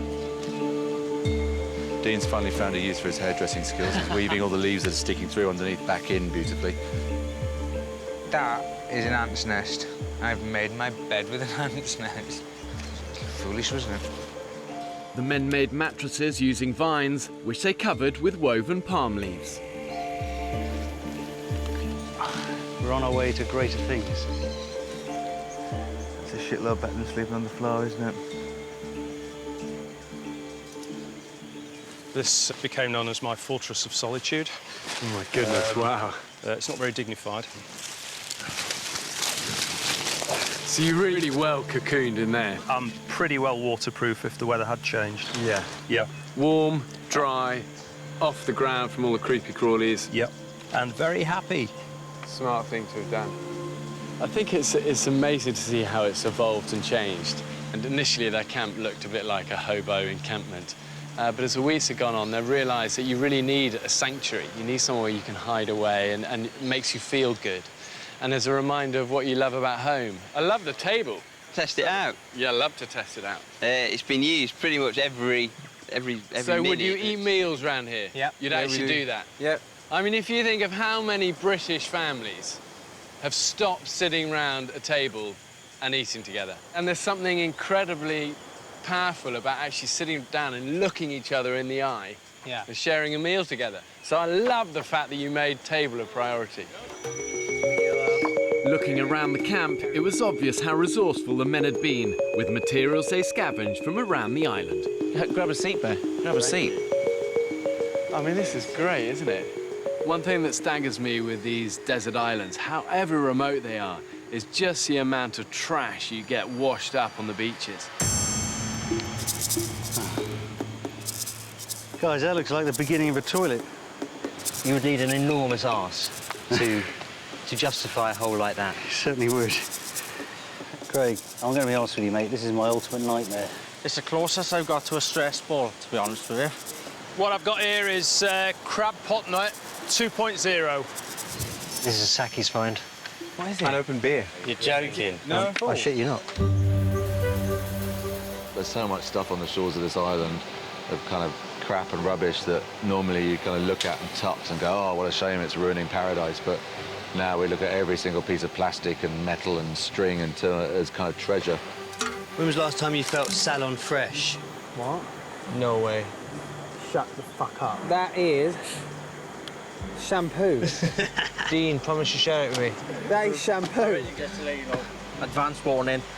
I've just given Tony a plastic truncheon, so look out. Oh, fucking hell. To keep the boys on the toes, I've got an enforcer. It's always embarrassing to be a human. The shit that we are jettisoning into the sea that is being washed up on shore is phenomenal. Taff manages to find a plate. Let's have a look at them bad boys. One black one, one blue one. They're not the same colour, but they're the same make. They're the same make. What more can you ask for on can't ask for a anything else. deserted island? Mate, they're not as good as mine. Look at them. They don't fit well, but fuck it, it's going to be doing me well on a Sunday night. I think just a mile of a pair of high heel shoes made for you to get lucky. I don't think so.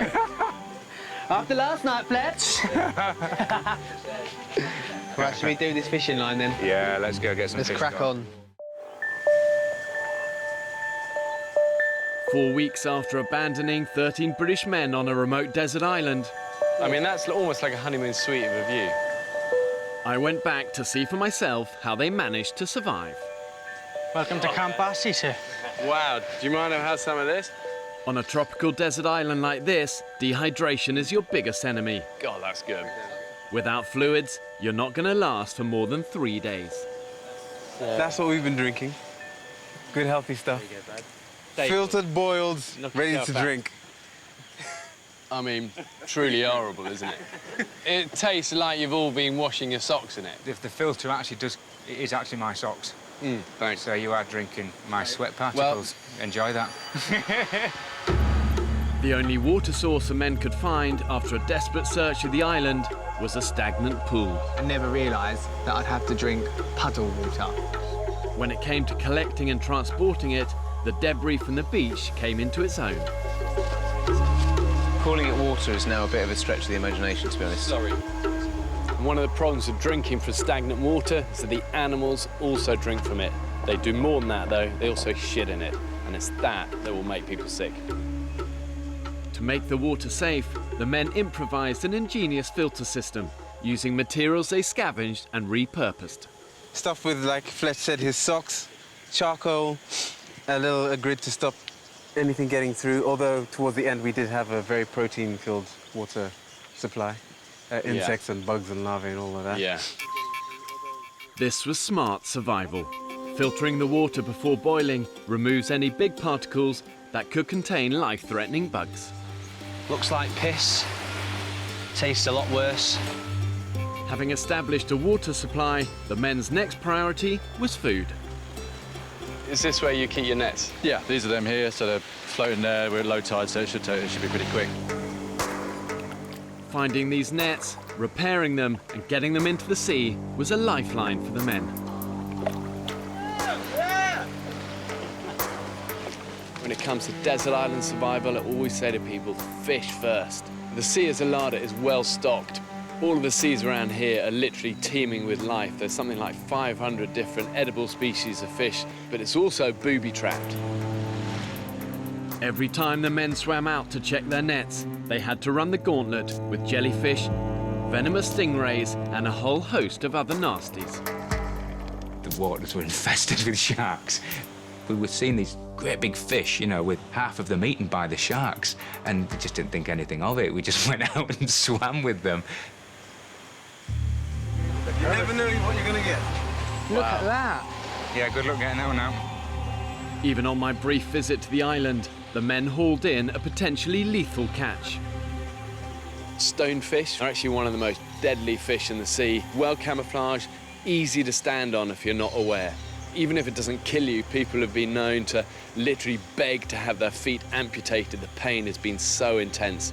The island looked beautiful, but every time you went anywhere, it tried to kill you. And you're suddenly thinking, Jesus, this ain't a postcard. It's horrible.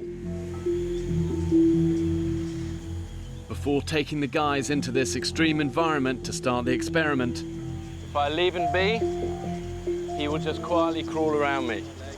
I gave them just 1 day's basic survival training.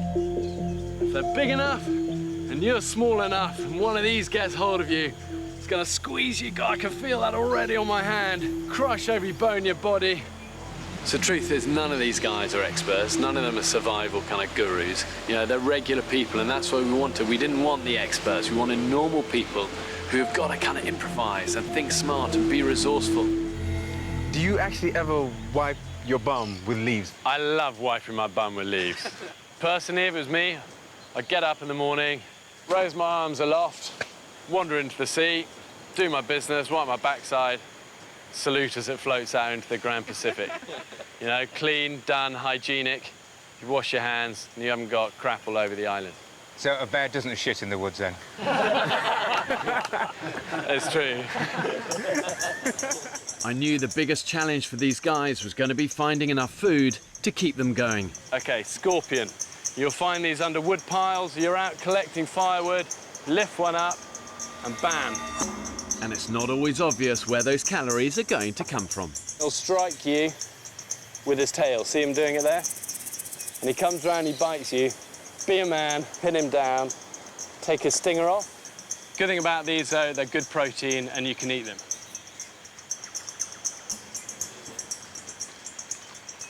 Tastes like shit. You're better off stewing them and roast them over the fire. But raw, they're horrible. Oh, scorpion.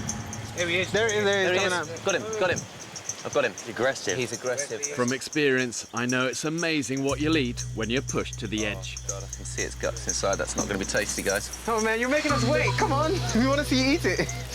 I hear that in the future, when things get a bit more dystopian, we're going to have to eat insects rather than mammals. So I'm looking forward to it. Yes! That's man food! Man food! Yeah! Oh, mate! How does that taste? Oh, it's food! One of the key skills in the wild is knowing what you can eat and what you can't eat. And if there's doubt, don't take the risk. You'll only get it wrong once. More dangerous than any snake, scorpion or crocodile is this fella.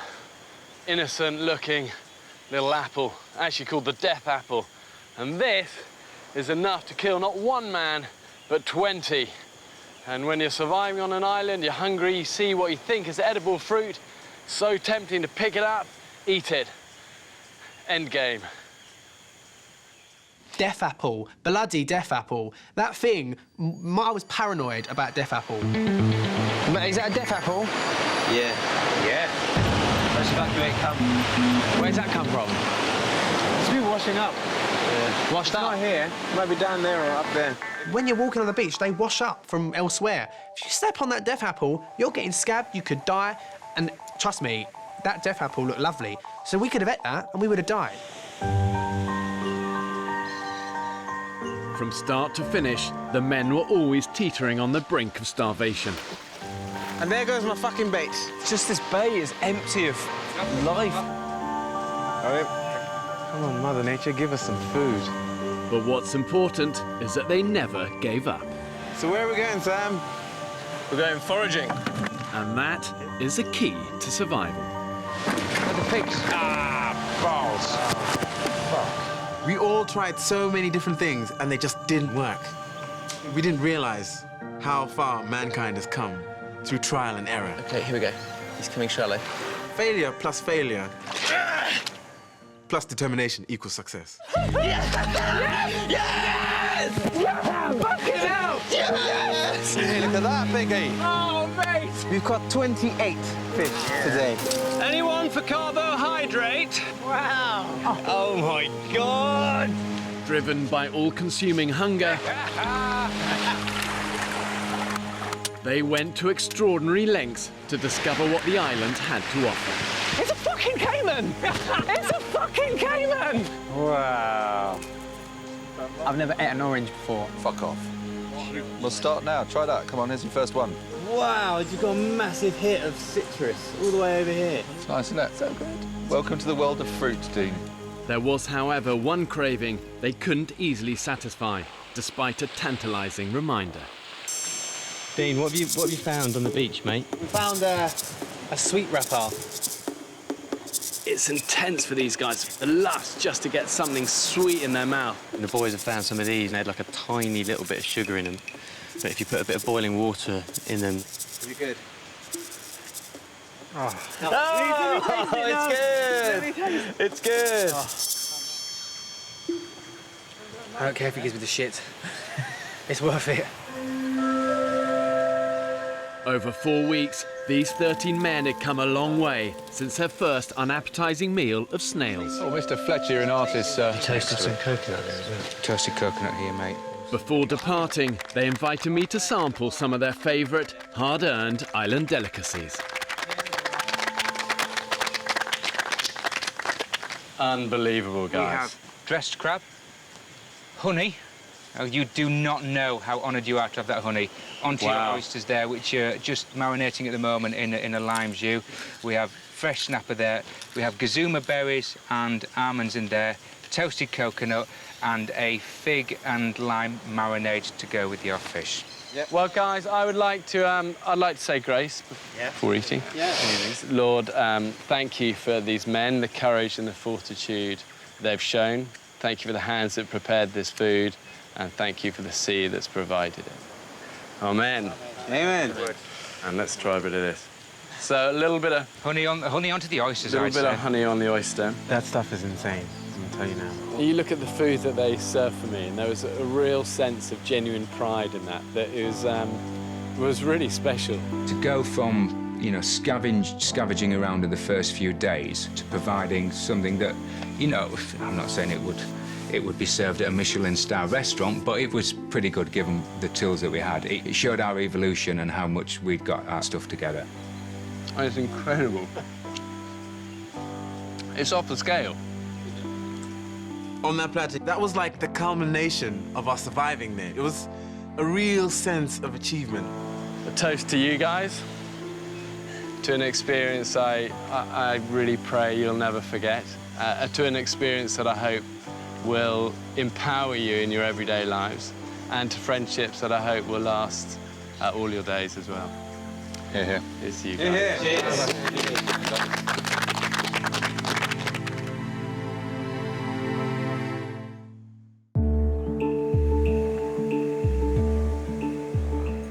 4 weeks ago, I abandoned 13 British men on a remote desert island. They would have to fend for themselves in isolation. For me, it was really important that we didn't have camera crew coming in every day and filming it all, and it kind of just would have felt set up. I wanted this to be totally new, totally original, and never done before. For this reason, the radical decision was made to get the 13 men to film the entire experience for themselves. Come on, everybody.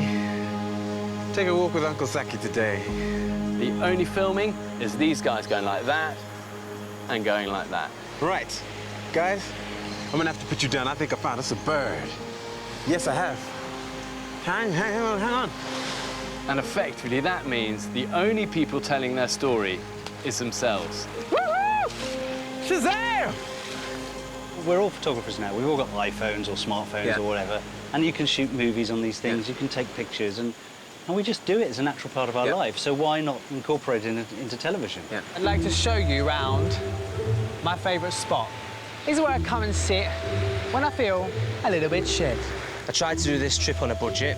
I won this hat in Bulgaria about 5 years ago. Here's the sea. And these are my rocks. These are my rocks. Wang Rock. Way, I'm out there. I bought my boots cheap, cheapest boots I could find. Look at this, day 13. What the fuck am I gonna do? Look at the view. Look at all this. This is the jungle that on which I have become a man. The group included a sound man and 3 trained and experienced cameramen who lived under exactly the same conditions as everybody else. It's a bit like myself, Matt and Rupert and Kif were on a plane and it's crashed on a desert island. It just happens we had our gear with us. With danger never far away, the men needed to be able to deal with emergencies themselves. The hospital, where people went for treatment. OK, so were you in charge? You were the assigned medic? Yeah, between myself and Sam, we dealt with a few injuries. The men were provided with basic medical supplies. Craig was a trained first aider. I think I've done more first aid on the island than I do when I'm back home. And Sam, a qualified doctor. Yes, they are. Fuck! It slipped as I threw it. I think it broke my hand. Without them, some men may have been forced to leave the island. I'll be honest, I punched the sand. Oh, no. I enjoyed being the doctor on the island. It gave me a bit of a sense of purpose. So I've made this bamboo into hopefully roughly the shape of a splint. I was called upon to do things I wouldn't normally do in my day-to-day life as a neurologist. I can still do some things. Yeah. Yeah. But the truth is that ultimately survival is about so much more than just physical preservation. As human beings, we're pretty complex creatures. You know, we need much more than just food and water. I think that's our base level, but above that, then we crave things like friendship and connection and community. The single hardest thing about that 28 days on that island, the lack of contact with your loved ones from the outside world. I'm 6,000 miles away from you, home. And I'm missing you. The men had to get by with just one photo from home. My 2 grandkids, you're still with me, Tommy and Annabelle? You'll be with me all the time. My beautiful girlfriend. And a huge part of me wants to go home. I think the hardest thing was definitely missing my girlfriend and our little girl that we have together. That was heart-wrenching at times. It's just a whole no contact whatsoever. Every now and then, yeah. I keep thinking I'll just snip off and use the phone and call home. Very, very suffocating feeling. It was important that the group reached out to each other to keep isolation at bay. What glues people together? Humour, kindness, and that shared adversity you're going through together. Yeah, all right, dude. Just come over a bit emotional, mate, to be honest. Yeah? Yeah. You know what you need, don't you? Big Fletch hug. Yeah? You've got a temporary family at the moment, mate. Yeah, I know. Yeah? I know. You've never met these people before in your life, but yet you become instantly close just like that. As soon as you're chucked on the island, you're best friends because you've got no choice. I just feel like I've been so up and down. You know what you need then, don't you? As well as a Fletch hug. What's that? You man the fuck up, don't you? No, I do. Babe, I'm gay, I'm allowed to cry. Hey. But there were inevitable tensions and moments when it looked like the group might fall apart. Mate, come on, why are you here? Why are you here? I don't know, I asked my question now. I know. Myself back quite a lot ago, so I know. I'm fucked off. The wild exposes people wide open, and sometimes there's a lot of fallout and mess first. So all you want to do is bitch, and that's all. I'm not bitching. Hey, grow up, don't walk away. When people are under pressure and your life is on the line, you've got to do all you can to keep a group cohesive and together. Because when it's together, it's strong. It's not strong when it's fragmented and broken. So what's going through your mind, Craig? Oh, I'm off. I've had enough. Don't quit, mate. You'll regret it for the rest of your life if you do. Just keep plodding, just digging deep. Yeah? You need to find that fire in your belly, mate. In the end, all 13 men managed to stick it out together. Let the party begin! And on their last night, were able to celebrate their differences. The award for the best tantrum. Oh, this one's close. This one's close one. Oh, it's tight. It's tight. It's a tight one. Is Craig. So the category for the most improved person, and this goes to Ryan. Yay! Five, Ryan. I'm gonna take this award and apply it for the rest of my life. Well done, mate. Well done, Ryan. I think it's powerful to see a group where people are so different, but they're actually bound together by shared experience. I think what you guys have been through is essentially an accelerated crash course in life. And I'd love to find out what each of you is going to take away from the island, but also what you're going to leave on the island. You realise how little you can survive on here and how little you actually need, and it's great to, I think, hopefully I'm going to be able to go home and just like pull that back and just be slightly less kind of wasteful with everything I do. I'm going to leave behind, hopefully forever, that sense of taking things for granted in the world that we live in. I don't feel as I had a massive ego before, but if I did have any, I think I'll leave a bit more of it here.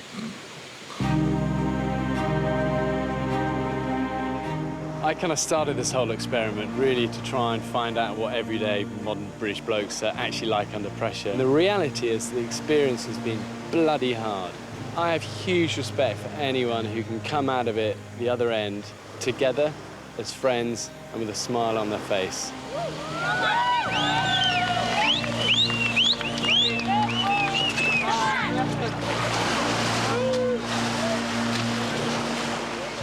Mate, amazing!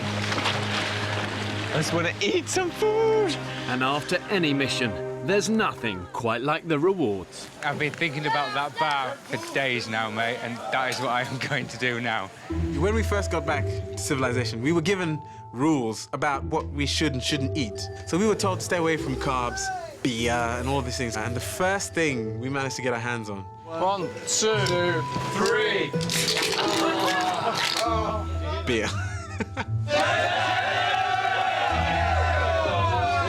And drink. Holy God. Man, do I like beer now. It was quite an achievement. I think we were all proud to have done it. And that cold beer, Hug it out, hug it out. that showed we had somehow. After weeks of being cut off from home, first contact can be overwhelming. Hiya, Mum. Hiya, it's Joe. It's hard to explain what we've just done in a phone call. Well, where do you begin? We just got off, Mum. We've just landed. Baby? Are you there? 4 weeks worth of no contact, 4 weeks worth of missing, all just came out. Dad? I've done it. We finished. I'm back from the island, love. I just want to speak to you. I lost 2 stone. 2 stone? Yeah. I just want to see you, Mum. Yeah. I'm good.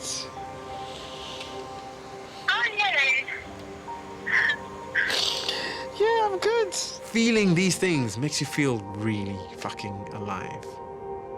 There's no doubt, I think, when you go through hard times, there's pain first. But this is about what people find at the end of it. Yes! Energy is coming back. Returning from the wild always helps you see modern life through fresh eyes. That's the women's, correct? What do the symbols mean? Freedom. It's fucking incredible. Simplest things like taking a loo in a toilet as opposed to running to find a tree that's far enough away from camp. Oh my God. Problem solved.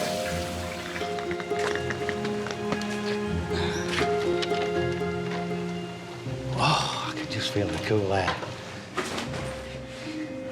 This doesn't feel right. Oh, wow. There's nothing left of me. God, that's very weird. Attack!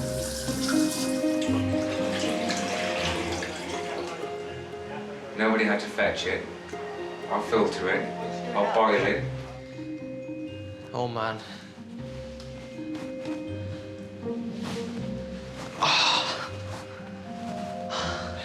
You do take it for granted. I'm not going to take it for granted anymore. And the magic is you can't buy those things. It comes at a cost, and the cost is that 1,000 barrels of sweat and toil. And I've been there many times. The hardship is always worth it. And no food ever tastes as good as that first meal. Oh my God! Pick up a drink. Calm down, mate. Chicken! This is sugar. This is sugar. Your senses are almost like, they almost shut down. They're not being exercised. So the second that you have something which you haven't had for a month, you times its flavour by 1,000. Oh my God. Oh my God, more sugar. More sugar. More sugar. It tastes so fucking good. The best food. I take immense pleasure when someone says that they're hungry or they're starving now in normal life, saying that you don't even know what hunger is, because it is very different to your standard space between dinner and tea. 3, 2, 1. And the tomato sauce absolutely blew your mind. It was that strong. It's just like a pure explosion of flavours in your mouth. It tastes magical. To food. Our old friend, she's back again. For 13 men, a life-changing experience, and one which they deserve to remember with an enduring sense of pride. Whoever you are, whatever shape you are, whatever upbringing you have, actually, when squeezed, these guys have proved modern British man has actually got what it takes.